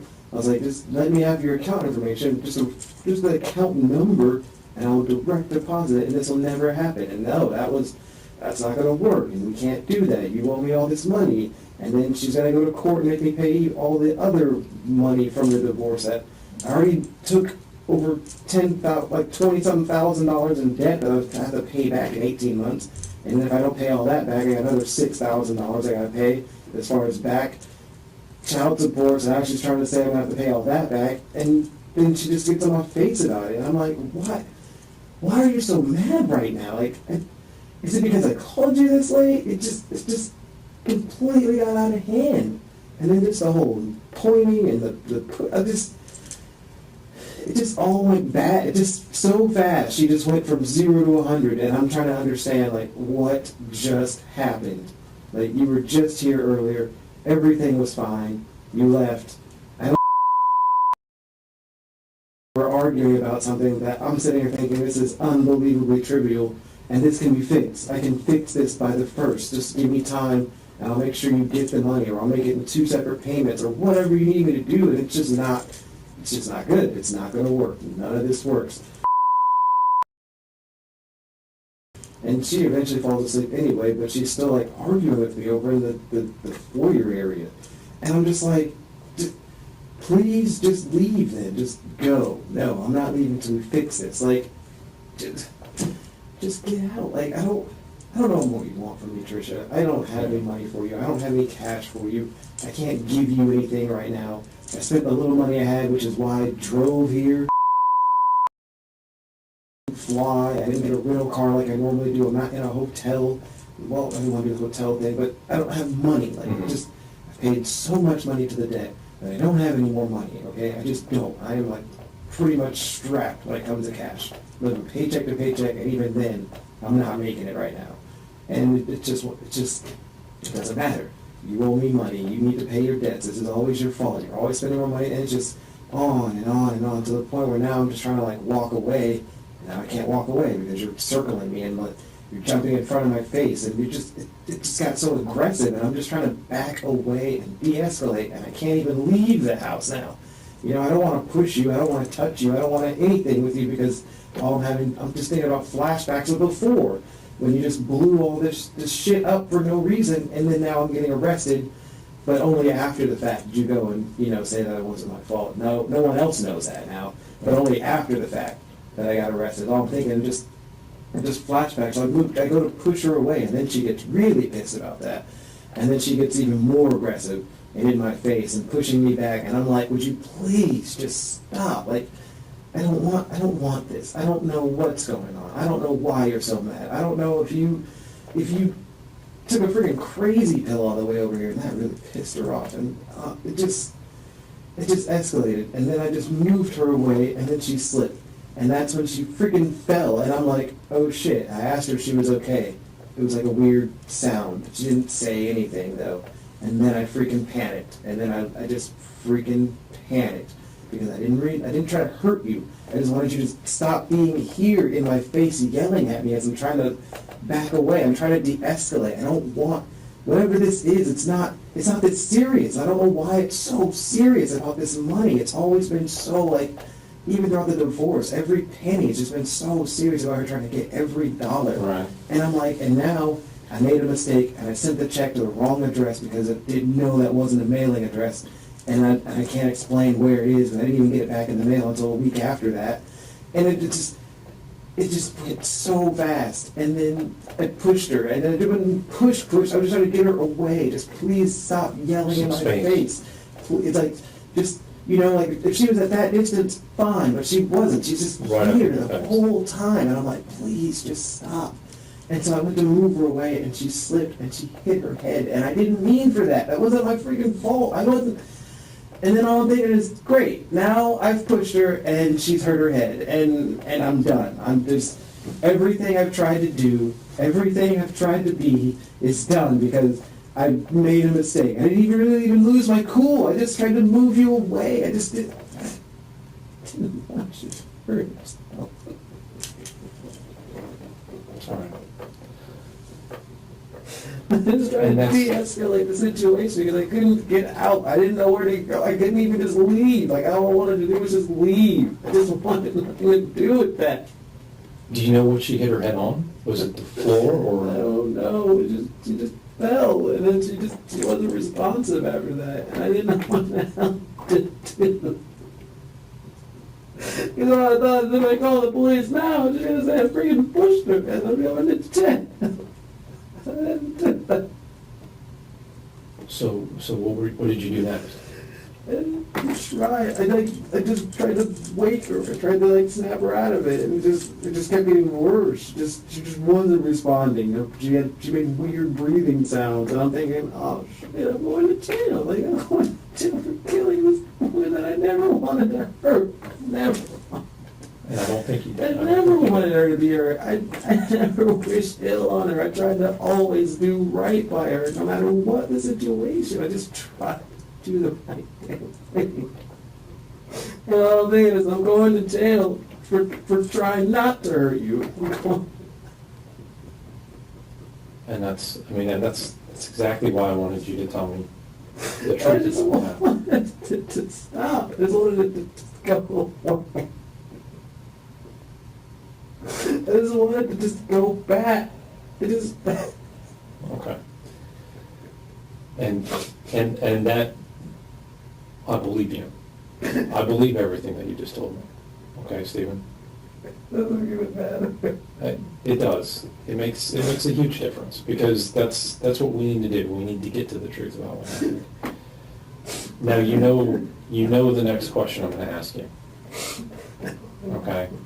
And I know you don't want to, but we need to know where Trisha is. I don't know, and I I really know. don't have a freaking clue where that was. I But- just panicked, and I just drove. And I know- And I know I you went were- through 1,000,001 scenarios in my head of what to do, and none of them were good. All of them just ended bad. And Okay, I didn't pay attention to anything. I just drove, and as I drove, I didn't read any signs. I just drove, and I just tried to think of how to fix it, and I couldn't fix it. It was just bad all around, and I'm just like, no matter what, I'm screwed. Like, I am screwed no matter what. I can't go back. I can't go to the hospital now. If I do, how does that look? I don't even know what to do at this point. I'm just freaking out because I just didn't want any of this. I didn't want anything to do with any of that. I just wanted to be a good dad. I get it. I understand.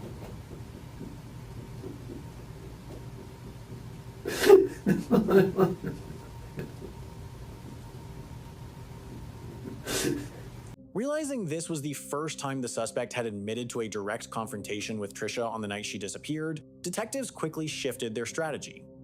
Rather than accusing him, they attempted to build rapport, repeatedly emphasizing that accidents can happen when situations spiral out of control. All right. And Stephen, I want to help you do the best you can from here. Okay? And I know shit happens. It does. It does. It happens to good people. Okay? It doesn't make you a bad person. I don't know where she is, and I can't take her to where she But is, and I'm still screwed because We got to try to I can't remember. remember that. I don't know where that was. Okay. It was just a random place. I have no idea where I Well, was. let me just try to understand through the rest of the evening. Okay? The first that you said you went through several scenarios. I just started to figure out what I was going to do. I didn't know what to do. I just panicked. The first Just scenario. Fear and panic is all I had. Just panic and sheer fear because this is not what I didn't know what to wanted do. with my life. I just tried so hard to do so good and to fix the shit that was wrong, and it was a uphill battle, but I was fixing it. It was getting fixed. My life was getting better. I had moved on. I had my job. I had my career. I was happy with my girlfriend. Everything was fine. Everything was so fine, so good. And it's a horrible, horrible accident that sometimes these types of things happen, and they happen to good people. And we got to try to get through to do the best that we can from here. Okay? Well, let me just understand the rest of the night. So you told us your first idea was to go take her in the car to her house, right? Take her home and just. But then you saw what, Joshua was there? I just saw a vehicle. I didn't know whose vehicle that was. I just didn't know what to do, so I just kept Okay. driving. I just Well, kept going. is that when you went back because it was out of gas or low on gas? Yeah, I didn't know where to go after that, and I Okay. didn't know what to do, and I should have just called the police then, I guess. But even then, I was like, well, now I've already left, so now what does this look like? Right, and it just snowballed. It just got so out of control so fast, that no matter what I thought to do, it just made it worse. So try to help me, and I want to try to help you think through this. You went back, you got the gas, and then you put the gas in the car, okay? You went out of the neighborhood. Where did you go Nowhere when you to left? go. You I just- went south, just you drove. turned right, I right? just turned the right, Okay. and then it was just We- drove trying to think of what to do and where I know- to go and I know. how to make it right, and then everything was wrong. Everything at that point was wrong. And But I even here's the tried to- thing, Stephen. I know you don't think you remember, but I know you remember. If we can work through this, I think you can figure this out, okay? I don't know So where that just stupid place just is. work with me for a minute, okay? So you went, do you know where Bridge Road is, right? The main road. Yeah, it Okay. goes to the beach. When you got to the Bridge Road that goes to the beach to the left, right? Yes. Did you turn right or did you go straight? I'm pretty sure it turned right, but everything I saw out there doesn't look like anything. I don't remember anything that I saw out there. I just remember it was. Do you remember going under a bridge? I don't know. I just spaced and I just drove and I just tried to think and clear my head and figure it out and what now, and then I just realized that I'm screwed. Like, I'm just Okay. done. There's nothing I can. I'm just going to prison. Like, screw So- it. I'm going to prison no matter what I do at this point. And it just So you drove for a while, right? couldn't explain it. And I get that, that's a lot to think about. That's a lot to carry around with you, okay? And this has got to have been tough for you these last couple weeks. I wanted to tell, but I don't know how to tell it, and it's already so And that's- far past. No, So far it's past. never too late. It's never too late, okay? And that's why I wanted to give you this opportunity, because I want you to tell us the truth. I want you to have that opportunity. I didn't hurt her. But- I didn't. and- I never. Here's what I need. I didn't give her some We have murder plan. so many people are looking for her and want to know where she is. Okay. Will you continue to work with us to try to figure out where she is? You won't? No. I know you don't think you know, but I need you to give us an honest effort to try to remember. It just was just dark, and it was a dirt road. So you drove for a while. It was just dark. And Let, it was a let, dirt road. hold on, Steve, let me just talk through this a little bit, okay? So you drove for a while you were thinking. Did you turn anywhere? Dad, for a moment, I just spaced. I just saw road and I just drove. I didn't want to think. I didn't want anything. It just was just zoned out. Okay. Just nothing. Just Okay, because so you don't remember, just sheer fear and panic, and I just don't know what I should do or. okay, when you get to the end of that dirt road, you turn down a dirt road somewhere, right? Okay, I know you remember this part, okay. When you get there, what do you see around you? Just stuff. Just Was it- grass and trees and just nothing. Was it like a Just- forest? I don't know. It's just Was it like a dark. swamp? I couldn't tell you how thick or how far it went. I just Was got to it the a point where I farmland? Stopped, and then I just got out, and then I didn't know what to do. I knew wherever I was at was way too far to walk, most likely, because I don't even know where the heck I am. Right. And it's just dark, and I can't see anything out there. I know there's shrubbery or trees. I don't know how far that goes. I don't know Could you what it even is. see, could you see the main road from where you were at all? No, I don't Okay. even, it was so dark the other direction. How I don't long, even know. how the long car do you think you passed. were off the main road? I just Okay. I just wanted, You said before that you changed your clothes in a little building. it's Where not was that? in the building. It was, there's some little thing near where I parked your car. I just changed. Near put her on house? More clothes behind it. Near her house or near where you left Trisha? Her house. I drove back and then I just, You changed after you drove back? because I didn't know what else to do, and I just, like, well, the bag has clothes, I can just put more clothes on, and I didn't Okay. know what to do. And Steven, okay, here's the next thing that I need to understand. When you got to where Trisha ended up, where did you put her? Okay, I laid her down. Okay. Under mounting psychological pressure, the suspect continued offering a new version of events. He claimed that while trying to push Trisha away to end the argument, she slipped, struck her head on the ground, and became unresponsive. According to his account, he never intended to harm her and simply panicked after the incident occurred. I took her out of the car, and I just laid her down. Was she in water? No, she was on the ground. Was there water anywhere nearby? I don't think so. I didn't hear water. I don't, just. We know how a lot of them have like the little ravines and canals and stuff that run along them. You didn't see anything like that? I didn't notice any of that. It's Okay. just, I just remember it was Did really she- dark, and I just took her out, and she just looked peaceful and sweet, like what I remember her. You know, the way I would like to remember her. I don't ever talk bad about her. Not like love, but I care about her. You had a life Like, with this person. I was married 11 years to her. Yeah. Of course I still care And you about her. created a And- life with and this I- person. You're always going to have some peace together. I get that. I get that. No matter what else happens, the money and all that other stuff. Just didn't want. And that's why we need to She just looked peaceful. we need She to do looked everything that we can sweet, and to I bring just- her home now. I know what happened. I know, and that's done. It's in the past, and that's what I want. And I told you in the beginning, I want to talk about the future with you. We're done talking about the past. We know what happened in the past. We need to get beyond that. We need to find her. We need to bring her home. I don't know. I honestly, after all this time, every day I sat home thinking, the day they're gonna come knocking on my door. There's no way they're not gonna find her.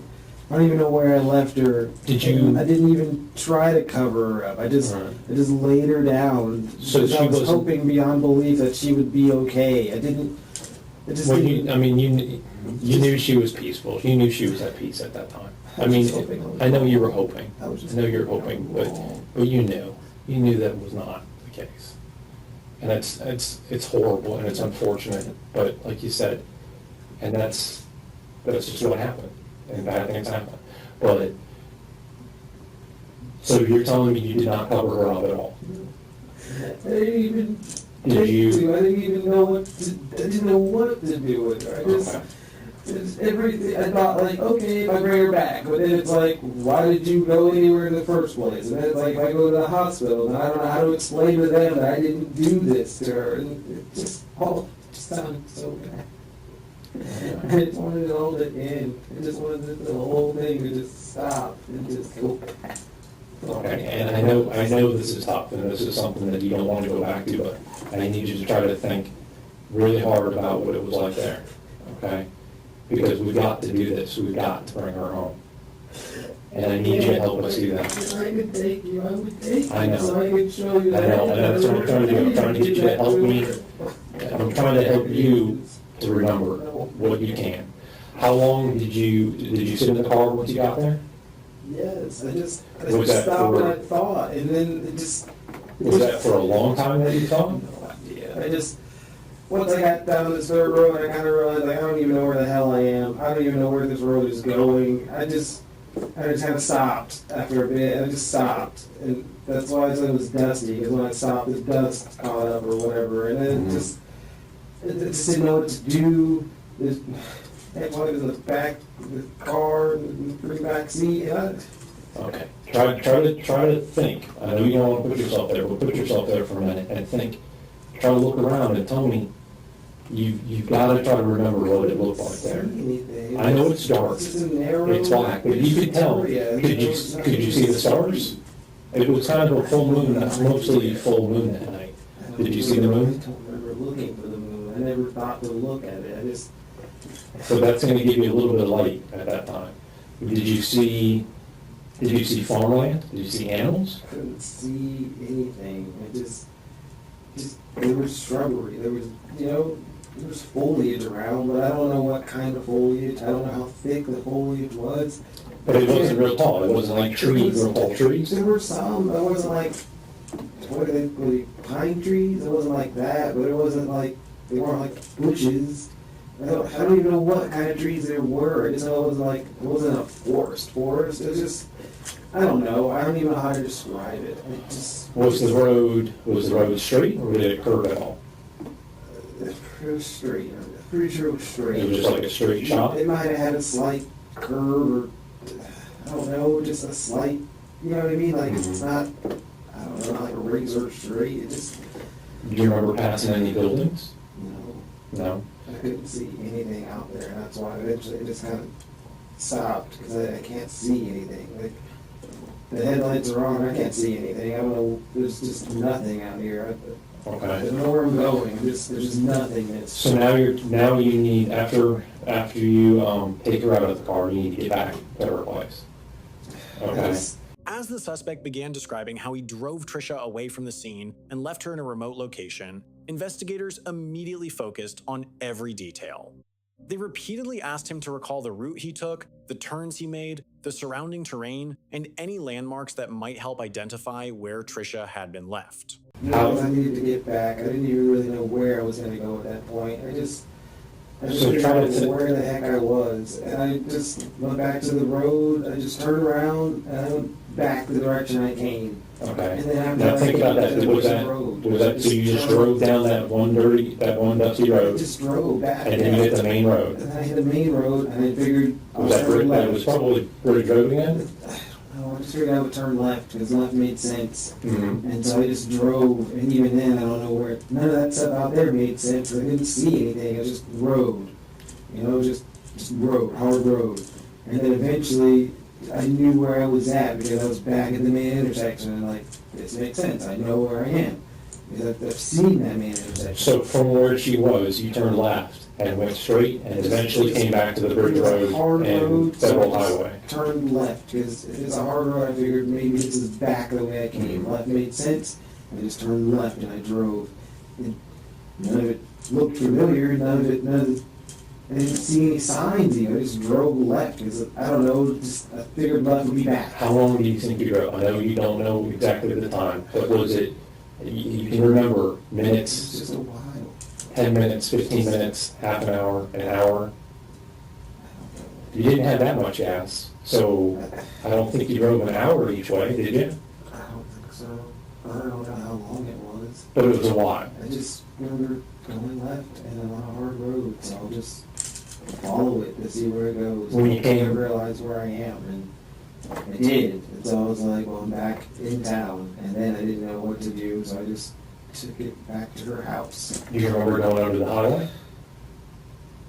I go over that highway. There's a bridge over it. At Bridge Road, there's I'm pretty sure it's under, everybody sits under that bridge.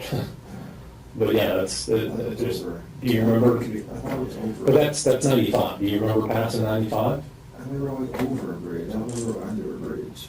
There was an over, but I don't remember there being under. And I don't You remember going over a bridge though? We were over, yes. I think there's a railroad bridge that you go over. I don't know, I just drove. Just wanted to end the night. I just wanted the whole night to stop. How far past that bridge that you went over, do you remember? Did you go a long ways past that? The whole night felt like an eternity, honestly. But you drove for a while? I mean, just try to remember as best you can. Did you drove for a while after you went over that bridge? Yeah, I don't know how far. It just felt far. I don't, the worst distance. Oh my gosh, it was a terrible day. Okay. Distance. Is there anything else you can remember about where you were at when you left her?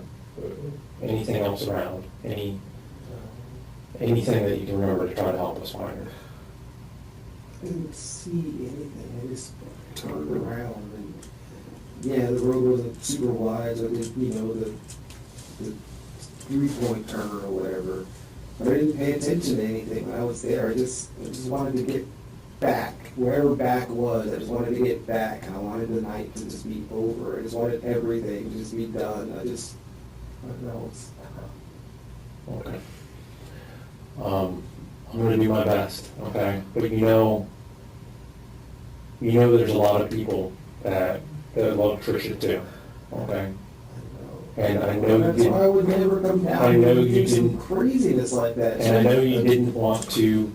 I know you didn't want to take her from them. I know that wasn't your No, I would intention. never do that. And my But- daughter needs her mother. But the thing is that's a result of the In the final stage of the interrogation, detectives shifted their focus to the suspect's emotions and conscience. They reminded him of Trisha's family, friends, and community who were desperately searching for her and encouraged him to write an apology letter if he truly felt remorse for what had happened.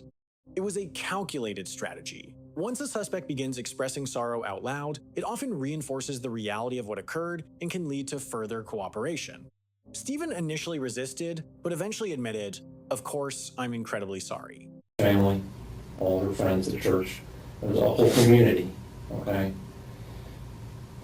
I'd like to give you the opportunity now to write an apology and try to get that off of yourself. I have no idea what I would say. The truth, because the truth is what? That you didn't mean for this to happen, but it did.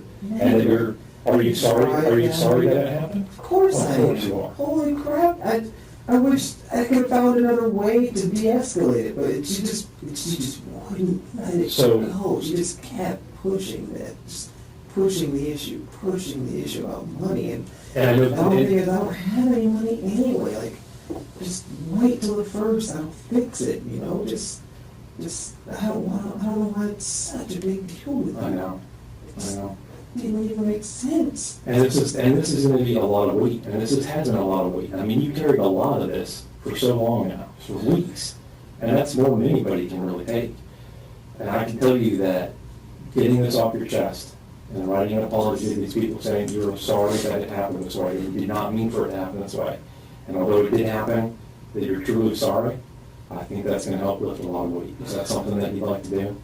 I don't feel like a sorry means anything It- to anybody. you'd be surprised. What's the point of a sorry? You'd be surprised. People want to know that. Of course, I'm freaking sorry. I didn't. I'll get you, I'm going to step out for now, I'll get you some paper, okay? And you can think about it if you want to do that real quick, okay? I'll be right back.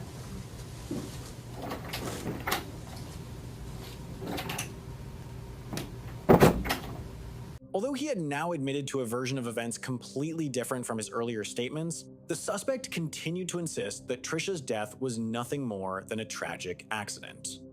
However, for investigators, these admissions did not close the case. They only raised more questions about what truly happened on the night Trisha Todd disappeared. In the murder case of Trisha Todd in Florida, her ex-husband, Stephen Williams, ultimately agreed to a plea deal in exchange for leading investigators to the location of her remains. Under the agreement, Williams pleaded guilty to second-degree murder and was sentenced to 35 years in the Florida state prison system. He also received an additional concurrent 5-year sentence for child neglect related to the case. Thank you for watching today's video. We'll see you again in the next one.